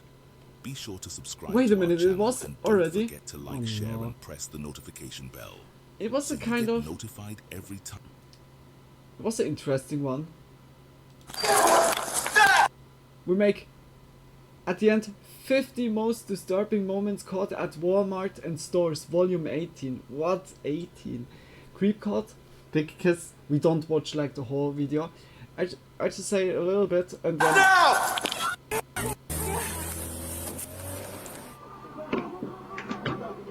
I don't want the f***ing cat inside to me! I don't want order today! Get out of here! We watched that a Early little on bit Friday and morning, then we a go to woman ran memes. into a mobile gas station on West Broward Boulevard in Plantation, There's also Florida, like people looking for just in safety. their normal She locked the door and asked the gas survive- station worker to hide her. environment. I immediately was fearing for my life at that moment. She was telling me, could you hide me? Could you hide me? Soon after, her boyfriend showed up, trying hard to get in and get her to come out. Please don't open the door! She, at that moment, was panicking beyond belief. He was just desperate to just try to get her out of the gas station. The worker quickly took her to a back room and blocked the door to keep the boyfriend away. Then, the boyfriend tried to break into the place by smashing his silver Honda into the building several times. He had rammed it the third time. He had come in briefly. The police got there, and when they did, the boyfriend, 30-year-old Rashad Graham, drove away, leading the police on a chase. It ended No in Lauderhill, shot. where Graham tried to take a police officer's weapon. This led to the tragic confrontation resulting in Rashad's demise. Glad I had a calm head, because if not, her and I would have been potentially... The gas station was left with a lot of damage, Dude, and the with doors a had to car. be boarded up. The worker was shaken up, but glad he could keep the woman safe. The Florida Department of Law Enforcement said it would look into the police shooting. Oof. A man wearing a blue jacket was captured on camera entering the store and initially appeared to be browsing like a regular customer. Suddenly, he pulled out a weapon and began threatening the employees, waving the weapon in their faces. While one of the suspects pointed the weapon at the employees, another unlocked a cabinet and started grabbing merchandise. Simultaneously, a third suspect began smashing the glass display cases. Inside the store, there was frantic activity as the employees reacted to the robbery, either attempting to comply with the suspect's demands or finding ways to protect themselves. After grabbing merchandise and causing damage, the suspects quickly exited the store and fled the scene. I'm sad she was there for that day, you know, because she could have lost her life behind something like that, you know what I'm saying? Yeah. That you know, but things are rough nowadays. Detectives are seeking the public's help in identifying the suspects involved in the robbery, particularly interested in locating a blue four-door Kia believed to be associated with them. On December 8, 2022, in Marshfield, Wisconsin, officers were dispatched to Walmart following reports of a male suspect crazy, like, engaged in shoplifting, to see that specifically stuff. concealing knives in his backpack. The loss prevention associate identified the suspect, who had previously attempted theft and assaulted an associate. The suspect attempted to flee upon being approached by the officers. Hey, come here. Stop. Oh no. Like, also like theft. He's running. He's running. After a brief chase within the store, a bystander assisted in taking down the suspect.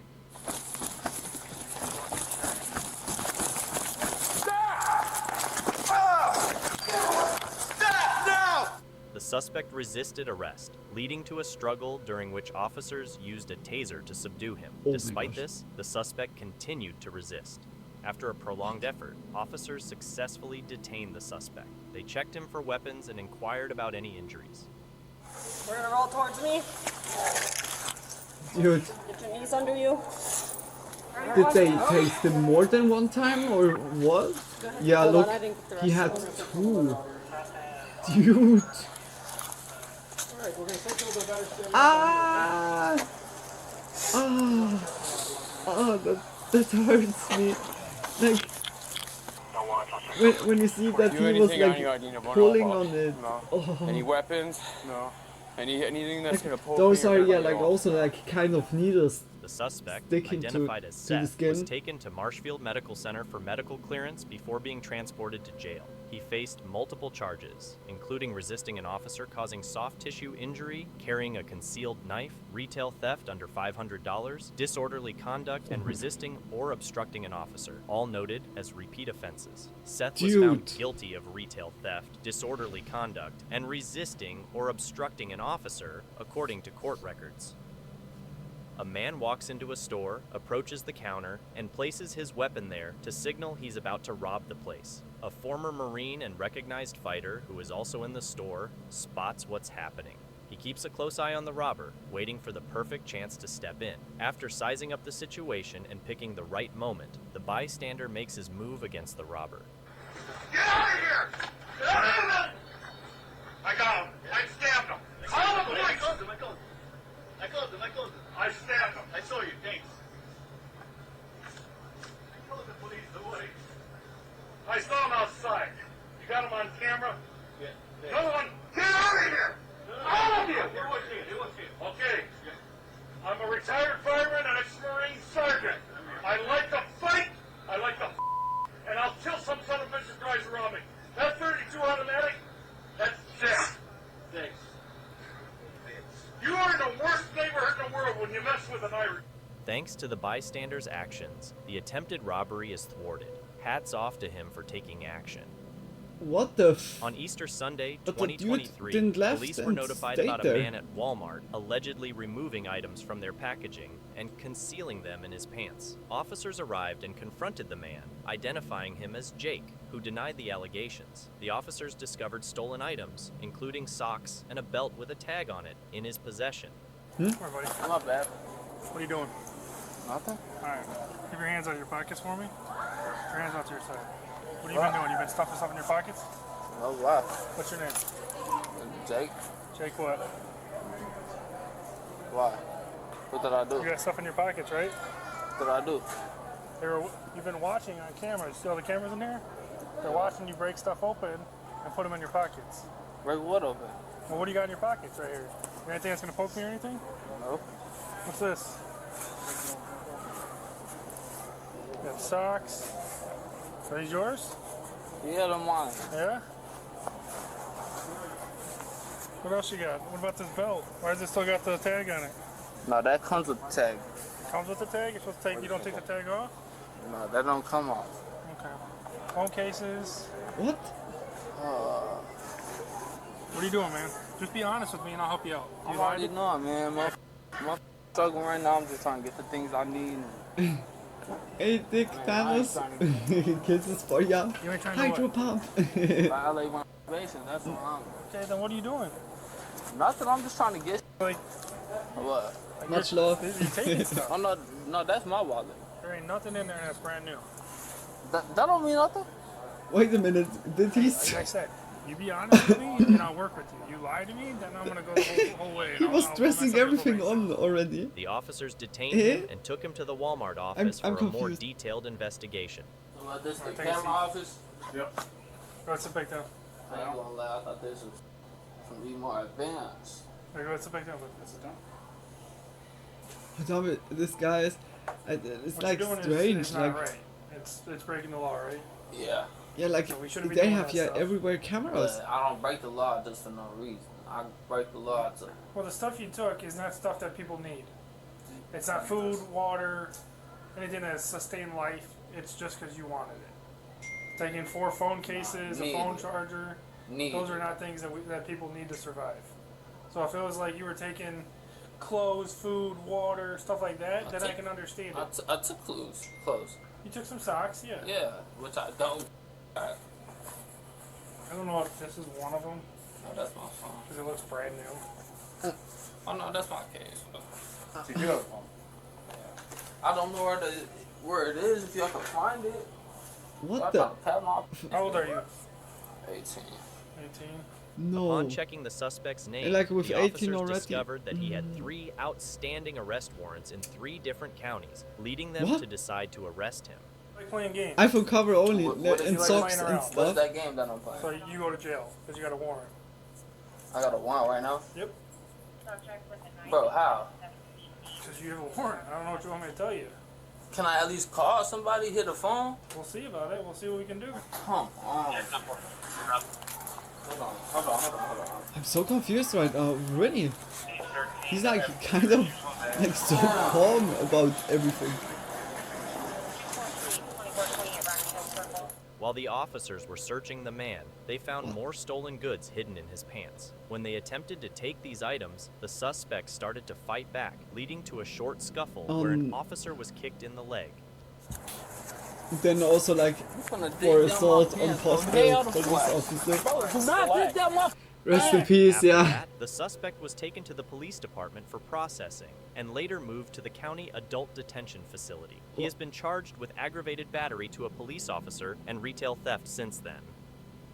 In broad daylight, What a the group of thieves hit a fuck? store, using a chemical spray or something similar on the cashier before taking the money from the register.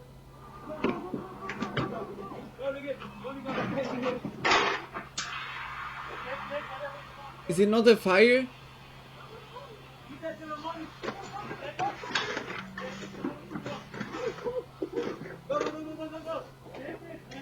What the f... Chemical spray, yeah, like, but it looked more like kind of, These yeah, what criminals you are use still at to, large, having not been caught yet. 3 guys with Make a masks fire and weapons out. hit up a gas station when it was still My light broken out. English. They waved their weapon at the worker, making him do what they said. that He was popped open the cash register and they strange grabbed the way money, to some munchies, and get cigarettes like before bolting. money, or like to make like everyone just like with a fake gun or with a gun. Put your hands up. Don't move. Stay still. I'll homie.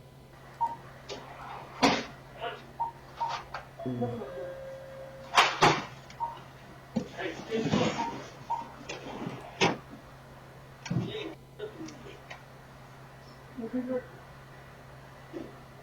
The pizza.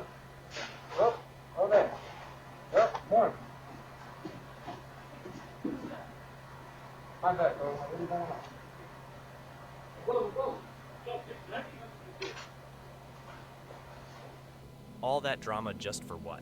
A week's worth of snacks? Pretty minor league move. Huh?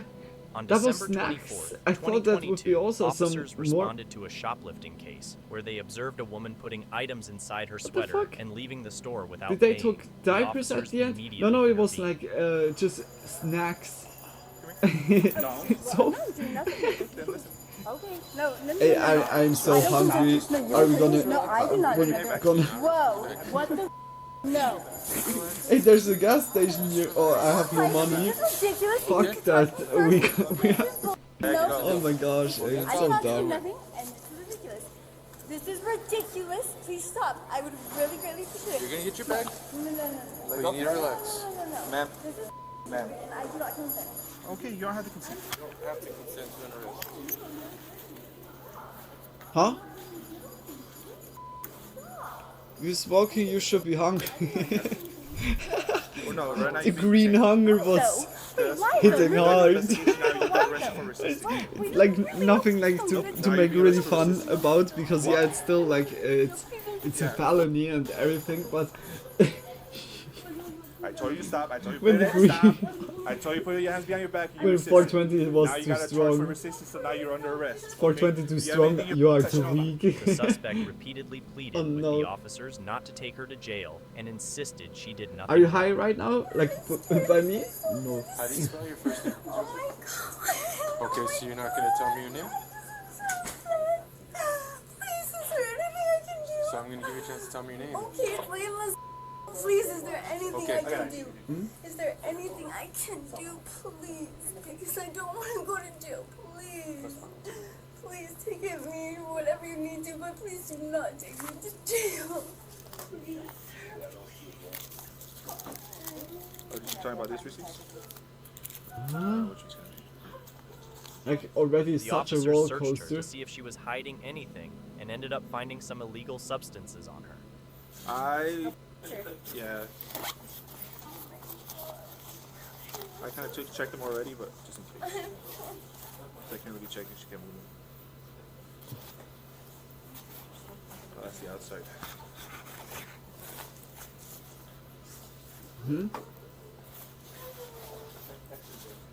That's it. You have the right to remain silent. Anything you say can and will be used against you in the court of law. With these rights in mind, do you want to talk to me? Soon, she was transferred to the police unit. Yes, man, because this is the third time you coming here within not even 24 hours. You can't just keep shoplifting, especially shoplifting for $106 worth of stuff, and pretend there's no consequences. Wait, for what? Yesterday, last night, 11:06, you But shoplifted for I $106. promise Okay, you- that's no, something. but- Yeah, that'll be something you're gonna argue with in court. Go ahead and take a seat for me. Okay, but that's like, I promise Okay, God. that's fine. I That's promise perfectly fine, man. Go ahead and take a seat for me. Oh my god, please get me some water, please. It's so cold in here. Yeah, that's usually what happens with the weather in December. Eventually, the woman was What the- charged with shoplifting, She criminal was like in trespass, and 24 possession hours of illegal 3 substances. times. What the? Last month, a group of thieves stole 8 Sometimes cars you from think a dealership like people would located in learn Irvington, something New out of Jersey. it, but This occurred before the apparently not. break-in to steal Rest the in peace safe. 2.0, Last yeah, month, really a group rest of in thieves peace. stole 8 cars from a dealership located in Irvington, New Jersey. This occurred before the break-in to steal the safe. Last month, a group of thieves stole 8 cars from a dealership located in Irvington, New Jersey. This occurred before the break-in to steal the safe. Why After it the was first like theft, repeating? Irvington police parked one of their cars outside the lot as a deterrent. Huh? However, the thieves returned. The dealership owner, identified as Frank, reported that the first theft No, resulted in Frank. losses of approximately $150,000. The second theft, involving the safe and other valuables, added about another $25,000 in losses. They walk out with a safe. How they walk out with a safe? I don't understand. Nobody sees nothing. A safe. What are your losses? Oh, first time was 150,000. Now here you could say about another 25,000. 2 of the crooks are caught yet, and the others are still on the run. No, Deja he Holland, grabbed the safe. Yeah, he 20-year-old was like Walmart Obelix, employee, like was with his caught on the stone on surveillance his camera shoulder, stealing like money from walking the cash around. register not just once, but on 5 separate occasions can't- during her shift. it's so After insane, like some accumulating people, what evidence they're of the doing. thefts, Walmart management decided to confront Deja with the police's assistance. Well, look, here's the pixel They got you area. on camera, basically taking money from the register. Because you putting got it the in your safe, pocket. someone can carry along. That's Yeah. true. Like They the got you safe on was camera. like this size, like a little bit. Yeah, not really that much, but still, there's stuff. Yeah, okay, when the money is just like paper money. I don't guess he has like there like gold in. Okay, you can take that out. Hmm? I see it.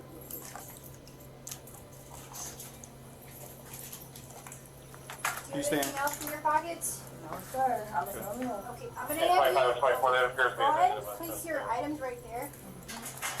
I'm gonna have you turn and face the wall right here. I'm gonna pat you down. You got nothing on you? Which pocket did you put Take in? your picture of your front, or like This one? behind your head. There you go. Like she's an employee? Despite being presented with photos of her taking money from the register, Deja continued to deny any theft. She even began to raise her voice at the other staff and the police officers who were simply explaining her responsibilities. I have my own money. Okay. Well, I mean, it's on camera. Can I see for myself? Please? I'm going to show you the pictures just to show Oh, you. that's There's fine. a camera literally right I above know that. Of course. you. So here's the times that I guess you were taking it the other days, right? The other days? Okay. Stop the commentary guy, he's giving spoilers now. I see me taking money out.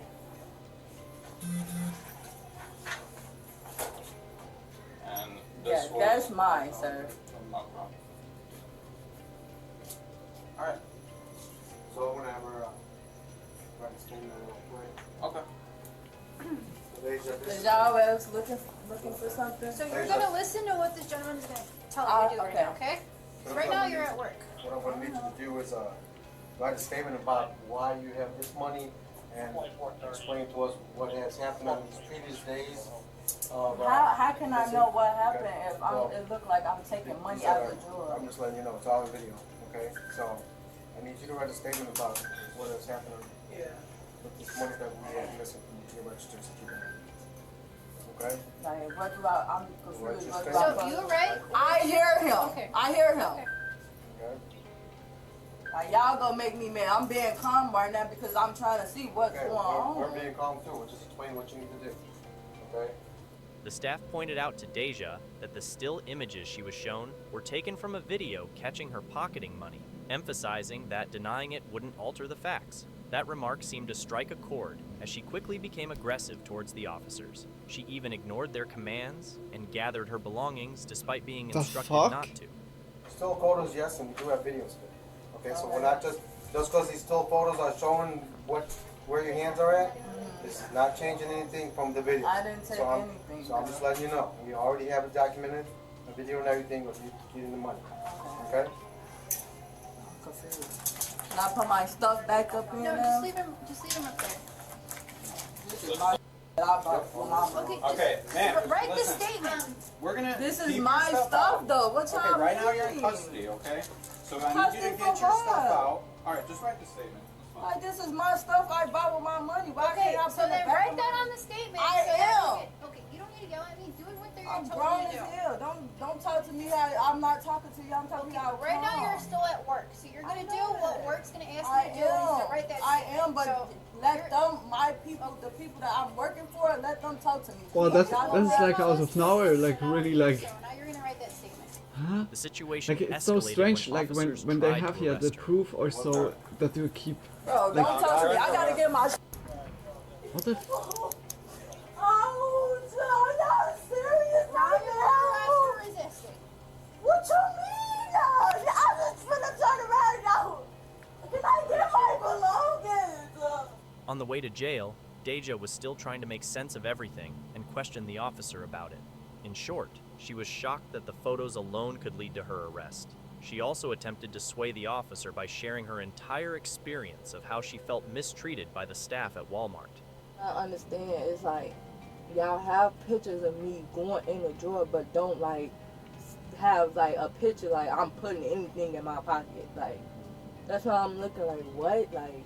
Ultimately, Deja was charged with aggravated When assault, it's a theft, video, and resisting arrest. She saw like at On the September moment like 9th, only the pictures, 2022, but Chambly police I don't know received a like call about a suspicious it can male also be like attempting to steal an Acer I don't monitor know from like the false electronics section accusing. of a Walmart. I don't know, Upon but arrival, we an didn't saw officer the and a loss video. Like prevention associate it's so in confronted the the suspect. open. It's what happened.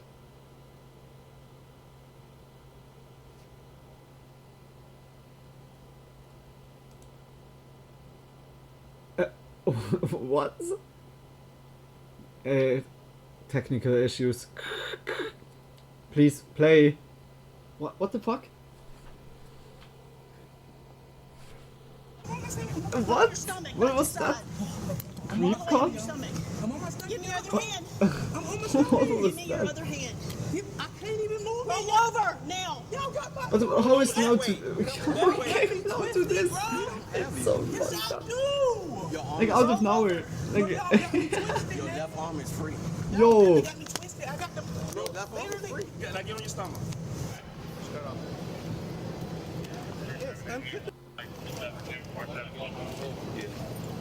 I ain't doing nothing. I'm not moving. I'm not moving. What? So y'all won't tase me. Eventually, the suspect Hilarious, was yeah, like handcuffed the and escorted buck to the store's suddenly. loss prevention room for further investigation. But also the sound. I haven't done anything. Besides fighting my officer that you have. In the loss prevention room, officers Is questioned something the with the suspect video? about his actions and checked his belongings for identification and any stolen items. The officers found several IDs and credit cards, leading to suspicion of forgery or identity theft. That's also then really suspicious. Preston.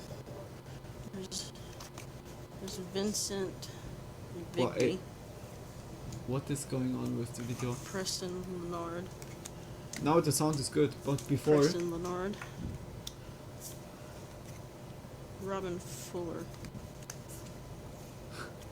Letitia. Whose keys are these? Family too? Officers also discovered objects and substances indicative of illicit substance use. Oh, that was in the bag. That's what I'm saying. guys, I roll quickly one. I think as soon I'm finished, we switch then to meme. Some said what? unusual memes. Like nicely for the end, like a little bit meme. Doses. Broken English kicks again. Today was really terrible with my broken English. So. I don't even know if all in it. Not for real. I just know what it is, what's right there. And it look like coke, and it look like milk. And it literally just, oh, that's freaking bad. Oh, fuck, why did I do that?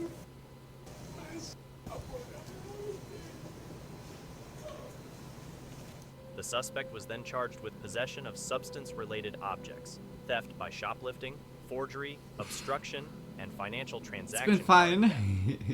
Much love. February I really hope 25th, you enjoyed it. 2022, Walmart employees noticed a woman who had been previously like trespassed, really interesting stealing stuff. and concealing a bunch of items. When Oh. the employees and officers tried to stop her, She got in a vehicle with her accomplice and What? immediately fled the scene. What? So close. Holy shit, he was running. Gotta go fast as Sonic. Hey, please, stop! You better stop. Get out. Open up, FBI. 304. Show me out there. As if they should left. No shot. I can't believe that. Are you at Walmart still?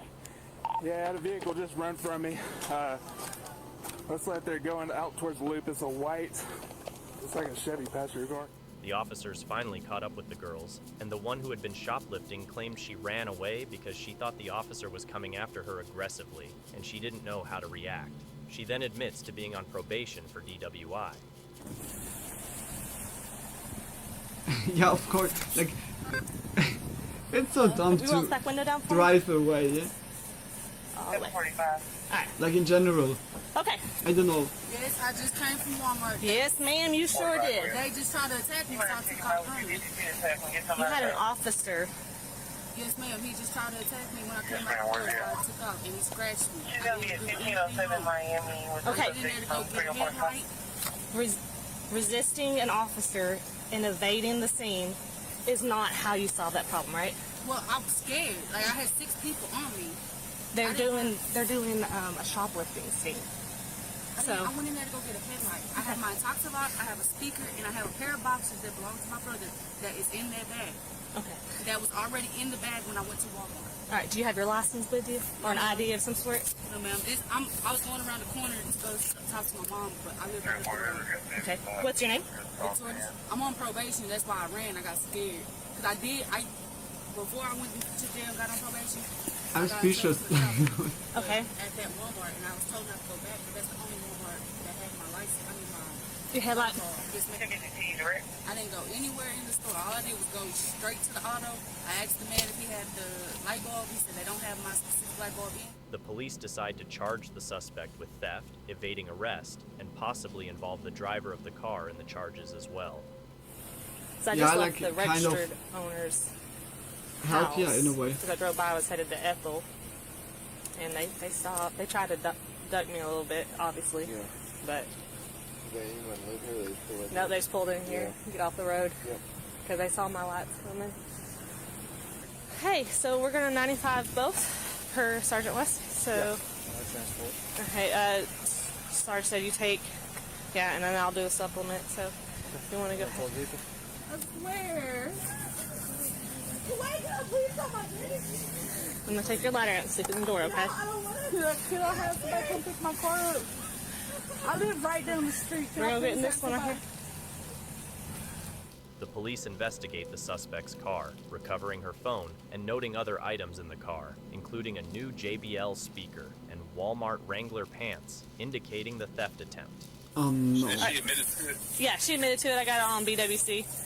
What the driver have to say? I don't know, like, she said she didn't know what it's so was going not on. worth She it was in a way. scared. All this other Like- stuff. I got some Walmart Wrangler pants in a bag in here. Like, when there's cameras or so, it's just so, like, I don't know, like, why you even get to the feeling The suspect to was then taken shoplift into custody without, and like, faced getting charges related caught. to the theft attempt, evading arrest, and her probation status. The store owner is assisting a customer by showing him various cell phones. This interaction appears normal and is part of the day-to-day operations of the store. Suddenly, the customer reveals his true intentions by pulling out a bag and then producing a weapon from his pocket, initiating an armed robbery while still on his phone.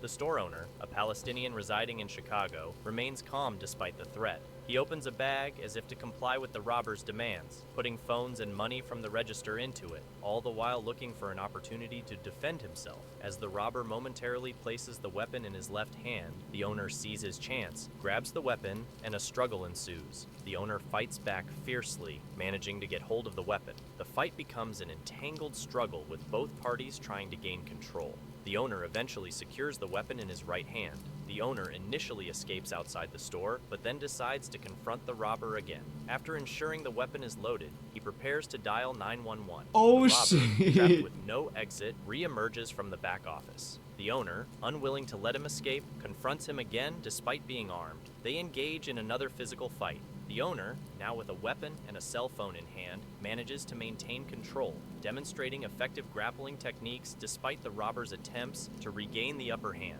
Exhausted and overpowered, the robber eventually gives up and flees the store. In a final act to ensure the robber doesn't retrieve the weapon, the owner throws it back into the store before chasing the robber out, ending the ordeal. At Coat Restaurant in Bishop's I'm Stortford, diners were speechless. present That with is their belongings, true hero. including a mobile phone placed on True their hero table. A woman approached behavior. the diners holding a Damn. piece of paper, which she But used to balls of distract steel. them. While the diners Like were sometimes distracted they're by not the woman worth and it. her piece of paper, Kind the of. mobile phone was stealthily removed from the table. Huh?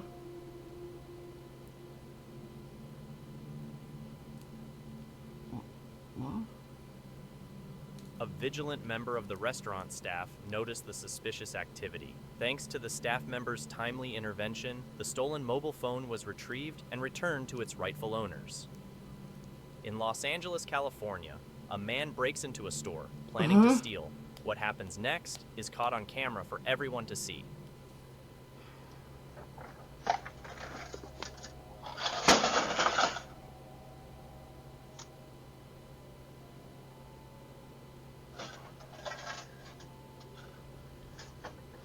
He's clearly visible in the footage. There's hope that he'll soon be arrested.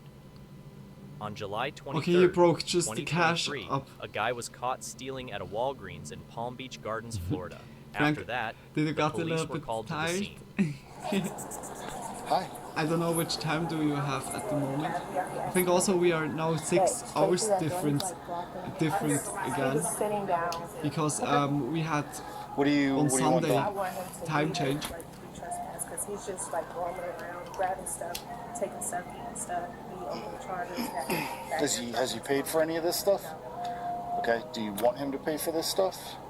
Yeah, I mean, he's using it. Okay. Is it the same gentleman from? Yes. No. About the stealing? No. Yeah, it's not the same guy? Okay. Have you ever seen him before? He was here yesterday. Then the officer approached the suspect.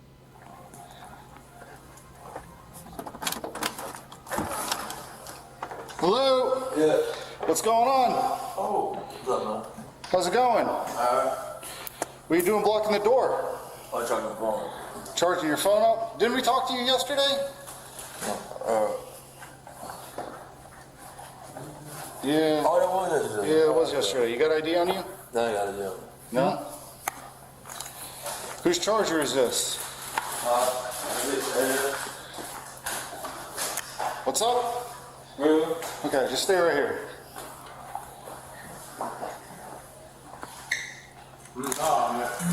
You got money to pay for this stuff? No? I will come back. No, you ain't coming back. The officer discovered additional items that had been stolen by the individual. Oh, how about this charger? He was just this was right here next to the cookies. And eating cookies and oh my god. Oh, here you go. Here it is. I can't. All right. So we got both of these. Oh, that was the one he had yesterday. Did you see him grab any of this stuff? Not today, no. Okay. So just these are what you saw him grab today? Yeah. Okay. Do you want to press charges for theft? Or do you want a trespass warning? What do you like want? you never know what the people are going through, but Just trespass? like still Okay. stealing and So you don't want to prosecute like, for any of this? harming others is never a good choice. I probably should, because that's usually what we Okay, not a problem. Okay. After confirming the theft and the store's decision to press charges, the police arrested the suspect. Okay, you're under arrest, but put your hands behind your back. Okay? Don't tense up, don't do anything.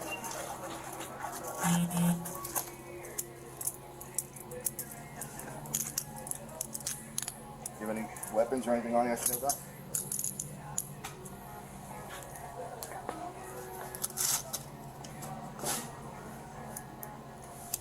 Okay, it's really like There you go. very strange right now. Like he's also like so calm. After being handcuffed, he was taken to jail and charged with trespassing and shoplifting. Mhm. On a Saturday afternoon, 2 shoplifters entered Molly Brown's with the intention of stealing designer label items. The 2 shoplifters worked together to distract the staff at Molly Brown's. This was a deliberate tactic to ensure that their accomplice could carry out the theft without being noticed. The third accomplice took the opportunity to steal designer label items and put them in a pouch in her skirt. That's also evil. It's kind of when it's like so schemed up. After completing their theft, they left the store without even getting caught. No On the shot. afternoon of March 16th, 2023, Oh my gosh. at approximately 5:05 p.m., an unidentified man walked into a convenience store on the 6200 block My mom of South Lake, Houston. Works, yeah. Here, there on the like by the pawn shop, and she said also some guys went in there and tried to steal like some certain things like mobile phones or so, and like the pawn shop is yeah kind of, that is the lowest thing that you can do, or like one of the lowest things, to shoplift in a pawn shop. Like all people go there, give their stuff, like that someone else can buy it for a little lower price, and then go people there and steal that. Like for me, I have no empathy for those people if they're having something that is so low. This is so low, like to steal from someone or like stuff for people that have already like a hard life and that would be like beneficial for them, to steal like those things. It's just purely evil. It's purely evil, undebatably. It's so fucked up. It's also like, again, by the weak ones. They have not Houston, like Texas. good Upon defending entering, or he so. took a It's bottle so of fucked alcohol up. from the shelf, planning to leave without paying. Oh, As is he that tried Red to Bull? leave, the store clerk Sorry. stepped in and successfully took back the bottle. Yeah, thwarting people the don't theft. care where Initially, it's from, the man sadly. left Yeah. the store empty-handed. Also, However, he shortly returned. Hey, the same with like places where the people bring their leftover from food, whether it's like just vegetables or stuff like this, for like handing out for homeless people or just people with not a lot of money. And when you go there as a rich dude or just like stealing also from those locations, I heard even like the trash surfer or the dump surfer, I don't know how the trash dump surfer, something like this, those people that go like to the supermarkets, to the trash dumpers, well, I don't know the word, and look out for like something to eat. There's like really people out there that are like doing good and know that there's like food or so, and go then to those places before like all the homeless people can like take it or so. It's so fucked up. It's like so sad, like in a way. I'm just, I hope Aggressively like attacked the clerk with our multiple punches to the society face, and then gets seized a finally different bottle like of this alcohol. evolution After this confrontation, step the man quickly left that the we are store with more the second bottle caring in for hand. each other. It's so, Dallas I don't know, Police like it's so Department careless apprehended like, members of 4 nowadays. robbery crews responsible for over 40 business Like, robberies in the city. not The everyone, latest incident like, involved a luckily robbery we in have a here cell still phone people store that located care on East about, Ledbetter but Drive to in make Dallas, those people occurring the around life 11 part a.m. on a is Tuesday. so dumb. Following the robbery, Dallas police officers initiated a I chase don't to know. apprehend the alleged robbers involved in the incident. The body camera footage captures officers coordinating their efforts to track down the suspects. The footage documents the moment one suspect, wearing a red shirt, is taken into custody. Officers command the suspect to put their hands behind their back for handcuffing.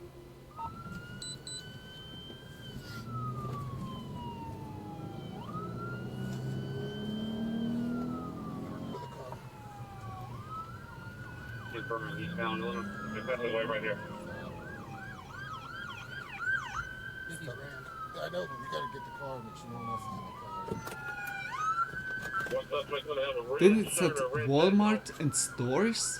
Is that is not Walmart. Or he fled from the Walmart, perhaps. Don't move! Illinois area.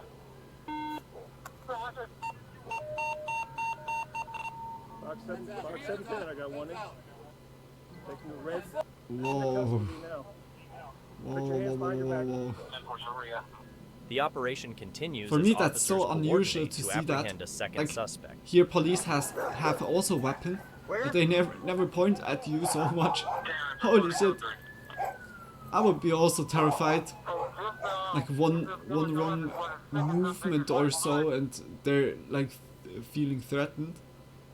What is going on with the video? Prevented future robberies by apprehending the suspects. Creep caught. What is going on? At Fiumicino Airport, a traveler was getting ready to go through the security scanners and place 2 envelopes full of cash into a neon yellow tray as part of the security process. However, before they could proceed through the metal detector, a security guard stopped them for a reason that wasn't made clear, causing a delay in their movement through security. This delay happened repeatedly, preventing the passenger from moving forward.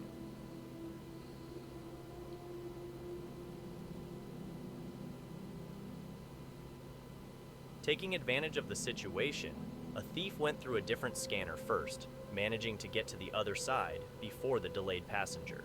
This allowed the thief to access the neon yellow tray and take the 2 envelopes filled with cash. On Friday, January 19th, oh my gosh. Around 3 a.m., That- 2 unidentified males broke And he into a knew convenience that store the, by shattering that was a glass dude entrance that door. travels a The lot. I store was wouldn't located knew on the like if you see like 3,500 envelopes block of there, Gulf I Freeway would be in like Houston, half or Texas. what is that? Upon I wouldn't entering, even the 2 like suspects, guess who that were there armed is with money in weapons, it. confronted the store clerk. The armed suspects forced the store clerk to open the cash register. Oh my god, After the that cash is also register evil. was opened, Like the suspects to take removed the all the chance. money from the cash drawer. They also stole multiple cartons of Newport cigarettes.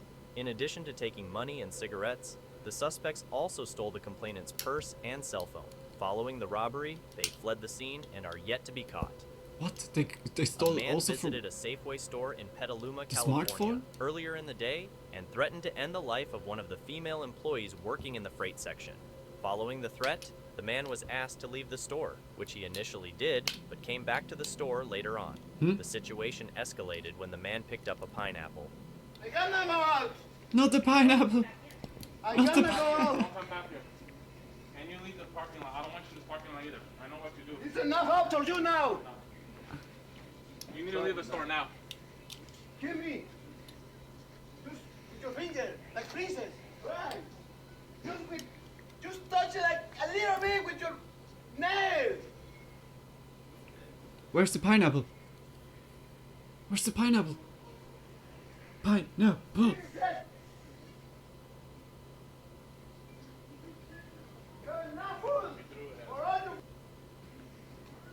Was that the pineapple? No. He almost hit you with that. Now he's running.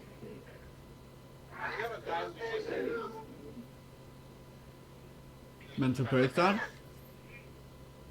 What the hell is he yelling about?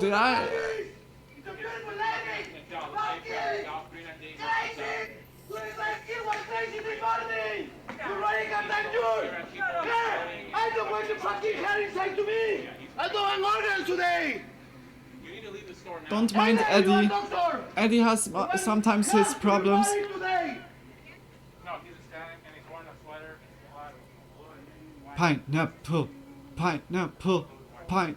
What is going on with the pineapple? I'm like really curious about it. What's happening with the pineapple? He just knocked the display over. Because he said as soon as he grabbed the pineapple, it's... Hey, stop touching things. Enough! Stop touching things. You're gonna go to jail. You need to stop. You know what? If one of those hits me, then it's assault.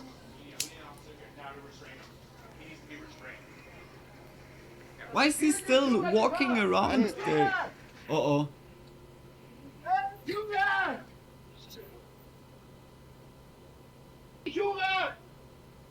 What is he doing?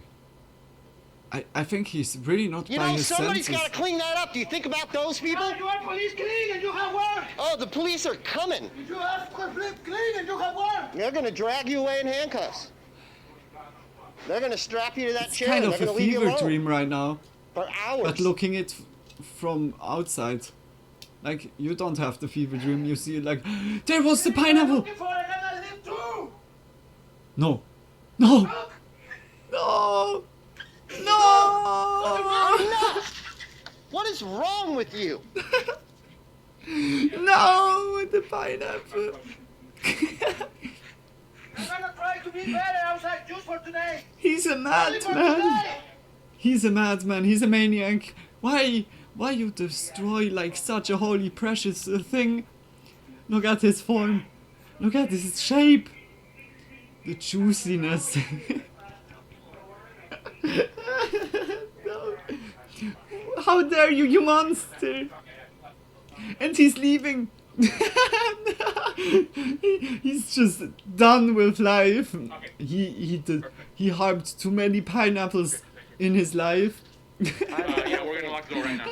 The man was arrested by the police. This dude was the 10 minutes most after funny leaving guy, the store. like, so far. Despite the arrest for his threatening behavior, He's the pineapple man. The man was released No, from the custody the pineapple next day. Avenger. It was later revealed that the man was likely off his medication and had been living in his car parked in the Safeway parking lot. Yeah, I think also. Which might explain some aspects of his erratic behavior. I thought also like it December needs to be 28th, kind of mental 2022, breakdown. The Sunrise Police Department Struggles was at called to home, investigate an struggles in employee life, at a local Burlington or store who had medication, allegedly yeah. stolen nearly But holy shit, $5,000 why in gift the cards. pineapple? Tip-off came from the corporate office.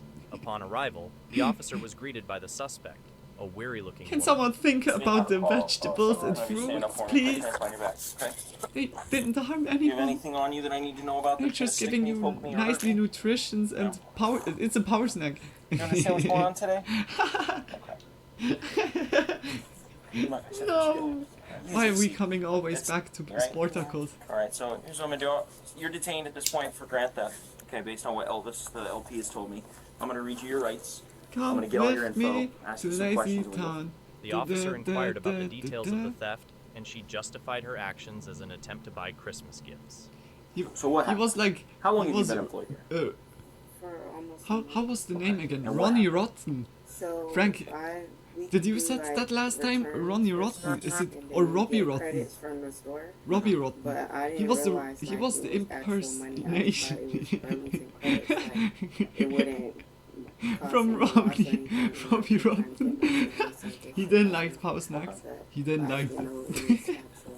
How many times did you do this transaction return to get credits? I can't. If you had to guess.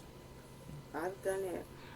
We watch now this and then we times, switch. But I haven't. I only That was bought too good stuff before. once.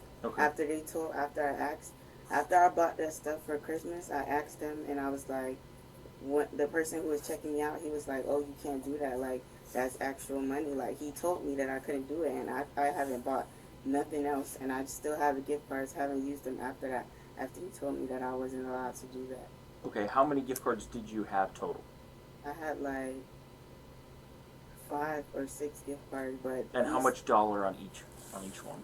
some of them had like $14, $50, $100. The most one had was $213, which I used on Christmas. The other gift cards I still have in my home, haven't used them enough. Then she revealed that a manager had recommended taking advantage of the return system to get gift cards, suggesting it was a common tactic among certain employees. When did this start? When did you start doing this return stuff? Like, I don't know, like 2 weeks ago when I learned how to, Who taught you? one of the managers taught me how to do the returns. Were they teaching you because they do it as well? Yeah, everybody does it. They were teaching me how to do it, like, because I'm supposed to know how to do it. Oh Okay, shit. so do you think they were doing it for the same reasons? Like, No, you Okay. you give the customers a choice to either get Burlington credits or their money back from what they paid. It appeared the manager was merely performing her duties, instructing her on the store's operations. Unfortunately, this guidance was misused. This situation led the officers to investigate further, Yeah. questioning whether the practice of exploiting return credits was widespread among other employees. prior to today, and just be honest with me, you had these gift cards at home. Yes. When you learned that it was theft or fraud, whatever it is, why didn't you bring it back or alert a manager like, hey, I've been making a mistake? I Just be honest. I just wasn't gonna do it again. I didn't think anybody would notice. Okay. Were you on shift today? Yeah. Did you do any of that today? Yeah. Okay. What about yesterday? No, I wasn't. You weren't here yesterday. Okay. So when did you get told? The day I bought those presents, that's On when Christmas. I got told. Okay. No, it was December 23rd. The 23rd. Okay. Whew. And you haven't bought No. since then.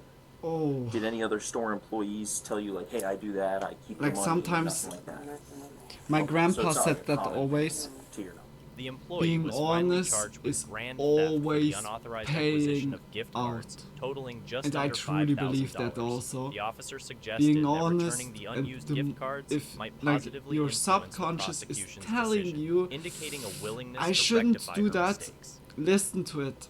A thief Listen at to an it. unspecified It's time sometimes loaded better. a shopping trolley with various items inside a Sainsbury's Like supermarket, we have here the intending to subconscious steal them. for something. Upon noticing the suspicious It was kind of activity, back then, surely, supermarket like in staff our approached the man as he was prehistoric leaving the times, store like in an our attempt to stop him ancestor, it was and more address the important. theft. In Because to response feel, to being to confronted trust by your the guts supermarket employees, is sometimes the thief really threatened to like stab them, you escalating can the call it situation intuition. from theft to a It threat can of be violence. sometimes The police like released the worth. video of this incident in hopes of identifying the suspect. It's and like when you arresting get also the feeling like an a off Walmart feeling worker, from a Trinity, person was when, discovered when this stealing person enters like the $33,000 room. while on duty. Security cameras captured her swift actions, but she seemingly overlooked the camera positioned above the cash register that We watched nearly an hour. I can't. Like creepy caught. Wait. Creep caught. Big kisses. Big kisses. That was really like, it was interesting. It was not that spooky anymore. But you see like also like the human aspect. We saw now kind of everything tonight. Yeah, okay, also like with the disturbing stuff was yeah also like more human aspect. Yeah, we had a little bit everything. Ghost, human, spirits, devil spirits, yeah, aliens, yeah, aliens, UFOs. We saw one UFO. We had today like a huge chaos, but no Bigfoot. Where's Bigfoot? Is he lost? Okay, sorry. I'm more lost. Guys, look, it's already getting shiny bright outside. I'm gonna look for an unusual meme, and then I would say I call it a night. Are you guys still ready? Like, I hope you're not too tired, Frank. It's like nearly 3 for you guys. I really try to make not too long, but guys, big kisses. I hope you enjoyed it so far. that looks so. Of course not. I'm good. No, much love for you. Like, it's still the same, but here I could only do 3 with the black, and then I put pastel pink on it. I just wanted to do that like also on this one, but it's like like it's more magenta. But big kisses. Let's go into it.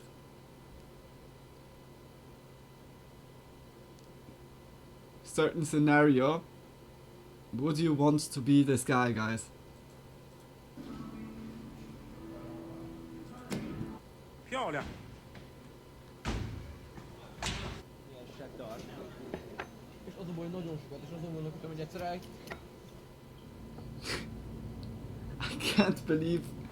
I can't believe that. That's almost like the color I seen today. Yeah, true. Like you said, yeah, that I should have made that like from the start on. It will get them like this. Uh-oh.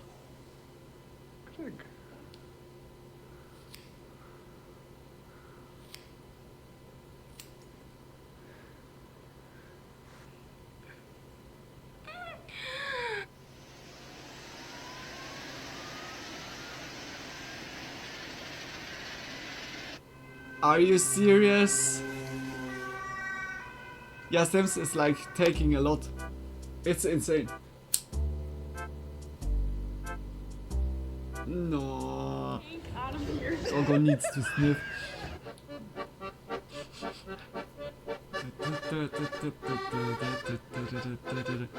Wait a minute, is that a frog on the Pokemon music? Dude, what happened with the wheel? No, no!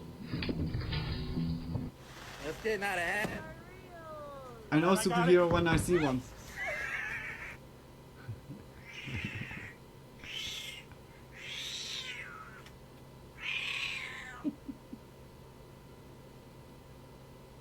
Modern cat. Modern cat. Fuck yes.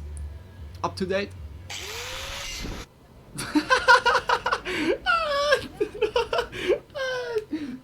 What?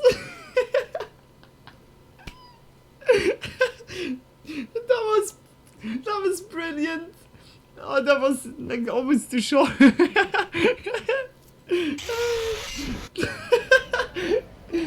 can't. Everything's good.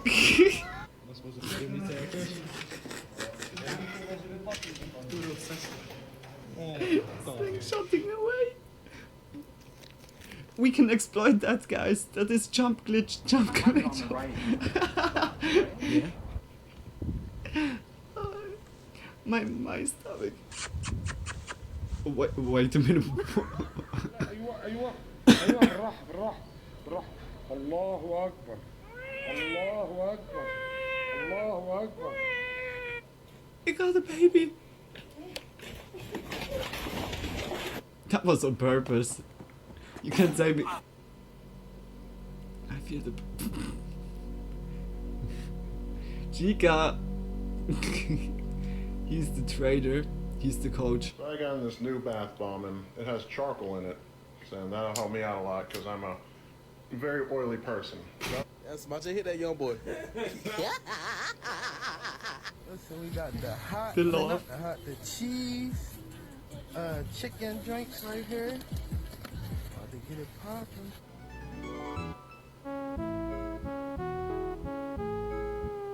Stylish chicken? Yeah, he had the drip. The money of the vacuum stuff.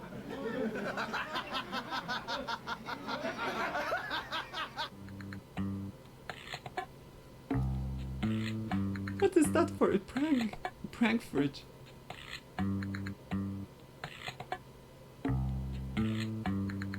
What's he doing?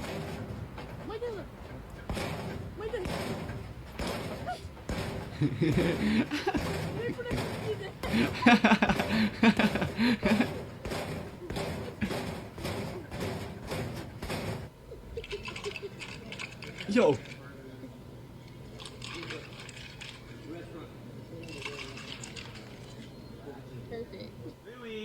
Louis, are you hungry?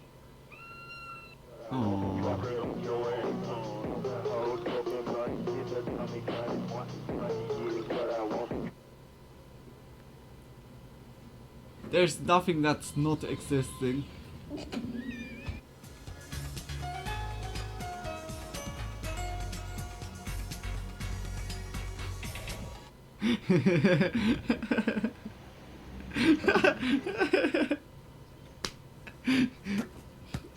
Praise the physics. I'm serious. Yo, look at It this can book be that they going carry so my neck easy, to. but Why the there's fuck do they pack this physics. so small? Jesus Christ!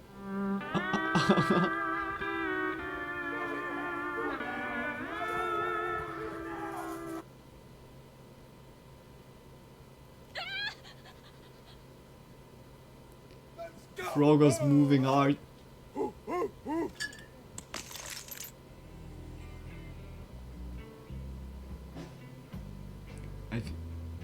There's literally nothing I hate more than cutting onions. Also, what the fuck?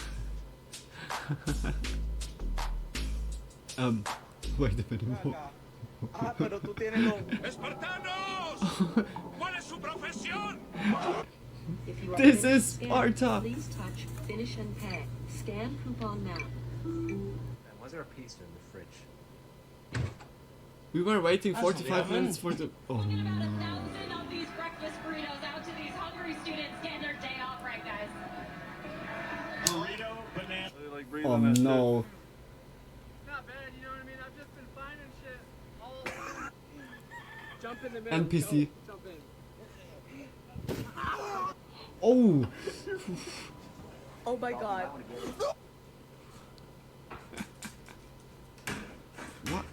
What? And here, ladies and gentlemen, you see like a dinosaur in his environment. 계란 맛있어 먹어. 이거 먹어도 돼?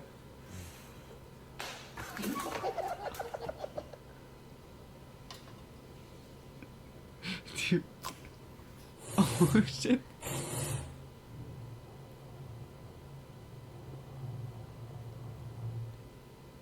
Wow. This cat looked really cool. I know it's like a wild cat. I don't know what axolotl.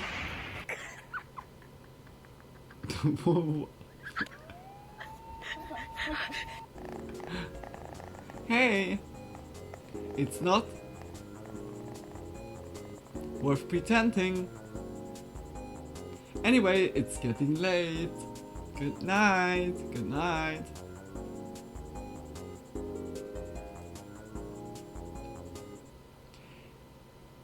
We go for unusual meme too.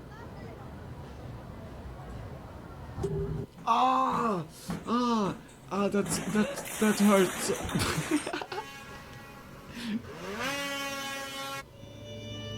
Was that the doggo?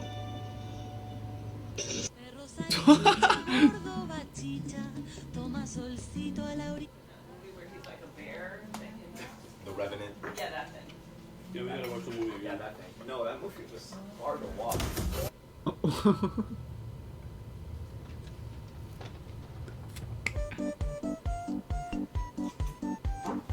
No! Oh my god, thank you so much.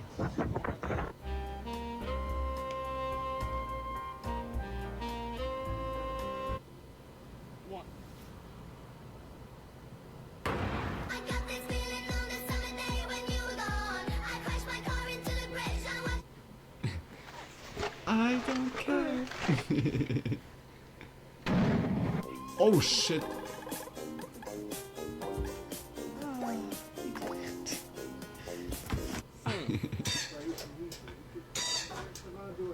Here you go, Jeff.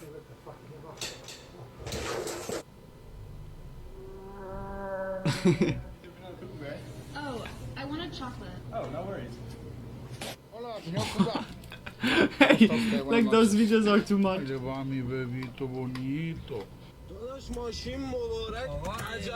That was a really bonito one. Poco bonito.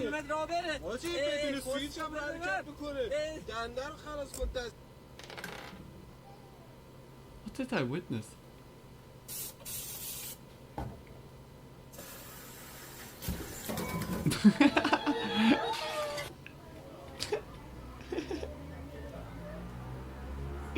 What is that? What's that? Ben de hareket ettirebiliyorum ama çok şey. Şöyle.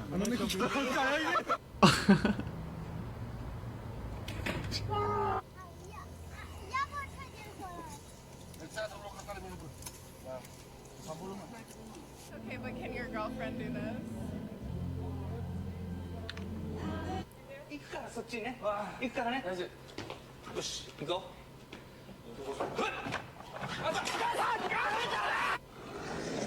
What was that for a TV show? I need to see more of that.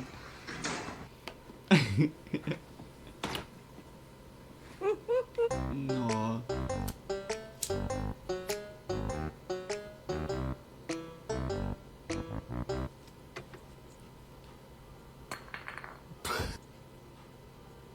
Why the fuck did I?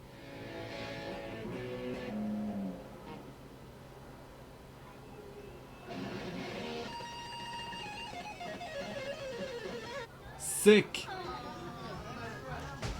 Oh, come on. Hi. No. Oh.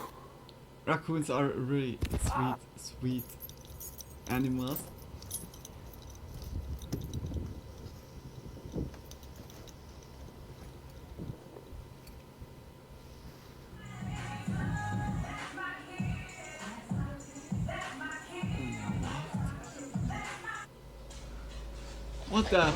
What happens? It's such a fever dream again. Wow, that is sick. It's a sign. It's a sign from all my dear kios. Yeah, just leave that out there. It's compost. It's watering the grass. What's that guy doing driving on the grass?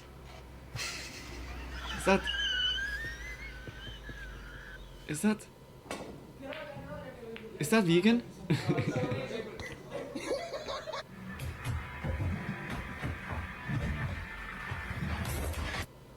Ah! Ah! Oh no, no! What? We forget that?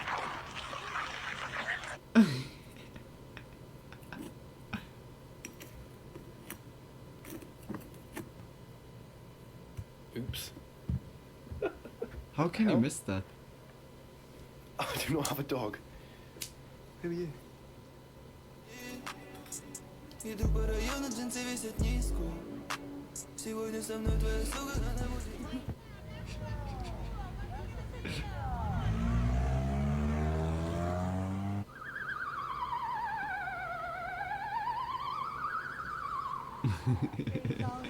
Doesn't he sound that good? Fork. Oh. Still intact, huh? That's fucking smart. The ghost police, yeah. Woohoo! That is so mean.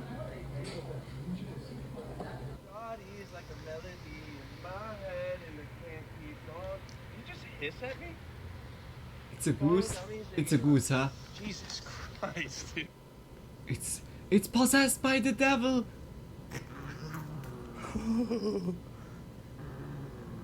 It's my burrito. Hey, Diana, right? You need water?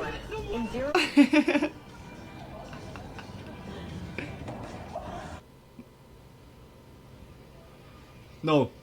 Doom. I'm turning key. Push it in. Wait.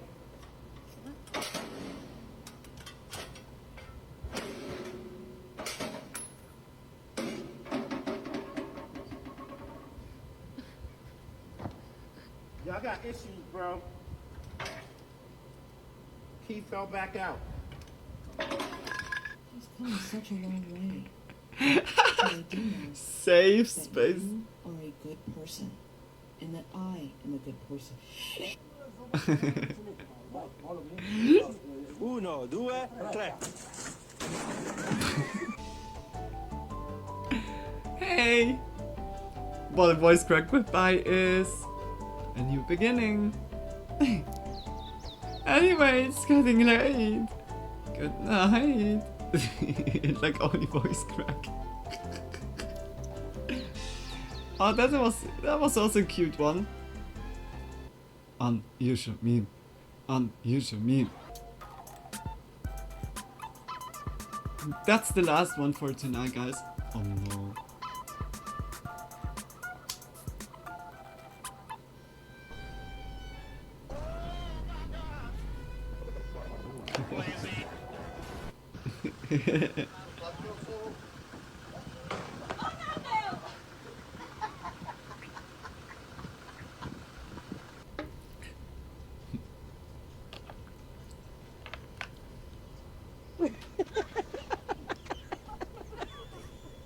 Oopsie.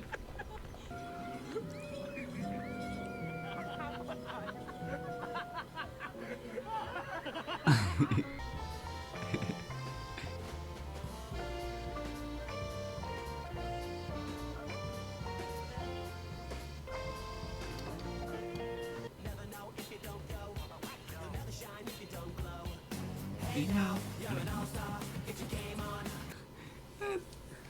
dad. Package secured. My dad has rescued my mom. But that's really sweet.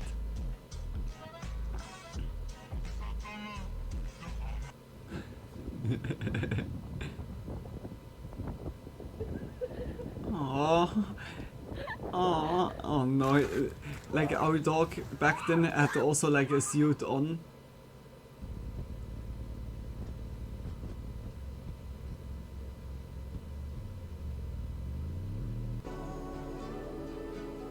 I think it was a little bit strong.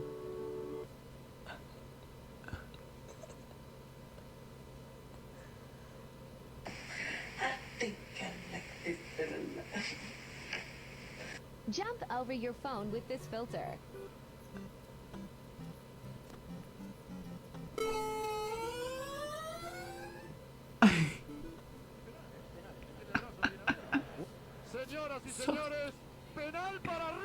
What is going on?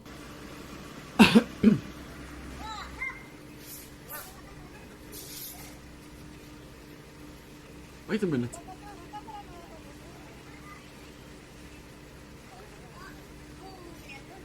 See one? Oh, si sakit, sakit.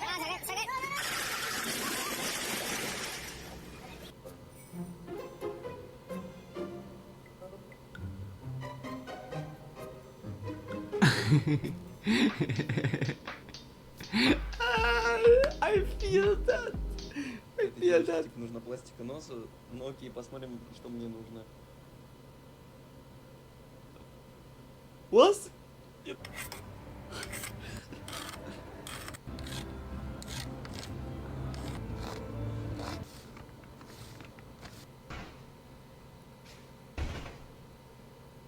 Sự thì nó ăn mà cả bố bưng.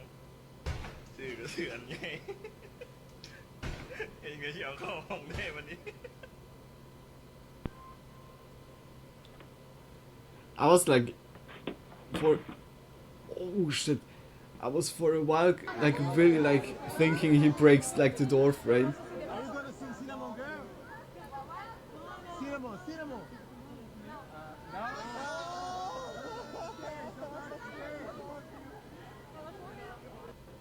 Eh? What was she doing?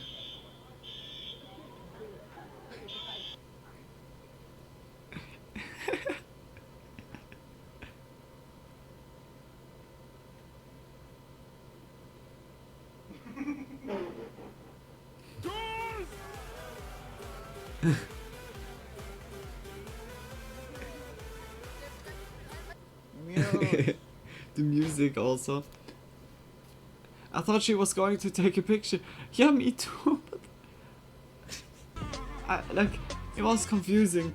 Spin moves.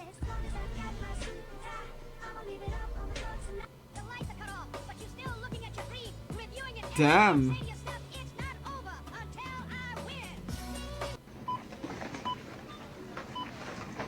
This fam goes shopping for a Mars trip.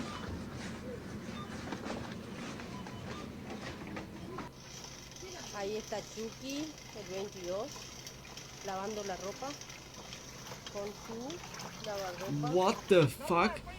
How much you need? This is that even allowed? Like, wait a minute. Is that even allowed to buy so much? It feels like hoarding, but yeah. That looked strange. Like really, like that he would be preparing himself for like going to Mars or to another dimension, other galaxy. They probably rigged it up. It's insane, eh? Continuing on the project truck over here. Hey, good job. You holding that light good for me, buddy? Aww. Safe today. So cute. Bro hit the greedy on the snow. Fuck. It's shake.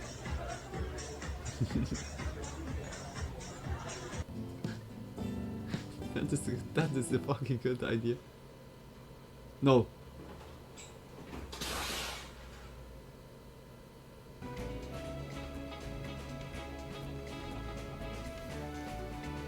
Hey, somehow that looked like that it was, yeah, kind of like rigged. That, but why? Why destroy it? I don't know, like.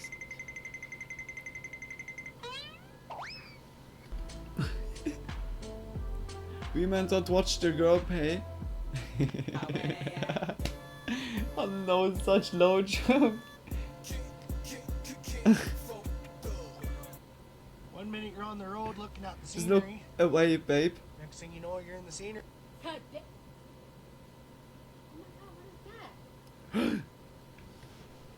Love on first sight. What is that? Whenever my nana gets a call from a number she doesn't recognize, she gets my toy delic.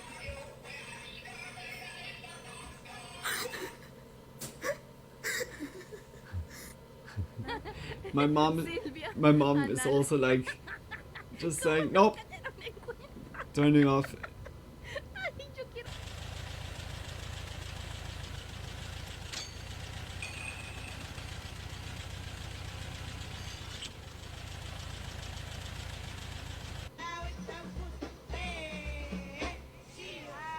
I don't know how much risky it was, but oh no.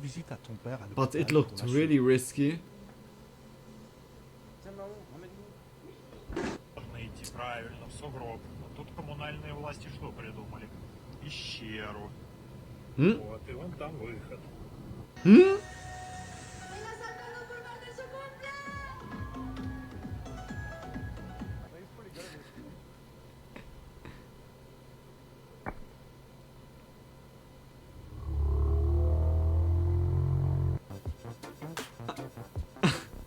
They probably rigged it up. Yeah, I was also.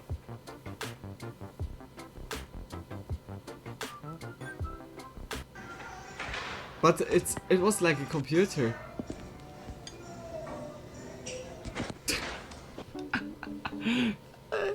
I think that everyone had stuff like this. Like I had. Loop ik in de Aldi, zie ik deze aanbieding. Kan je niet laten gaan, hè? Van 1,50 naar 1,49. Gaak. But it's yeah fewer.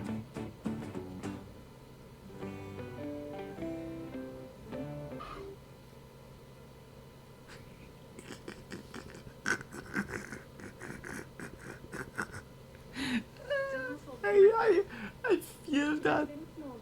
Ne alakası var ya?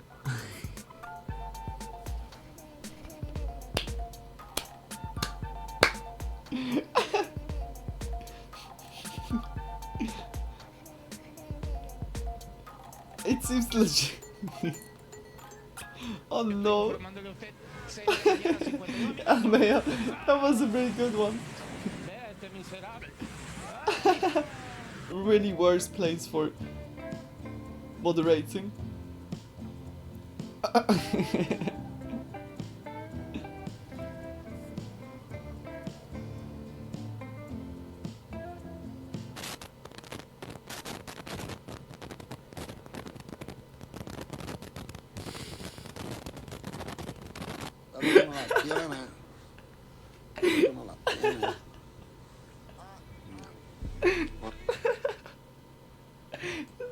This is also perfect. This is so good. This is like how you want to tell that you can't, that you don't have, like how you tell you have struggles with electronic, with technology without telling that you have struggle with technology. And it's that video.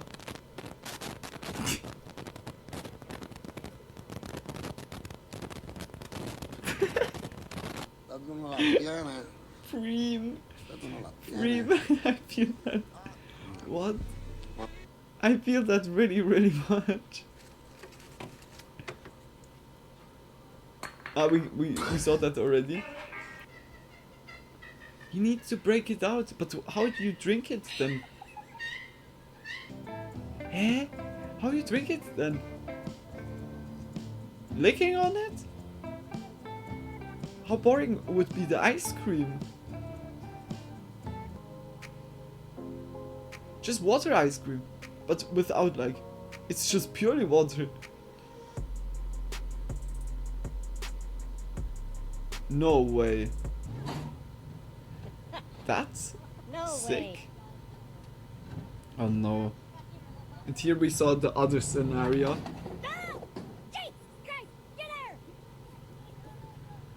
Holy shit, okay, that was a close one.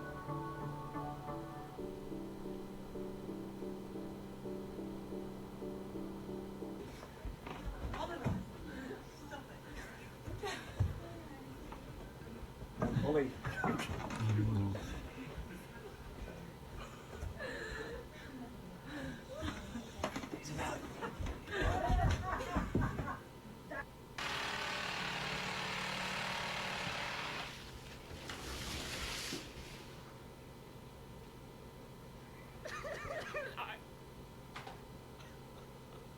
Oh shit. I got all that.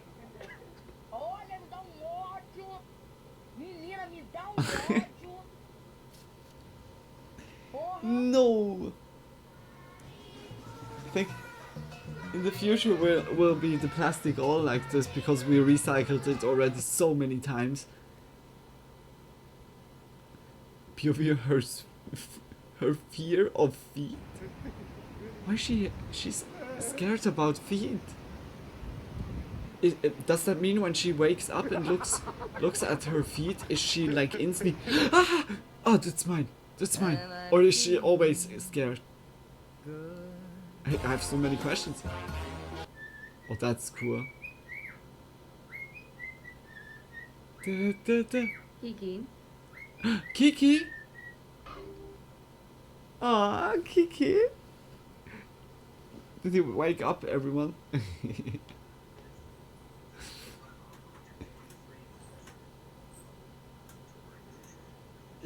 Fuck off, you bitch!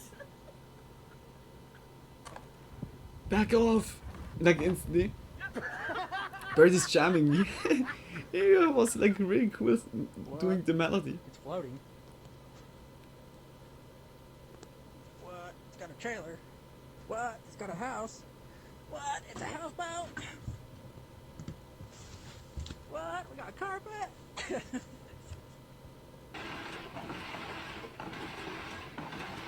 No shot. That is sick.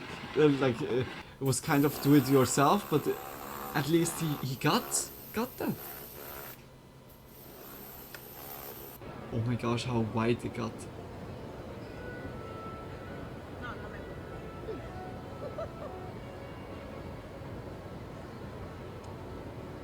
No me gusta. Oh, baby. It's fucking snow! I'm just trying to cut sponges. And they will not. What the fuck? It's magic. Like, please. Please. What is 7 I think it's because of the What, static. handicap? What? Wait a minute.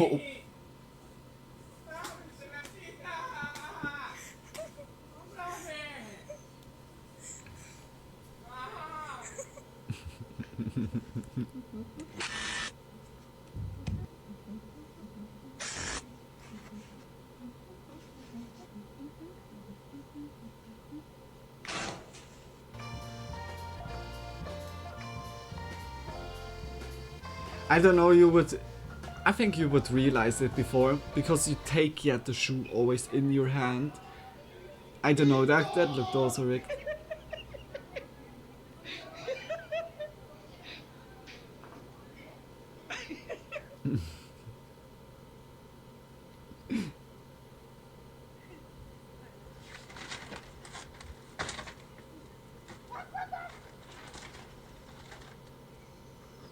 No way. There you go. No way. She was smart enough at first. Cheers, Paul. Thank you, Sam, for that. Yeah, cheers, mate. See you in a bit. Have a good day. Take care. Yeah, cheers for that. Thank you, mate. Cheers. Always cheers. Опа. Нежданчик, да, какой сразу? Hm? Opa?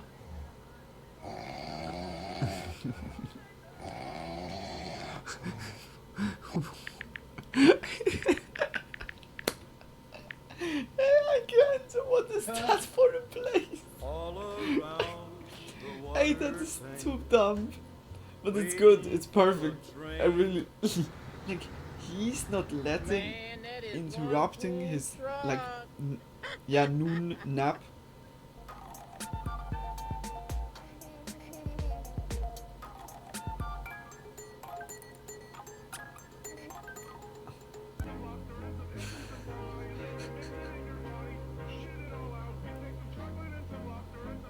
A highlight of my day.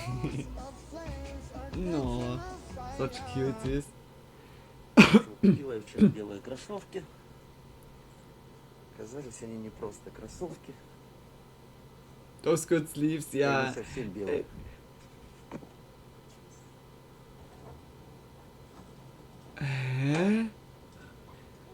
Like they looked like I would never have guessed those are blue. It looked completely white. Like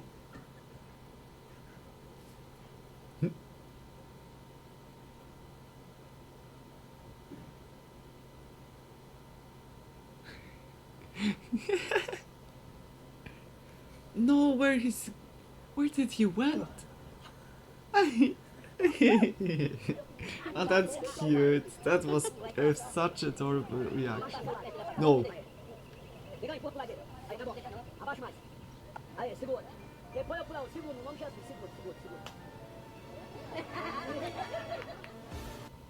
No shot, he did that. This flower is legit spinning around.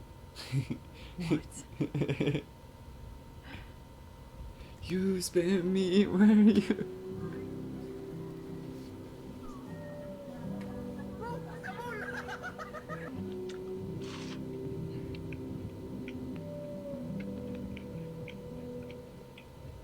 Пизда.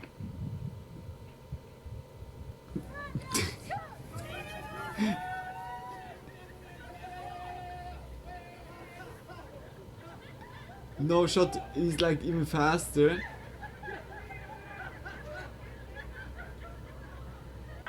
In just one, what did you do, Mom? Dad, holy crap! The dad is always... Am I like interrupting?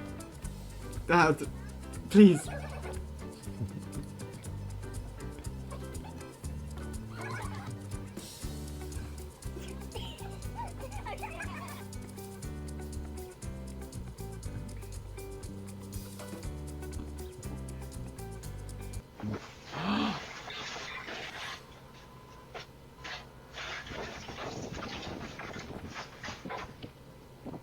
Literally me, if I would do a like in this practicum, in this little like where I was like quickly from the draftsman, we need to be like also like 2 weeks, I think, was it? Yeah, two weeks or 1.5. I need to be like also like on a construction place and stuff like this. Yeah. It would happen also to me. Oh my gosh. What was that right now?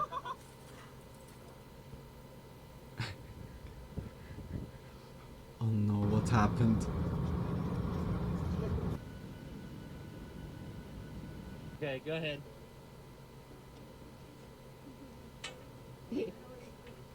I'll just try to hold it. I can't see it. I can't see it.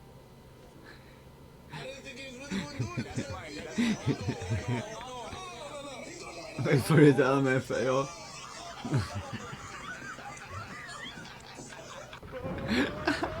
How everyone is laughing. Asking anyone?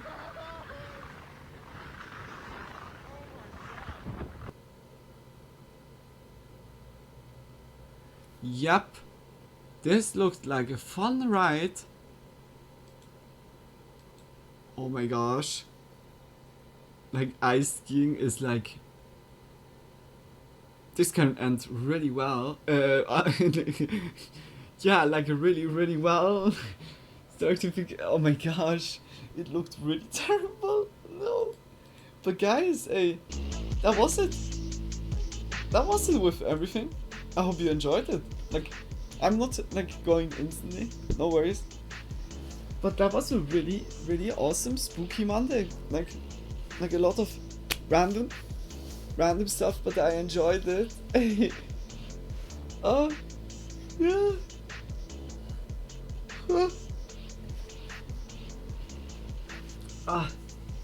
Like, I think I'm gonna put this makeup more often on like this. I really like that. Looks really awesome. Enjoyed it very much. Love for you, Frank. It was really like hugely enjoyable here. Like, it's like always a nice ride. Most of all, like also the funny videos.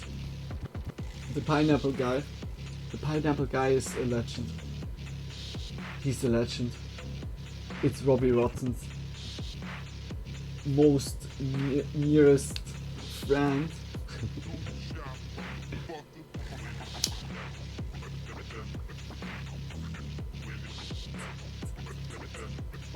Oh, let's go.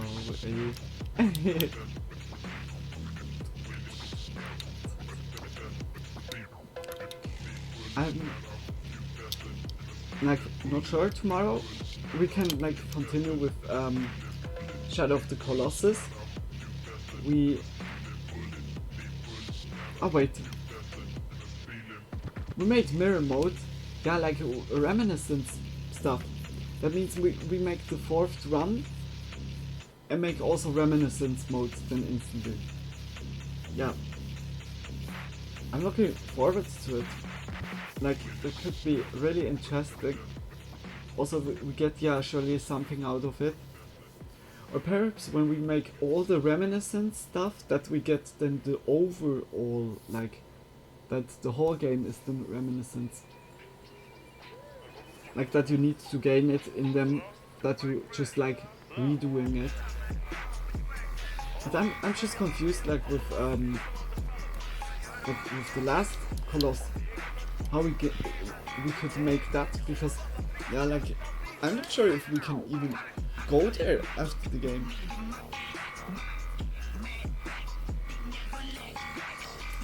It's just I'm not sure. We need to look out. Hey, the French fries was so much enjoyable. I'm gonna do like another portion. That was so good. Like I have like literally now my own seasoning. Like I created like a really good one. Just big kisses, Frank, for the idea. Like the garlic powder was like really good to it. But I'm not sure if I should seasoning it after they finished. Or before. I think I should make it before or so. But with oil that it's more sticking to it. Like I tested out now. Like a little bit. Okay. The nails are nearly finished. I'm also making like the pink color like soon. Because I have still the black nail polish, but yeah, like split it up in several bottles. You're very welcome. Much love for ya. It's like it was a really good idea. Game changing.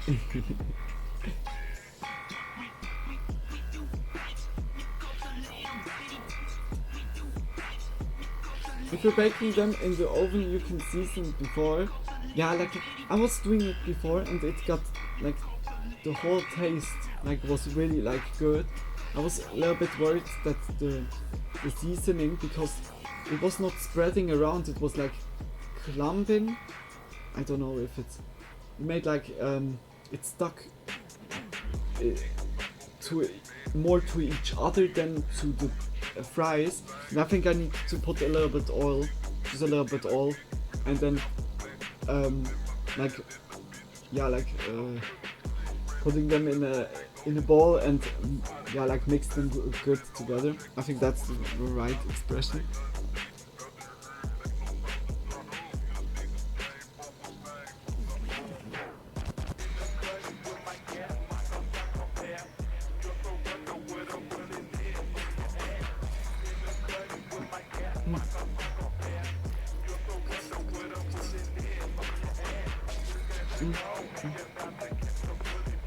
But yeah, like it was not completely enough for me. I'm still hungry. Like after, yeah, I ate at the start of Spooky Monday here.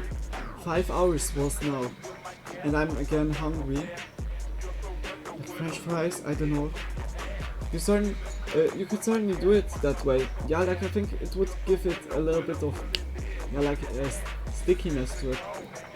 Or the oil takes surely like also like from the seasoning a little bit the flavor would be surely like a good. I'm trying it after the stream, and yeah, like then I can say it to you guys tomorrow.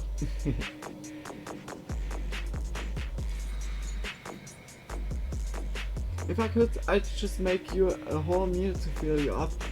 Not big kiss, Frank. Like, as you always like tell and everything, what you do, I'm definitely sure you could like,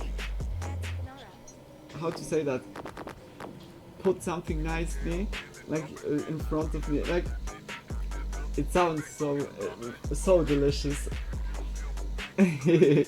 Just potato salad is really no, potato salad is really good. My mom made that here and there, and we just ate that. Like, I'm like only that. Like, I'm really loving potato salad. There you like the thing. It's like potato is so German, like cuisine. And I feel like also Swiss cuisine a little bit with rösti and stuff, but holy moly, like a potato salad is so typical German-like, and I really love it. Wow, I could make you potato salad. Oh, that's always good. Like it's always nice. Like my family made that a lot. Like also to Christmas or so. Like the German side a little bit.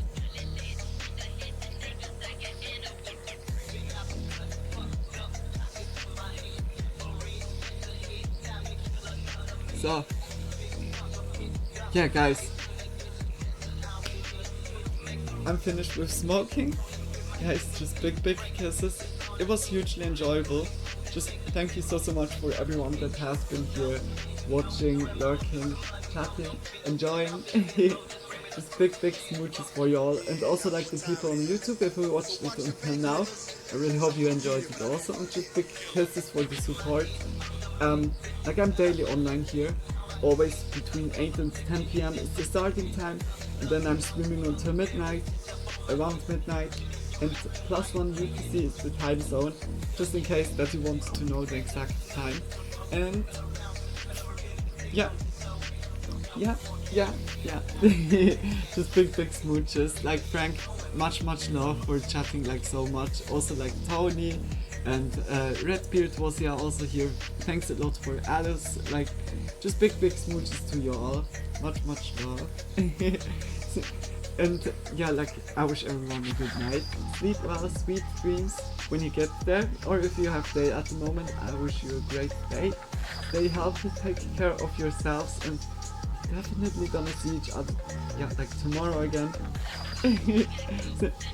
Or it's breakfast time for or it's breakfast time for you, so an omelette with sauteed tomatoes, onions, bell peppers and cheese. Like the tomatoes, I mean a little bit, but onions, oh yeah, that sounds good. Omelette, like putting into the dough, omelette dough, like the onions, and making them with it. Really good. My mom makes always whether with onions or just parsley in it, And back then when I was eating meat, she was like also cutting like ham, slices of ham in it, just like cutting them into smaller pieces. That was really delicious. And I said it, yeah, also like what the omelette is so perfect, like for making roulades.